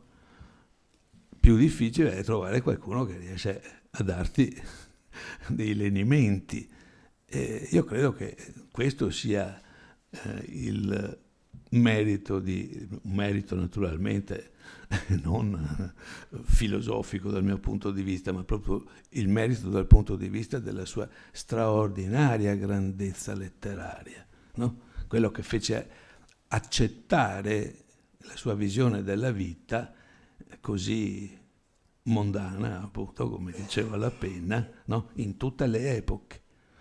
Cioè non subì la sorte di Lucrezio, no? Che venne eliminato. Cioè, Orazio viene letto durante tutto il corso del Medioevo. La sua è una morale, come dire, così onesta, così semplice, no? Così, diciamo, per fortuna che c'è. Vabbè, fatto sta che in questo attaccamento di Traina a Turolla mi ha spinto a rileggere tutto quello che riguardava questa figura, che Traina nell'introduzione ne parla, o meglio, parla della sua monografia del 1931 di Turolla, un libro che ebbe pochissimo successo, perché Turolla non era fascista e lo diceva. Quindi non partecipò alle orge, diciamo così, delle celebrazioni augustee, oraziane, costantiniane, eccetera, eccetera. Va bene? Ecco. Era un cattolico, tra l'altro, non trionfalista, e quindi non godeva di buona stampa, doveva avere un carattere non facilissimo nei rapporti con i suoi colleghi, tant'è. Ma Traina parla del suo lavoro, della sua monografia, come quella che resta il più acuto e sistematico approccio critico alla poesia di Orazio fra i primi del secolo e i lavori oraziani di La Penna. Ora, i lavori oraziani di La Penna cominciano nel 1949, quindi, come capite, è come se Traina ci stesse dicendo che Enrico Turolla è il più grande studioso di Orazio della prima metà del secolo. Poi arriva La Penna, che naturalmente ha una visione opposta a quella di Orazio, va bene? Che è quella che tutti conosciamo, perché ci siamo formati su libri che ormai avevano quelli della mia generazione, per non parlare di quelli dopo, che si sono formati sulla visione di La Penna, va bene? Più che su quella di Marchesi, che sarebbe un capitolo a parte che non tocco, anche perché adesso chiudiamo bottega, diciamo così, che ho parlato che basta, e come sentite non ho un gran discorso da fare, è una specie di individuazione in quest'area geografica di un interesse per gli studi classici e per Orazio in particolare, che poi ha anche per esempio negli studi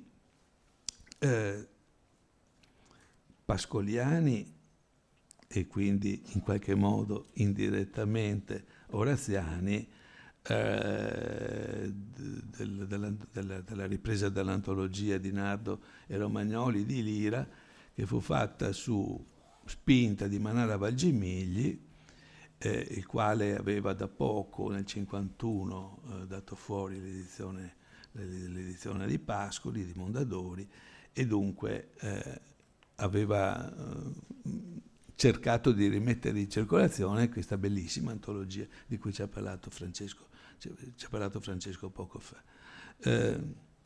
Cos'altro?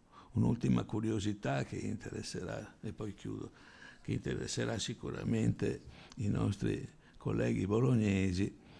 Nel 1984 Enzo Degani ha scritto una ricchissima, adesso non ricordo il titolo, ma una specie di storia dei grecisti italiani del Novecento, va bene?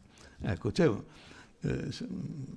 siccome sono stati raccolti dagli scritti minori di Degani in 2 volumi grossi così della biblioteca di Icasmos, li avevo a casa e sono andato a rivedermeli e ho cercato di vedere che cosa pensava Degani di Turolla, e ho trovato questa definizione dice Scolaro del Pistelli, dunque di molti noti, almeno a un ignorante come me sono pressoché sconosciuti, si dedicano pagine, ma tocca una nota a piedi pagina, dice Scolaro del Pistelli fu Enrico Turolla, eccetera, eccetera.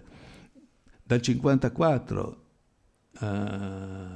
eccetera, cioè la sua carriera comincia nel 1854, quindi come capite quando aveva preso poco 60 anni, non era così, ma secondo Degani.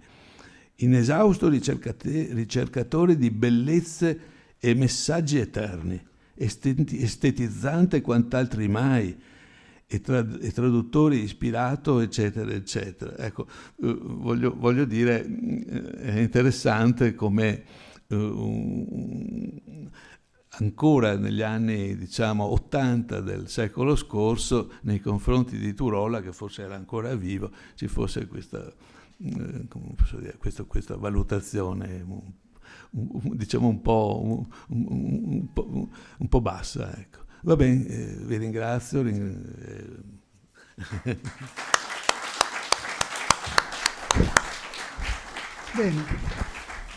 anzitutto ti ringrazio Paolo, perché è un excursus questo molto interessante, in sostanza dal Settecento fino al secolo scorso, e Orazio in questi 2 secoli.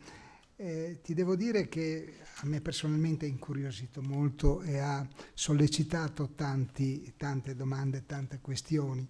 E certamente il tuo riferimento all'Abate Conti è fondamentale, è un autore molto importante.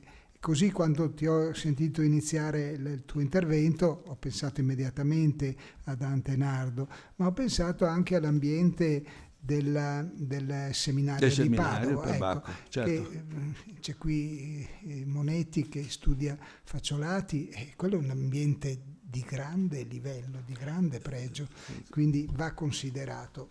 E poi Pietro Canal non lo conoscevo e ti ringrazio per averlo. E di Romagnoli, di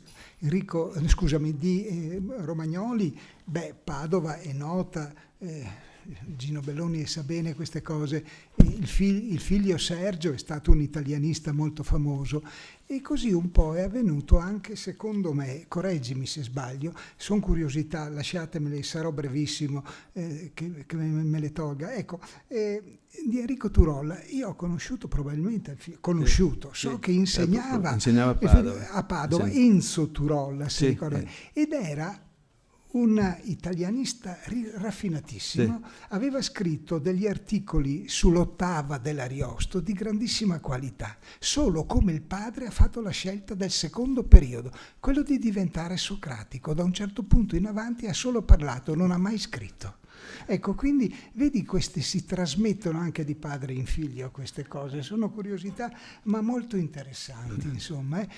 So che faceva parte di un circolo di critici e intellettuali raffinatissimi, lo sai, Cesare Galimberti, Mario Arrigoni, Damiani. Certo. Era un godimento ascoltarli e sentirli, ma leggerli era quasi impossibile, è un po' come Augusto Campana, no? Ecco, quindi bisognava rincorrerli con il registratore, registrare e poi costringerli, quando avevano il testo scritto, a correggerlo, perché andava altrimenti pubblicato in quella maniera. Ecco, questo veramente è molto interessante, e devo adesso concludere in una maniera molto semplice. Adesso ci sarà l'intervento, quello più atteso, è chiaro, perché riguarda i festeggiati. Un Orazio per la contemporaneità. Il titolo è veramente fatto molto bene, sì, questo sì. Riguarda Orazio ai nostri giorni. Saranno presenti, adesso parleranno, Antonella Duso e Gianluigi Baldo. Non c'è Lorenzo Nosarzi, ecco, che pure ha partecipato per la parte filologica. Ora, questa iniziativa, scusatemi se pongo l'accento, è stata organizzata per iniziativa di Mastrandrea, dell'Istituto Veneto, e poi del Dipartimento, questo va detto, di scienze storiche e geografiche, di cui Baldo è stato direttore fino a poco tempo fa, e che rimpiange quel periodo, e il Dipartimento di Studi Umanistici di Ca' Foscari. Ecco, io devo dire, siccome mi hanno chiesto di presiedere, di dire, credo, e mi faccio interprete di pensiero vostro, di dire la nostra gratitudine per avere questa possibilità, insomma, di sentire dagli artefici questa bella prova, insomma, una grande prova.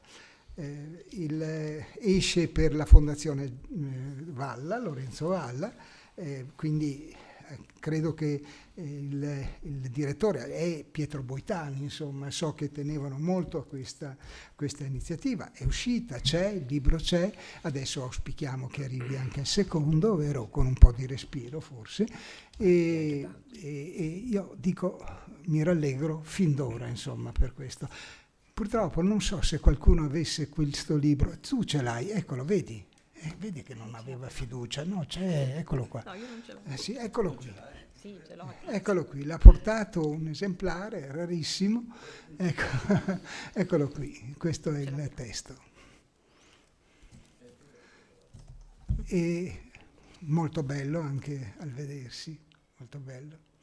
Ecco, vorrei ricordare, chiaro, la figura di Pianezzola, che è un po' l'anima assente, ma idealmente vivissimo, insomma, vero, per tutti noi, persona di rara eleganza, insomma, un latinista raffinato, insomma, che io ho conosciuto e lo ricordo ancora, insomma, lo stile di Pianezzola è una cosa nota a tutti, oltre che alle capacità, alla serietà, all'impegno anche civile, insomma, ecco, questo credo Gianluigi gli è stato allievo, molto affezionato, legatissimo, anche Antonella, io sai, lo conosco adesso, la vedo, sì, anch'io sto ampliando pian pianino i miei dati, però personalmente lo ricordo con molto affetto, anche perché lui proveniva dal Friuli, quindi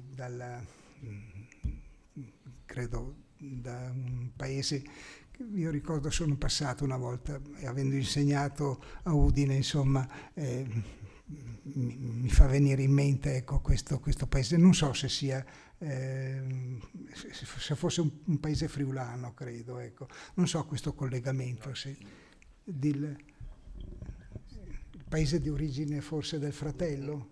No, aveva una parte il fratello, la sorella vive ecco, in Friuli, sì, perché è sposata con una sorella, sì, ma sì, lui sì, è vicentino, diciamo, di area vicentina. Ah, ecco, benissimo, di questo origine, fai bene a correggerlo, a Padova, perché sì, era la sorella allora che questo collegamento nella mia testa si scattava. Bene, scusatemi se ho un po' divagato, ma adesso comincerei con Antonella, o inizi tu? Ecco, allora inizio io per così etatis causa e anche perché ci tengo, dagli accordi anche che abbiamo preso con Paolo, a fare un po' un collegamento fra il passato e il presente. Poiché in realtà parlerò anche del lavoro in corso che per quanto mi spetta riguarda il quarto libro, quindi ci sarà un Misteron Proteron, prima parlerò del quarto libro, poi Antonella parlerà del suo lavoro che riguarda il terzo. Questo perché in realtà, come ci siamo detti con Paolo fin dall'inizio, quando abbiamo cominciato a progettare questa giornata di studi, e anche rispettando la tradizione dell'Istituto Veneto, non voleva essere la presentazione di un libro. Ecco, questo perché questo libro si aggira come un fantasma e nelle voci molto generose di chi mi ha preceduto. Se io ne parlo, non è tanto per fare appunto l'elogio o semplicemente la cronaca di un lavoro passato, che ovviamente sarebbe completamente fuori luogo, ma perché è in realtà un cantiere ancora aperto, e quindi, essendo un cantiere ancora aperto, c'è qualcosa di militante in corso, insomma, a livello proprio laboratoriale, che mi sembra anche corretto e onesto condividere con voi, insomma. E l'occasione peraltro mi consente di ricordare alcuni elementi di questo lavoro in cui si rispecchia la personalità di studioso di Emilio Pianezzola, che è stato ovviamente ricordato da tutti coloro che mi hanno preceduti, in particolare Francesca Ghedini, che ringrazio, e Paolo Mastandrea, che ringrazio. Devo dire fra l'altro che la storia di questa edizione si inarca, diciamo, percorre un numero di anni che non preciso, perché sarebbe un po' spaventoso, diciamo, e devo dire che l'impulso determinante per riprendere il lavoro e per portarlo a termine è dovuto a Maria Grazia Ciani, che ha riconnesso, diciamo, i fili di una relazione con la fondazione che dopo la scomparsa di Emilio si era un po' perduta, come potete immaginare, insomma. Quindi io mi permetto di evidenziare quello che costituisce il programma o il progetto all'origine di questo libro. Il progetto si coglie agevolmente nel taglio dell'introduzione, nella traduzione, nell'impostazione del commento e non solo nelle pagine esplicitamente dedicate alla presentazione dell'impresa che si intitola appunto una nuova edizione delle Odi. Io poi ho semplicemente fatto una piccola nota di aggiornamento, dato il gap temporale da colmare fra l'introduzione è stata stesa da Emilio Pianezzola e appunto la comparsa del libro. L'introduzione, questa introduzione di Emilio Pianezzola, ampia ma non di dimensioni schiaccianti, questo rispecchia la sobrietà anche della personalità intellettuale di Emilio, rispecchia il temperamento culturale di uno studioso che, benché dotato di una solida e rara formazione linguistica di tipo saldamente tradizionale, e oserei dire di tipo glottologico se la parola non spaventasse, ne documento la monografia sugli aggettivi verbali in Bundus, uscita nel 65 quando l'autore aveva 30 anni, era capace di dialogare con il lettore colto non specialista con un linguaggio che mai si compiace di sterili tecnicismi, ma punta a farsi capire, pur essendo nutrito di dottrina che lo specialista sa ben cogliere e con profitto. E questo l'ha detto anche molto bene stamattina Francesca Ghedini. Alla base di questo progetto oraziano c'è un atto di fiducia, l'idea che sia possibile trasmettere al lettore contemporaneo una poesia che va conquistata, sono state già dette queste parole, con fatica, ma per essere affascinati e catturati, perché poesia densa di allusioni, sostenuta da immagini nuove oppure topiche, ma rinnovate dall'arte consumata del poeta. Cito da pagina 43 dell'introduzione: Orazio lirico si può leggere per amore, per consonanza personale con i temi e le riflessioni esistenziali della sua poesia, per il piacere della forma perfetta e definita e definitiva data a espressioni divenute proverbiali. Si può leggerlo per il gusto di percepire nelle sue odi la misura e il senso del limite, l'ironia, la leggerezza di immagini e di emozioni, o la loro cupezza, per rimuovere il pensiero del tempo che passa, per esorcizzare la paura incombente della vecchiaia e della morte, per consolarsi con l'amicizia e il convito o con il fascino della poesia a cui Orazio stesso affidava la sua immortalità. Sulla scorta di questa cognizione esperienziale e non solamente filologica del valore di Orazio, animata dalla fiduciosa convinzione che fosse possibile e necessario avvicinarlo al lettore contemporaneo, l'introduzione dedica ben 7 pagine a ricostruire, in un modo che un tempo si sarebbe definito saggistico, alcuni echi della fortuna oraziana nei secoli. Il paragrafo si intitola La poesia di Orazio e la bilancia di Flaubert, lo ricordavamo proprio l'altro ieri al telefono con Paolo. Vengono convocati Calvino e Leopardi, quel Leopardi che manifesta per Orazio una fredda ammirazione, dice Leopardi, libertino ed amerino e cortigiano, alla fine non è poeta lirico che per lo stile, spiegato, ma parla poi di ordine figuratissimo delle parole. E ancora Emilio Pianezzola lungamente ripercorre il racconto dello svedese Björn Larsson, 2008, che ha un acrobatico, pluristratificato gioco allusivo, e alla fine della narrazione emerge uno scritto sconosciuto di Flaubert in cui viene delineata un'idea di stile sorprendentemente vicina a quella oraziana. E infine l'introduzione si conclude con la citazione di Nietzsche, citazione che secondo Traina costituisce un passo che ogni studioso della lirica oraziana non può esimersi dal ripetere. Non ho mai provato in nessun poeta lo stesso rapimento artistico che mi dette fin da principio un'ode di Orazio. Fine citazione.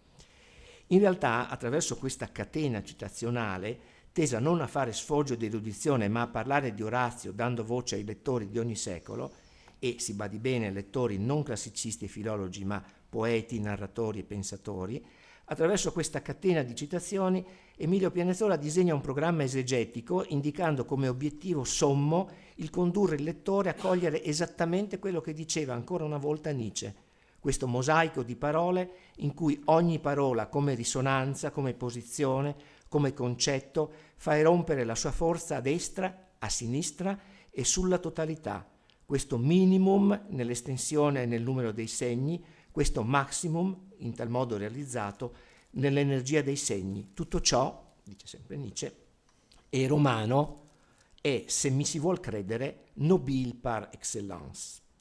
È innanzitutto nella traduzione che per Emilio Pianezola doveva essere misurata, non esibita, precisa filologicamente, sui criteri che tutto questo doveva essere dimostrato. Per Pianezola tutto questo doveva essere dimostrato nella traduzione, che era l'atto esegetico iniziale e finale di ogni operazione filologica e un atto di responsabilità da parte dell'esegeta. Sui criteri della traduzione Pianezola si sofferma alle pagine 13 e 15, da pagina 13 a pagina 15. La traduzione è, appunto, come dicevo, punto di partenza e punto di approdo dell'esegesi, e in questo era allievo della scuola padovana di Ferrarino e di Traina. Certo, Pianezola è ben consapevole delle difficoltà del traduttore, soprattutto del traduttore di poesia, costantemente combattuto fra la trasposizione più o meno fedele del testo e la sua leggibilità nella lingua d'oggi. Impegnato a contrastare ogni tentazione di eludere l'aderenza al dettato originale per abbellire o modernizzare il testo, Pianezola era convinto che la traduzione dovesse concorrere a creare quel contratto di mediazione fra testo classico e realtà attuale che ha l'effetto di prolungare la durata del prodotto letterario antico. In questo Pianezola cita Giancarlo Mazzacurati. In tutto questo c'è una concezione della cultura e della divulgazione che io definirei profondamente democratica e militante. I Carmina, dice Pianezola, sono un testo che è certamente patrimonio dell'umanità, o almeno della cultura occidentale, che deve essere a disposizione di ogni lettore che ne voglia usufruire. Una dimensione questa che Pianezola aveva ribadito in più occasioni, in modo particolare in alcuni scritti in cui delineava aspetti importanti del suo progetto intellettuale. Quella traduzione difesa come dissimiglianza del simile, la citazione è da Ursula Vogt del 1973, ed è percepita come un uscire dalla propria lingua per andare dialogicamente verso l'altro, facendo della Babele delle lingue quell'occasione di ricchezza mirabile celebrata da Steiner. Dice Steiner in Dopo Babele, una pioggia di stelle sull'umanità. A questa visione che promana dall'esegesi e dalla traduzione, due processi che ampliano le risonanze culturali e la diffusione del testo, dandogli vita e aprendogli percorsi insospettati, concorre anche la struttura del commento che Emilio Pianezola ha voluto fosse organizzata tramite una brevissima, ogni ode è strutturata in una brevissima introduzione e una piccola serie di rubriche che con immediatezza visiva, dice Pianezola, simile a quella data dalle finestre utilizzate nell'uso del computer, qui siamo all'inizio degli anni 2000, perché a tanto risale l'elaborazione, diciamo, strutturale del commento, sgombrano il vasto e vario campo del commento dalle indicazioni tematiche e strutturali, dalle riflessioni generali di carattere critico-letterario e dalle notizie attinenti all'inquadramento storico e cronologico. E fin qui il progetto che poi trovate appunto declinato nel volume che generosamente Claudio Grigio sta sfogliando in questo momento. Qualche parola sul lavoro tuttora in corso, che concerne terzo e quarto libro delle Odi destinate al volume secondo. Se da un lato può apparire antimetodico separare fisicamente il terzo libro dai primi due, perché notoriamente i primi 3 libri sono stati pubblicati insieme nel 23 a.C., questo assemblaggio editoriale non è privo di vantaggi, perché consente di cogliere quasi sinotticamente analogie e discontinuità fra 2 sequenze di componimenti cronologicamente distanti ma spesso tematicamente contigui, con la collocazione al centro di questa sequenza del Carmen seculare, che è stato più volte citato anche oggi. Questa disposizione editoriale consentirà, speriamo, di apprezzare al meglio quello che è una novità del volume rispetto alla maggior parte delle edizioni correnti, ossia la collocazione del Carmen seculare, appunto, che verrà interposto nel rispetto della cronologia dei libri fra terzo e quarto. In genere, appunto, il Carmen seculare lo trovate nelle edizioni correnti, anche in quelle, diciamo, commerciali o divulgative, alla fine della sequenza delle Odi, come anche in molti codici, con l'eccezione di pochi commenti. Per esempio il commento di Kissling, poi rivisto da Heinz, lo collocava fra terzo e quarto, e anche, devo dire, il commento recente di Richard Thomas al quarto libro premette giustamente, con felice intuizione esegetica, al commento del quarto libro il commento al Carmen seculare, ed è a tutt'oggi quello di Richard Thomas del 2011 il commento completo più recente al Carmen seculare.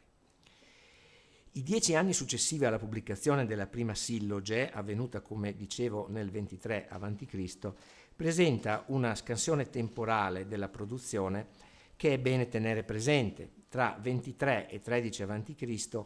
Orazio torna al Sermo con i 2 libri di epistole. Nel 17 a.C. riceve l'incarico di comporre il Carmen per i Ludi Secularis. Probabilmente nel 13 viene pubblicato il quarto libro delle Odi. Oggi si sta rivedendo perlomeno l'idea di una radicale soluzione di continuità fra prima e seconda esperienza di poesia lirica, inaugurata con il Carmen seculare.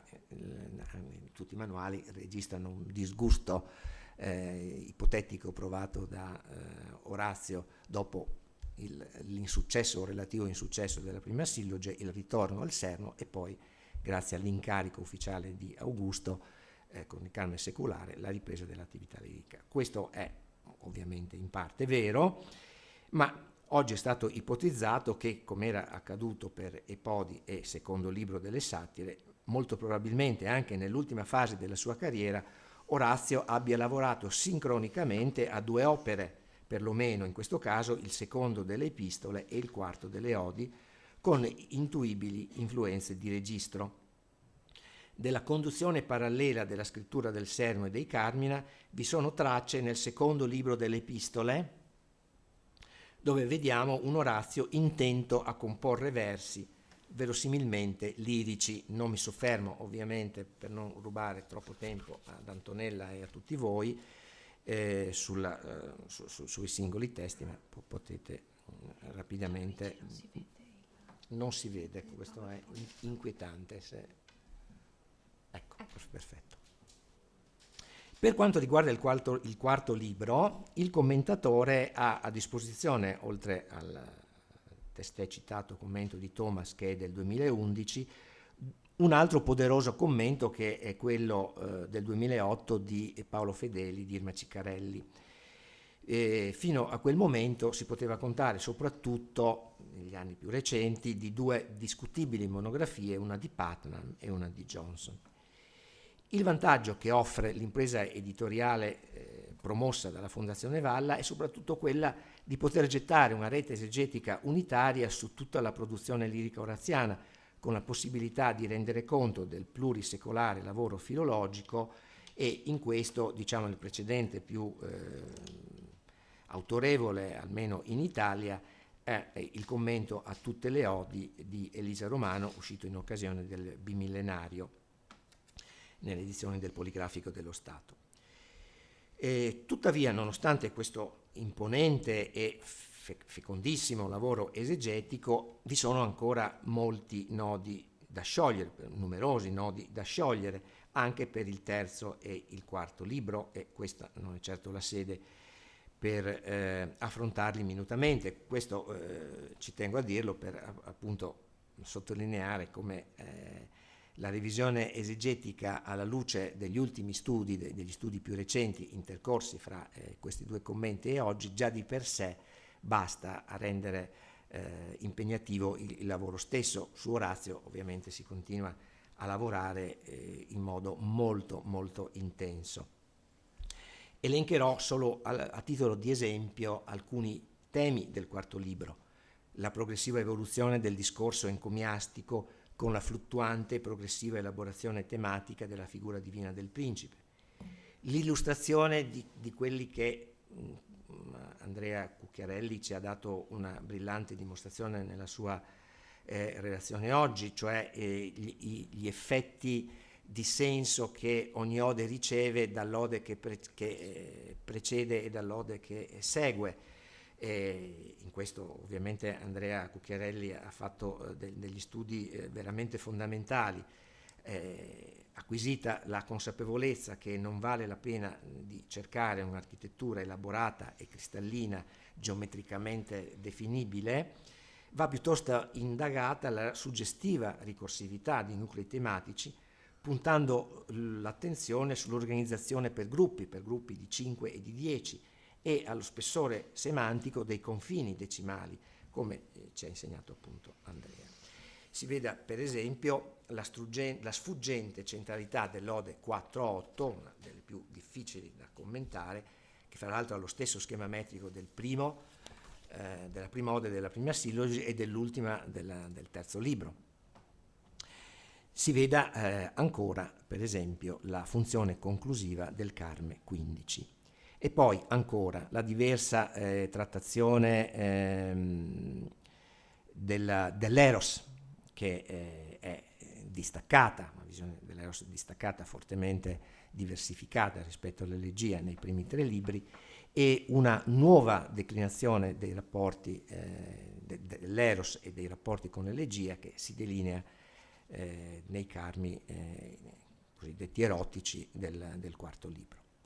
E ancora estremamente suggestivo è l'intrecciarsi tra autocoscienza poetica e le fasi di una carriera pubblica che rinasce, poeta pubblica come poeta lirico, che rinasce e acquista una posizione elevata e stabile, ormai non più insidiata dall'invidia degli avversari, che viene tematizzata più e più volte nel corso del quarto libro.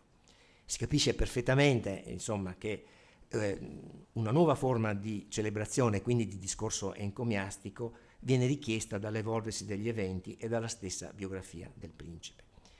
Se si dà la dovuta importanza agli indizi di una nuova temperie che traspaiono qua e là, si comprende bene come sia non solo possibile ma necessario guardare con occhi diversi a un libro che è costato a Orazio l'accusa di poeta cortigiano. Certo, Orazio non ha avuto un ruolo di servile esecutore, ma ha avuto piuttosto un ruolo attivo, creativo, nella fabbricazione di quello che un tempo si chiamava ideologia augustea, che oggi si chiama discorso augusteo, nella seconda fase del Principato. Questo è stato ben messo in luce dall'introduzione di Paolo Fedeli nel suo commento al quarto libro. Quello che si deve fare è appunto proseguire lo scavo sulla base di vari indizi di una evoluzione della poetica oraziana a livello di lingua, poetica e stile, quindi non una stanca ripetizione e declinazione di temi ideologici e celebrativi, ma una elaborazione nuova anche sul piano dello stile, e questo che ci terrei particolarmente a sottolineare, che prelude in un certo senso a modalità poetiche che saranno tipiche della seconda generazione augustea. E in questo senso il quarto libro va guardato proprio a partire dal punto di vista prospettico che offre il Carmen seculare. Alcuni tratti formali del Carmen seculare infatti preparano la strada non solo al quarto libro, ma appunto alla poesia successiva. Come sapete, il Carmen seculare è stato composto nel 17 su commissione di Augusto e era sembrato a Concetto Marchesi, un nome evocato anche da Paolo, un inno, e cito, di classica perfezione e bellezza, che procede maestoso tra la rigidità sacra delle formule solenni e l'accento commosso delle implorazioni. Ora, dal punto di vista stilistico, nei pochi lavori che sono dedicati allo stile del Carmen seculare, troviamo elementi di giudizio che sembrano rovesciare il giudizio di Marchesi. Il più eclatante, in un certo senso, è proprio quello di Richard Thomas, cioè l'ultimo commentatore del Carmen, che parla di una legnosità dello stile. Io sono nato con la camicia, dimostro. È inquietante questo. Lui è nato con la camicia, chissà se è Orazio.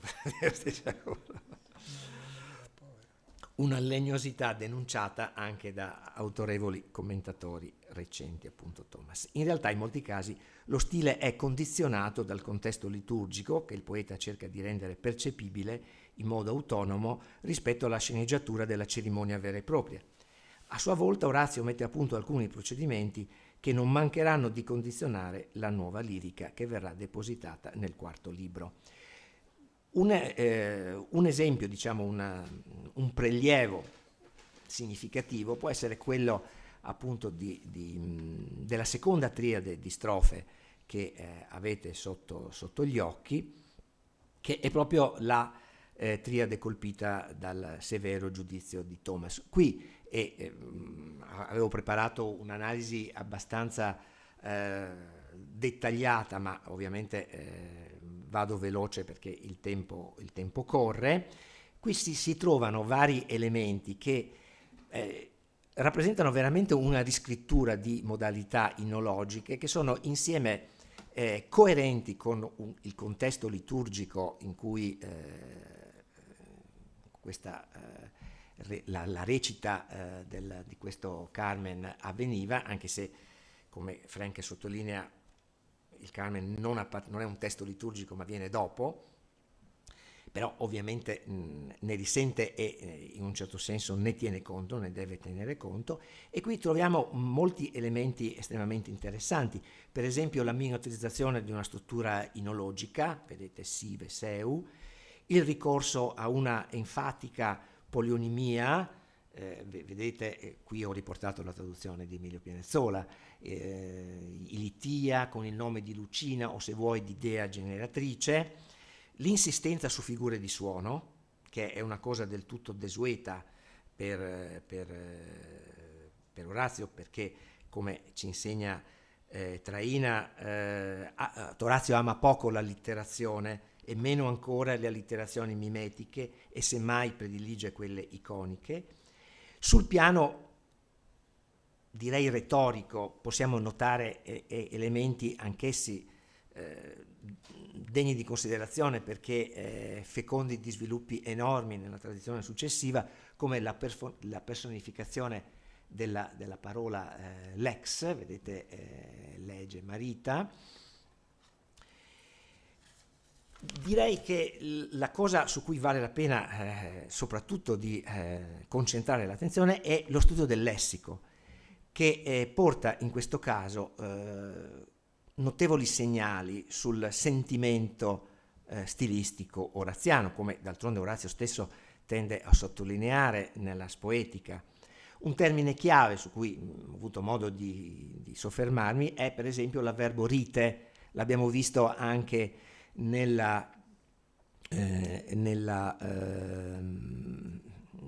1.32 di cui ha parlato Andrea Cucchiarelli, e che vedete proprio aprire questa triade, e che per necessità traduttive di ritmo traduttivo, proprio di ritmo stilistico a cui Emilio Pianezzola teneva molto, viene compresso assieme all'aggettivo maturos nella definizione nel giusto tempo, e che in realtà, sulla scorta anche di Virgilio, va spiegato esegeticamente, perché rispecchia e risponde alla necessità di rendere conto del contesto liturgico, e quindi andrebbe più va inteso nel senso di rispondendo alle richieste formulate nel rito. L'accento va posto sulla conformità del rito. Ecco, questo è un elemento che anche a livello metodologico mi fa piacere sottolineare, cioè il commento è stato elaborato, pensato per quanto riguarda il primo libro, e Emilio Pianezzola ha avuto modo di leggerlo compiutamente, ma anche per il secondo, perché tutte le principali questioni esegetiche sono state discusse insieme, e in certi casi si era proprio deciso di diversificare la scelta traduttiva rispetto alla spiegazione esegetica, che doveva rendere conto della complessità ermeneutica del testo. Questo è uno dei casi, appunto, no? Perché appunto la traduzione, una delle traduzioni possibili è nel giusto tempo, al momento opportuno. Il commento spiega che va inteso a fronte appunto di maturus, che significa esattamente questo, secondo quanto ti è chiesto nella preghiera. E questo appunto risponde a questa cosciente presa in carico anche sul piano stilistico del contesto liturgico, che, non lo dimentichiamo mai, costituisce l'occasione anche per una rinascita della biografia poetica di Orazio. Questi due elementi, autocoscienza poetica, biografia poetica e ritualità della performance, sono due elementi che accompagnano costantemente la produzione oraziana del quarto libro, tanto è vero che questo rite ritorna reiteratamente, compariva già nella 1.32, rite vocanti, e nel quarto libro compare più volte, delle 8 occorrenze di rite, ben 4 sono fra Carmen Seculare e quarto libro. Compare qui nella 4.6, che è un'ode che rappresenta un commento al Carmen Seculare, l'unica ode in cui compare il nome di Orazio, fra l'altro, e vedete che compare per ben 2 volte in anafora, rite nel solenne canto al figlio di Latona, nel canto la fiaccola crescente della notturna luna. Anche in questo caso la traduzione non obbedisce pedissequamente alla letteralità del testo, ma traduce facendosi carico anche di una leggibilità da parte del lettore contemporaneo, ma il commento appunto si fa carico della spiegazione puntuale. Rite in anafora ripete una caratteristica che quasi si tende a voler ostentatamente porre sotto gli occhi del lettore, quasi al lettore potesse sfuggire la coerenza rituale di quanto Orazio, qui sta parlando ovviamente del Carme Seculare, di quanto Orazio sta facendo. E ritorna poi nel Carme 4.15, e qui mi fermo, rinuncio a parlare di un altro termine di cui ho avuto modo di parlare a Licenza. Questa è l'ode conclusiva del libro, ed è un'ode, scusate,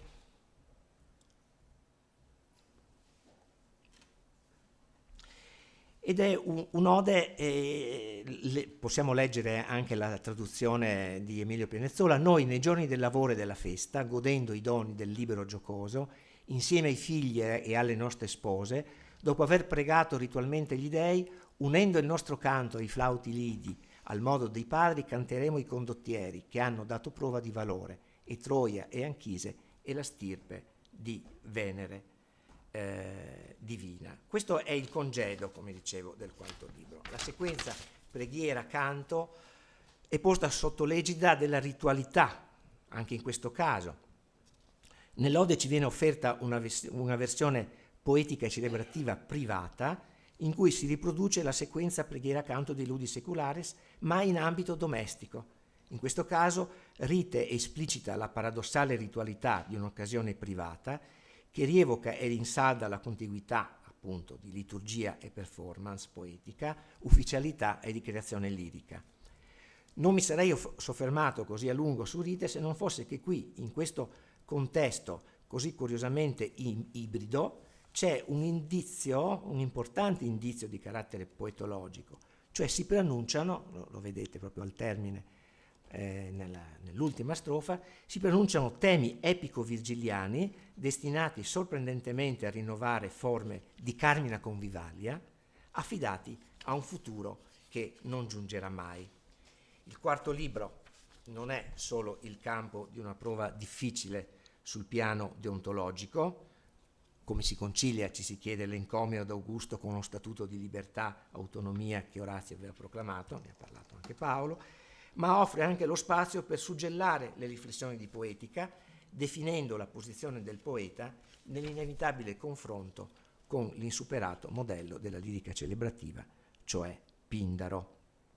Lo strumento principale di questa ridefinizione di sé, e vado all'ultima slide, quindi vi risparmio l'ultima slide della mia parte, lo strumento principe per questa ridefinizione è l'immaginario callimacheo e tutto l'apparato simbolico callimacheo che Orazio adotta per ridefinire la propria idea di poesia e la propria personale posizione rispetto a Pindaro.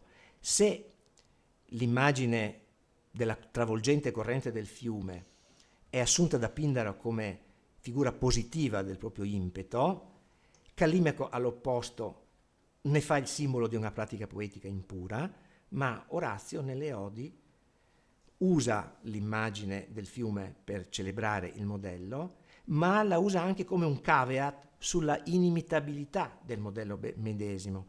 Per rappresentare la propria poesia, all'insegna della modestia, invece, Orazio impiega un'altra figura, quella dell'ape, ne ha parlato anche Andrea Cucchiarelli, che è sì pindarica ma anche callimachea, è l'immagine del labor lime, che in fondo è l'idea più utile per cercare di comprendere lo stile oraziano. In modo nuovo, Orazio si appropria di una visione e si prefigge un obiettivo che sono costitutivi della lirica pindarica e non: l'espugnazione della posizione dominante dell'epica, del suo potere di resistere nel tempo e nel tempo far durare la memoria di temi e personaggi.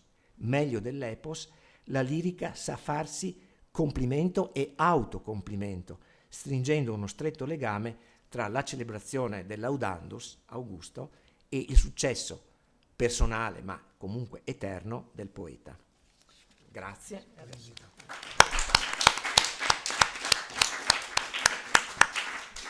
Ringrazio molto Gianluigi, domini questa materia in maniera impressionante, proprio rallegramenti. È un piacere sentirti poi. Tocca a lei adesso.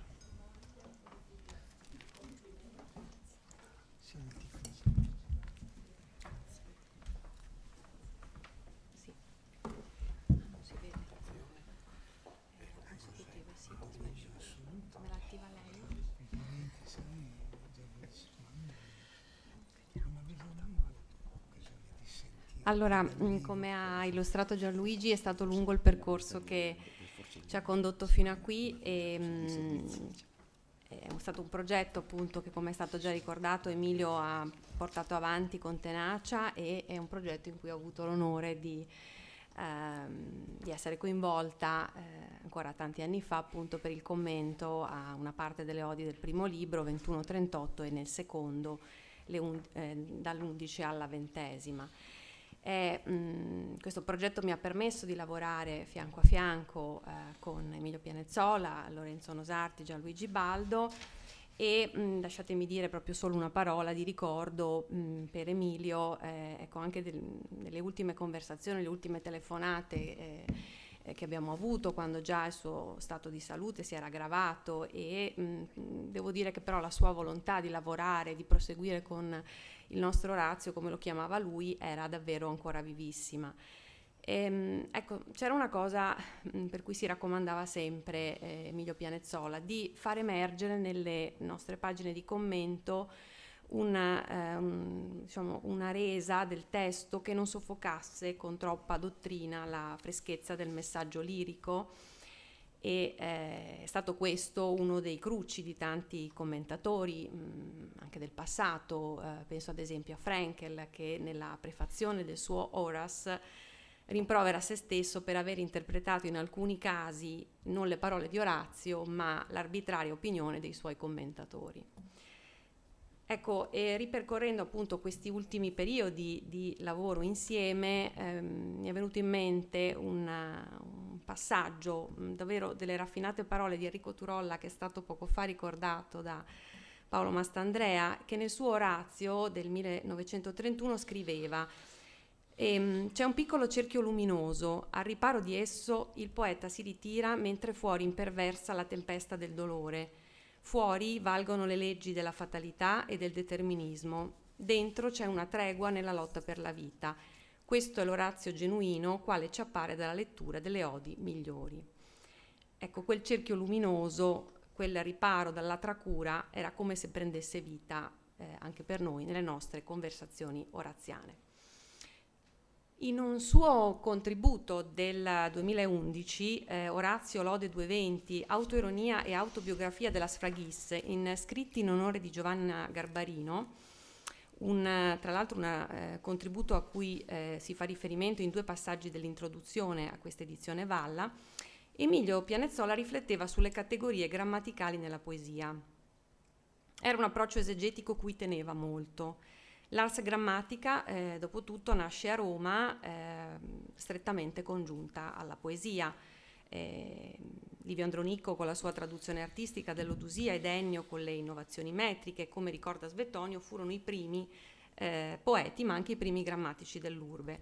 E questa grammatica di stampo alessandrino portò tra i suoi frutti a Roma proprio un metodo, una prassi esegetica dei testi poetici come scientia exercitata lectionis et expositionis e aurum quae apud poetas et scriptores dicuntur. Questa è la definizione di Diomede, che poi era già in Marco Terenzio Varrone, che fu il primo a tradurre a Roma questa celebre definizione che risaliva ancora a Dionisio Trace. Roman Jakobson ci ha insegnato a osservare la grammatica della poesia, ad analizzare tutti i mezzi utilizzati, soprattutto nella lirica che più si presta a questo tipo di indagine. Nella chiusa, piuttosto controversa nelle interpretazioni moderne del secondo libro che qui vedete proiettata, non usitata nec tenui ferar è il primo verso, Orazio immagina di trasformarsi in cigno e di volare, reso immortale dalla sua poesia, di volare da un'estremità all'altra della terra. Emilio, in questo contributo a cui ho fatto riferimento, osservava come la categoria grammaticale prevalente dell'ode, proprio questa è l'etichetta che usa, fosse il tempo futuro. Ben 5 forme di futuro nella prima e nella seconda strofe, l'iterazione di yam nella terza strofe, che proietta ancora le forme di presente nel futuro imminente, e ancora 3 futuri nella quarta e quinta strofe. Sempre in questa prospettiva grammaticale, noi tutti ricordiamo le preziose pagine di Alfonso Traina, nel suo saggio La poesia della saggezza, posto a introduzione della famosa edizione Buro razziana, e in cui ad un certo punto osservava come la celeberrima Ode 1.11, anch'essa evocata stamattina, fosse ricca di performativi, in cui la maggior parte di essi è sintatticamente o semanticamente negativa. Non indagare il futuro, nequesieris, è peccato sapere, scire nefas, non tentare l'oroscopo, nec tentaris, non prolungare la speranza oltre il breve spazio della vita, spazio brevis, spem longa reseces, non farti illusioni sul domani, quam minimum credula postero. Orazio ama dunque la parola, ama farle quasi il vuoto attorno, come ha rilevato più di qualche interprete. Pensiamo all'altra chiusa minimale del primo libro, 1.38, Persico Sodi. quello che è stato definito un epilogo a sorpresa che chiude il primo libro dei Carmina con l'immagine della simplex myrtus del verso 5. La semplicità del convito è qui la semplicità dell'arte che punta all'eliminazione del superfluo e mira ad una classica essenzialità. L'ultima parola dell'ode è il participio presente, bibentem. È Orazio che si ritrae mentre beve sub arta vite. Non può essere privo di valore che un libro di lirica, dopo la 1.37, Nunc est bibendum, si chiuda proprio nel gesto simposiale con questa parola che si fa cifra di tutto un genere letterario che evidentemente rinviava ai Trinklieder di Alceo. Parole che fungono da ottimi reagenti per l'analisi dei vari livelli stilistici della lingua poetica oraziana, e cito una frase di Alfonso Traina, nella sua voce composti nominali dell'Enciclopedia Oraziana, sono appunto questa categoria.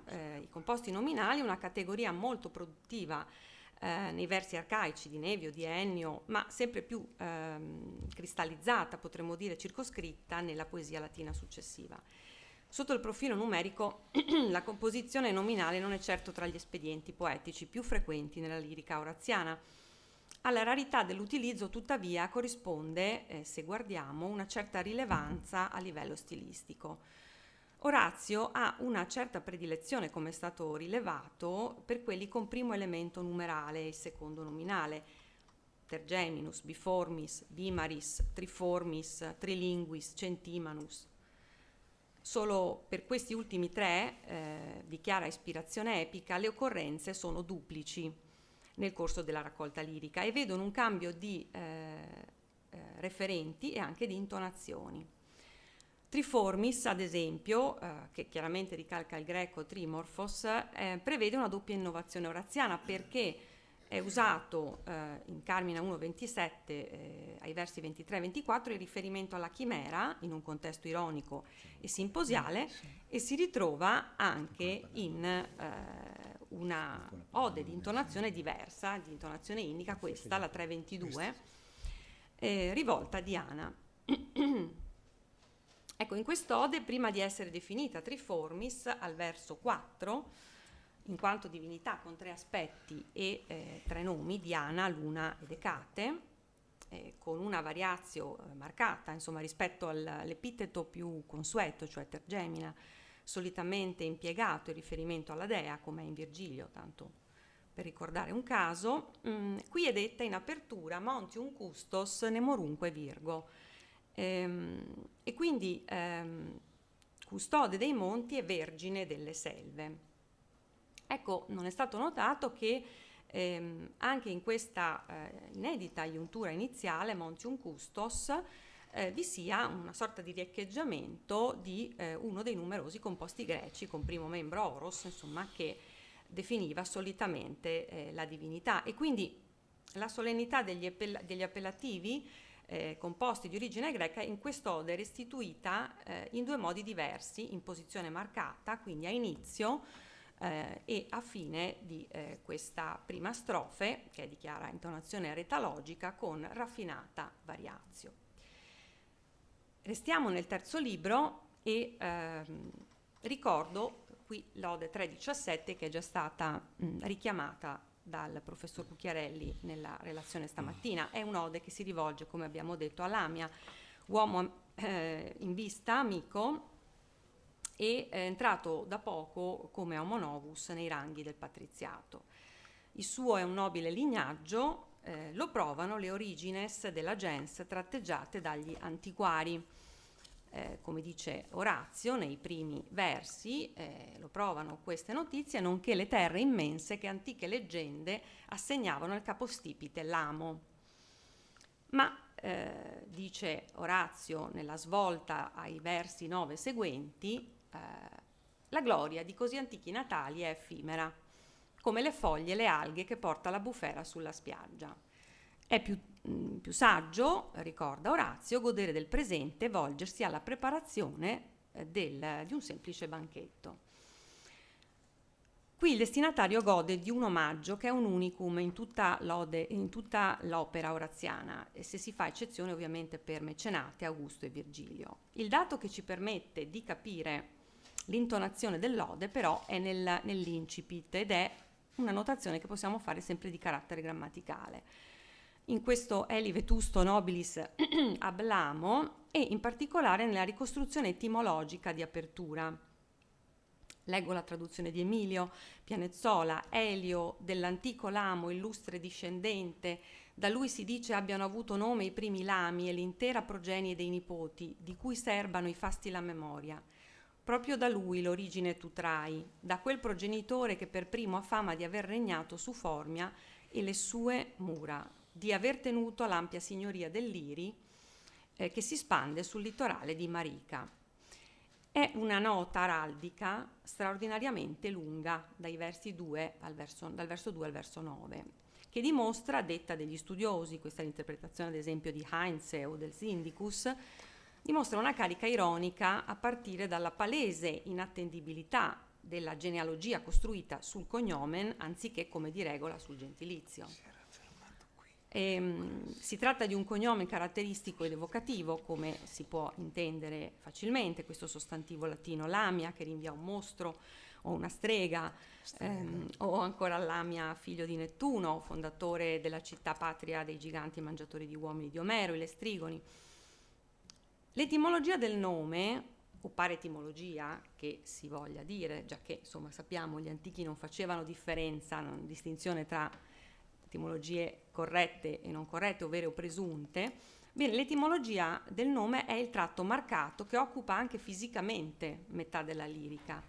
È un elemento grammaticale anch'esso, già che, come sappiamo, la ricerca dell'etimo rientrava pieno nella scienza grammaticale, e nel suo utilizzo qui c'è una intenzionale esibizione.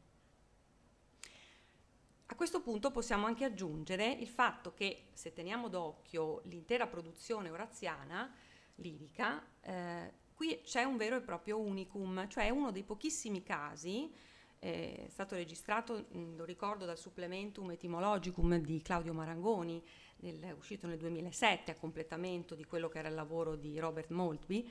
Ecco, dicevo che questo è uno dei pochissimi casi di etimologia esplicita in Orazio lirico. Ecco, quindi quelle in cui sono chiaramente, quelle in cui le etimologie vengono introdotte in maniera aperta da formula come appunto nomen, ducere, originem dare, eccetera. E quindi il lettore può chiaramente comprendere che si fa riferimento a un'etimologia.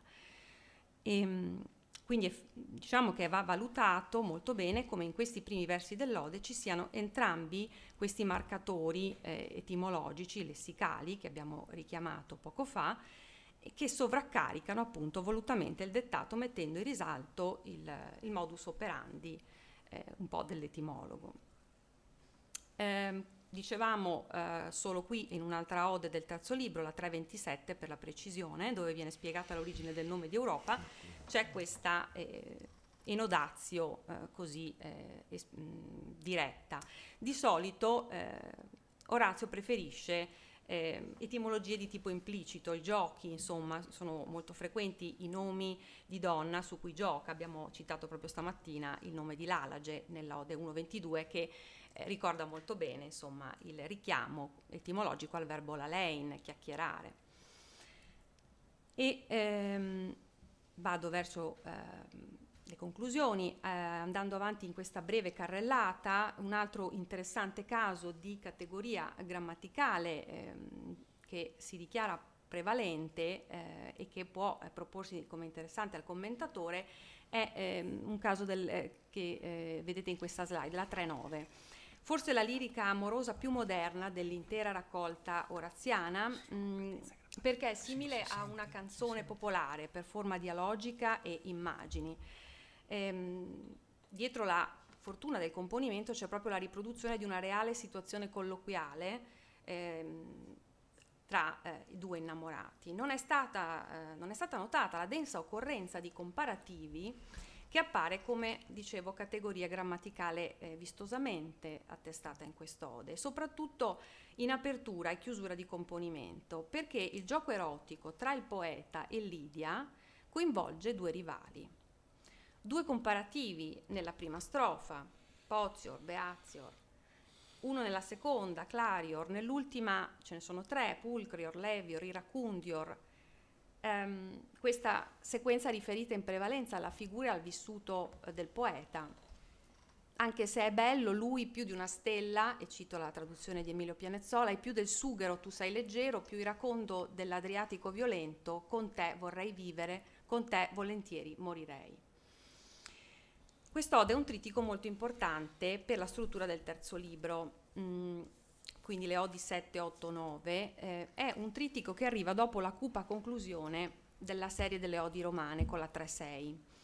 L'ode settima è infatti una ripartenza nel segno della levitas e dell'eleganza ellenistica, con l'ammonimento mosso ad Asterie che piange per l'amato Gige lontano, quindi un'ode che si lascia in un certo senso alle spalle la gravitas catoniana delle odi precedenti. Ecco, introducendo un elemento di novità senza pari nella raccolta lirica, all'inizio del terzo libro, appunto, il poeta colloca 6 odi accomunate da diversi elementi comuni, quindi le odi romane: ispirazione civile unitaria, solennità dello stile, mancanza di un destinatario singolo e soprattutto identità metrica. Per questo ciclo, l'unico all'interno dei Carmina Oraziani, già nell'Ottocento comincia a prevalere, come noto, come ho già detto, la denominazione di odi romane, proprio in relazione alla centralità della figura di Augusto. Se dunque appare chiara la scelta editoriale operata dal poeta perché si cogliesse l'elemento di novità, d'altronde la formula Carmina non prius audita di 3.1 ne è l'orgogliosa rivendicazione, meno evidente sembra la struttura complessiva, il percorso tematico che sta alla base di queste 6 odi. Sono molte diverse le ipotesi che si sono avvicendate nel corso dei secoli. Secondo alcuni, le prime 4 odi celebrano le 4 virtù cardinali, la quinta e la sesta l'amor di patria, la devozione verso gli dei, questa è l'idea del Ritter. Altri elementi comuni vengono individuati da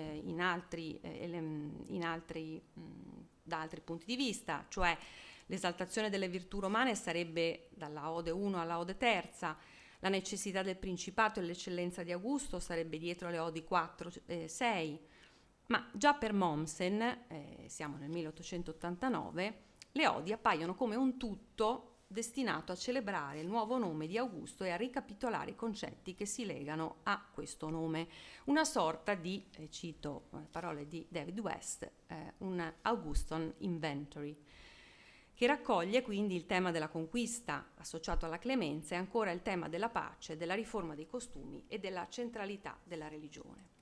Più probabilmente l'adesione all'ideologia è nelle odi romane un percorso fatto di chiaroscuri, perché non poteva sfuggire ai lettori contemporanei di Orazio come in tutte queste liriche il poeta sembri più intento a incentivare il ripristino di alcuni valori del passato repubblicano che a salutare l'alba di una nuova era aperta dal Princeps. Ecco dunque che, e qui concludo davvero, se guardiamo dal nostro punto di vista della grammatica, degli indicatori grammaticali più rilevanti di queste odi romane lette in sequenza, ci accorgiamo che in queste 6 liriche grande importanza hanno le forme imperativali, quasi una sorta di fil rouge.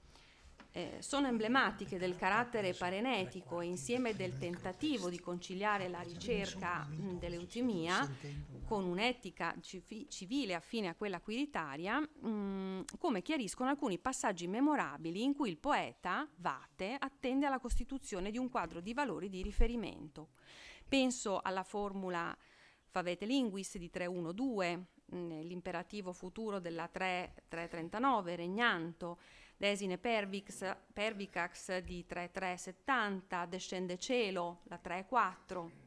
Sono tutti indicatori che ci portano a una lettura, ci aiutano, insomma, se non altro, in una lettura in questa direzione.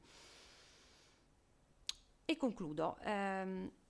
È in questo senso che la ricerca della parola, insomma mi sono richiamata appunto ad un lavoro di Emilio Pianezzola, Ecco, questa ricerca della parola può essere utilizzata in senso generativo, intesa come risonanza, come riverbero, che produce significato all'interno della poesia. Sono parole di Hans-Georg Gadamer, La verità della parola. Usando una bella immagine di Emilio, della sua introduzione, Orazio aveva trovato la scala per la bilancia su cui pesare le parole, e questa non può essere spostata o sostituita senza compromettere l'insieme. Grazie.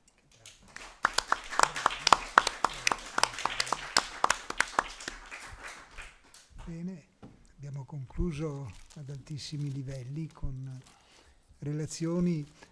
Io ripeto, non sono un latinista, perdonatemi l'intrusione, però dicevo adesso, un attimo fa, a Gianluigi, che io ho imparato molto oggi, ho preso molti appunti, e essendo un appassionato anch'io di Petrarca, dopo in particolare la lezione di apertura, la prolusione, poi anche l'intervento, ma un po' tutto, sono tornato a riflettere su un fatto che riguarda i Rerum Vulgarium Fragmenta di Petrarca. Sono convinto che più che i ligirici in generale, Orazio abbia influito sul microtesti, i microsillogi che caratterizzano i Rerum Vulgarium Fragmenta. Una lettura di Francisco Rico del proemio prolungato dei Rerum Vulgarium, i primi 5, è tornato proprio nella relazione. Quindi tornerò a riflettere su queste cose, questo è l'insegnamento mio personale, proprio tenendo presenti queste indicazioni, questi nuovi elementi veramente molto importanti, molto decisivi. Questo credo sia un dato di fatto che è stato raggiunto oggi, insomma. Non so, Paolo, ecco, questa è la mia convinzione. Se tu vieni a concludere, io lascio adesso. Certo che fa una certa emozione avere in mano questo libro, Sì, io non so se sia il caso di chiedere se qualcuno ha delle domande da fare ai relatori superstiti. No, sto scherzando. Ci sono anche delle persone giovani in sala, e se per caso vogliono approfittare della presenza dei relatori, se no io ringrazio allora tutti quanti, ringrazio i relatori e ringrazio il pubblico, ringrazio l'organizzazione, davvero stupenda, e siccome abbiamo l'orologio anche noi, pensiamo che sia arrivato il momento di liberare tutti quanti, e arrivederci alla prossima occasione, e ancora grazie.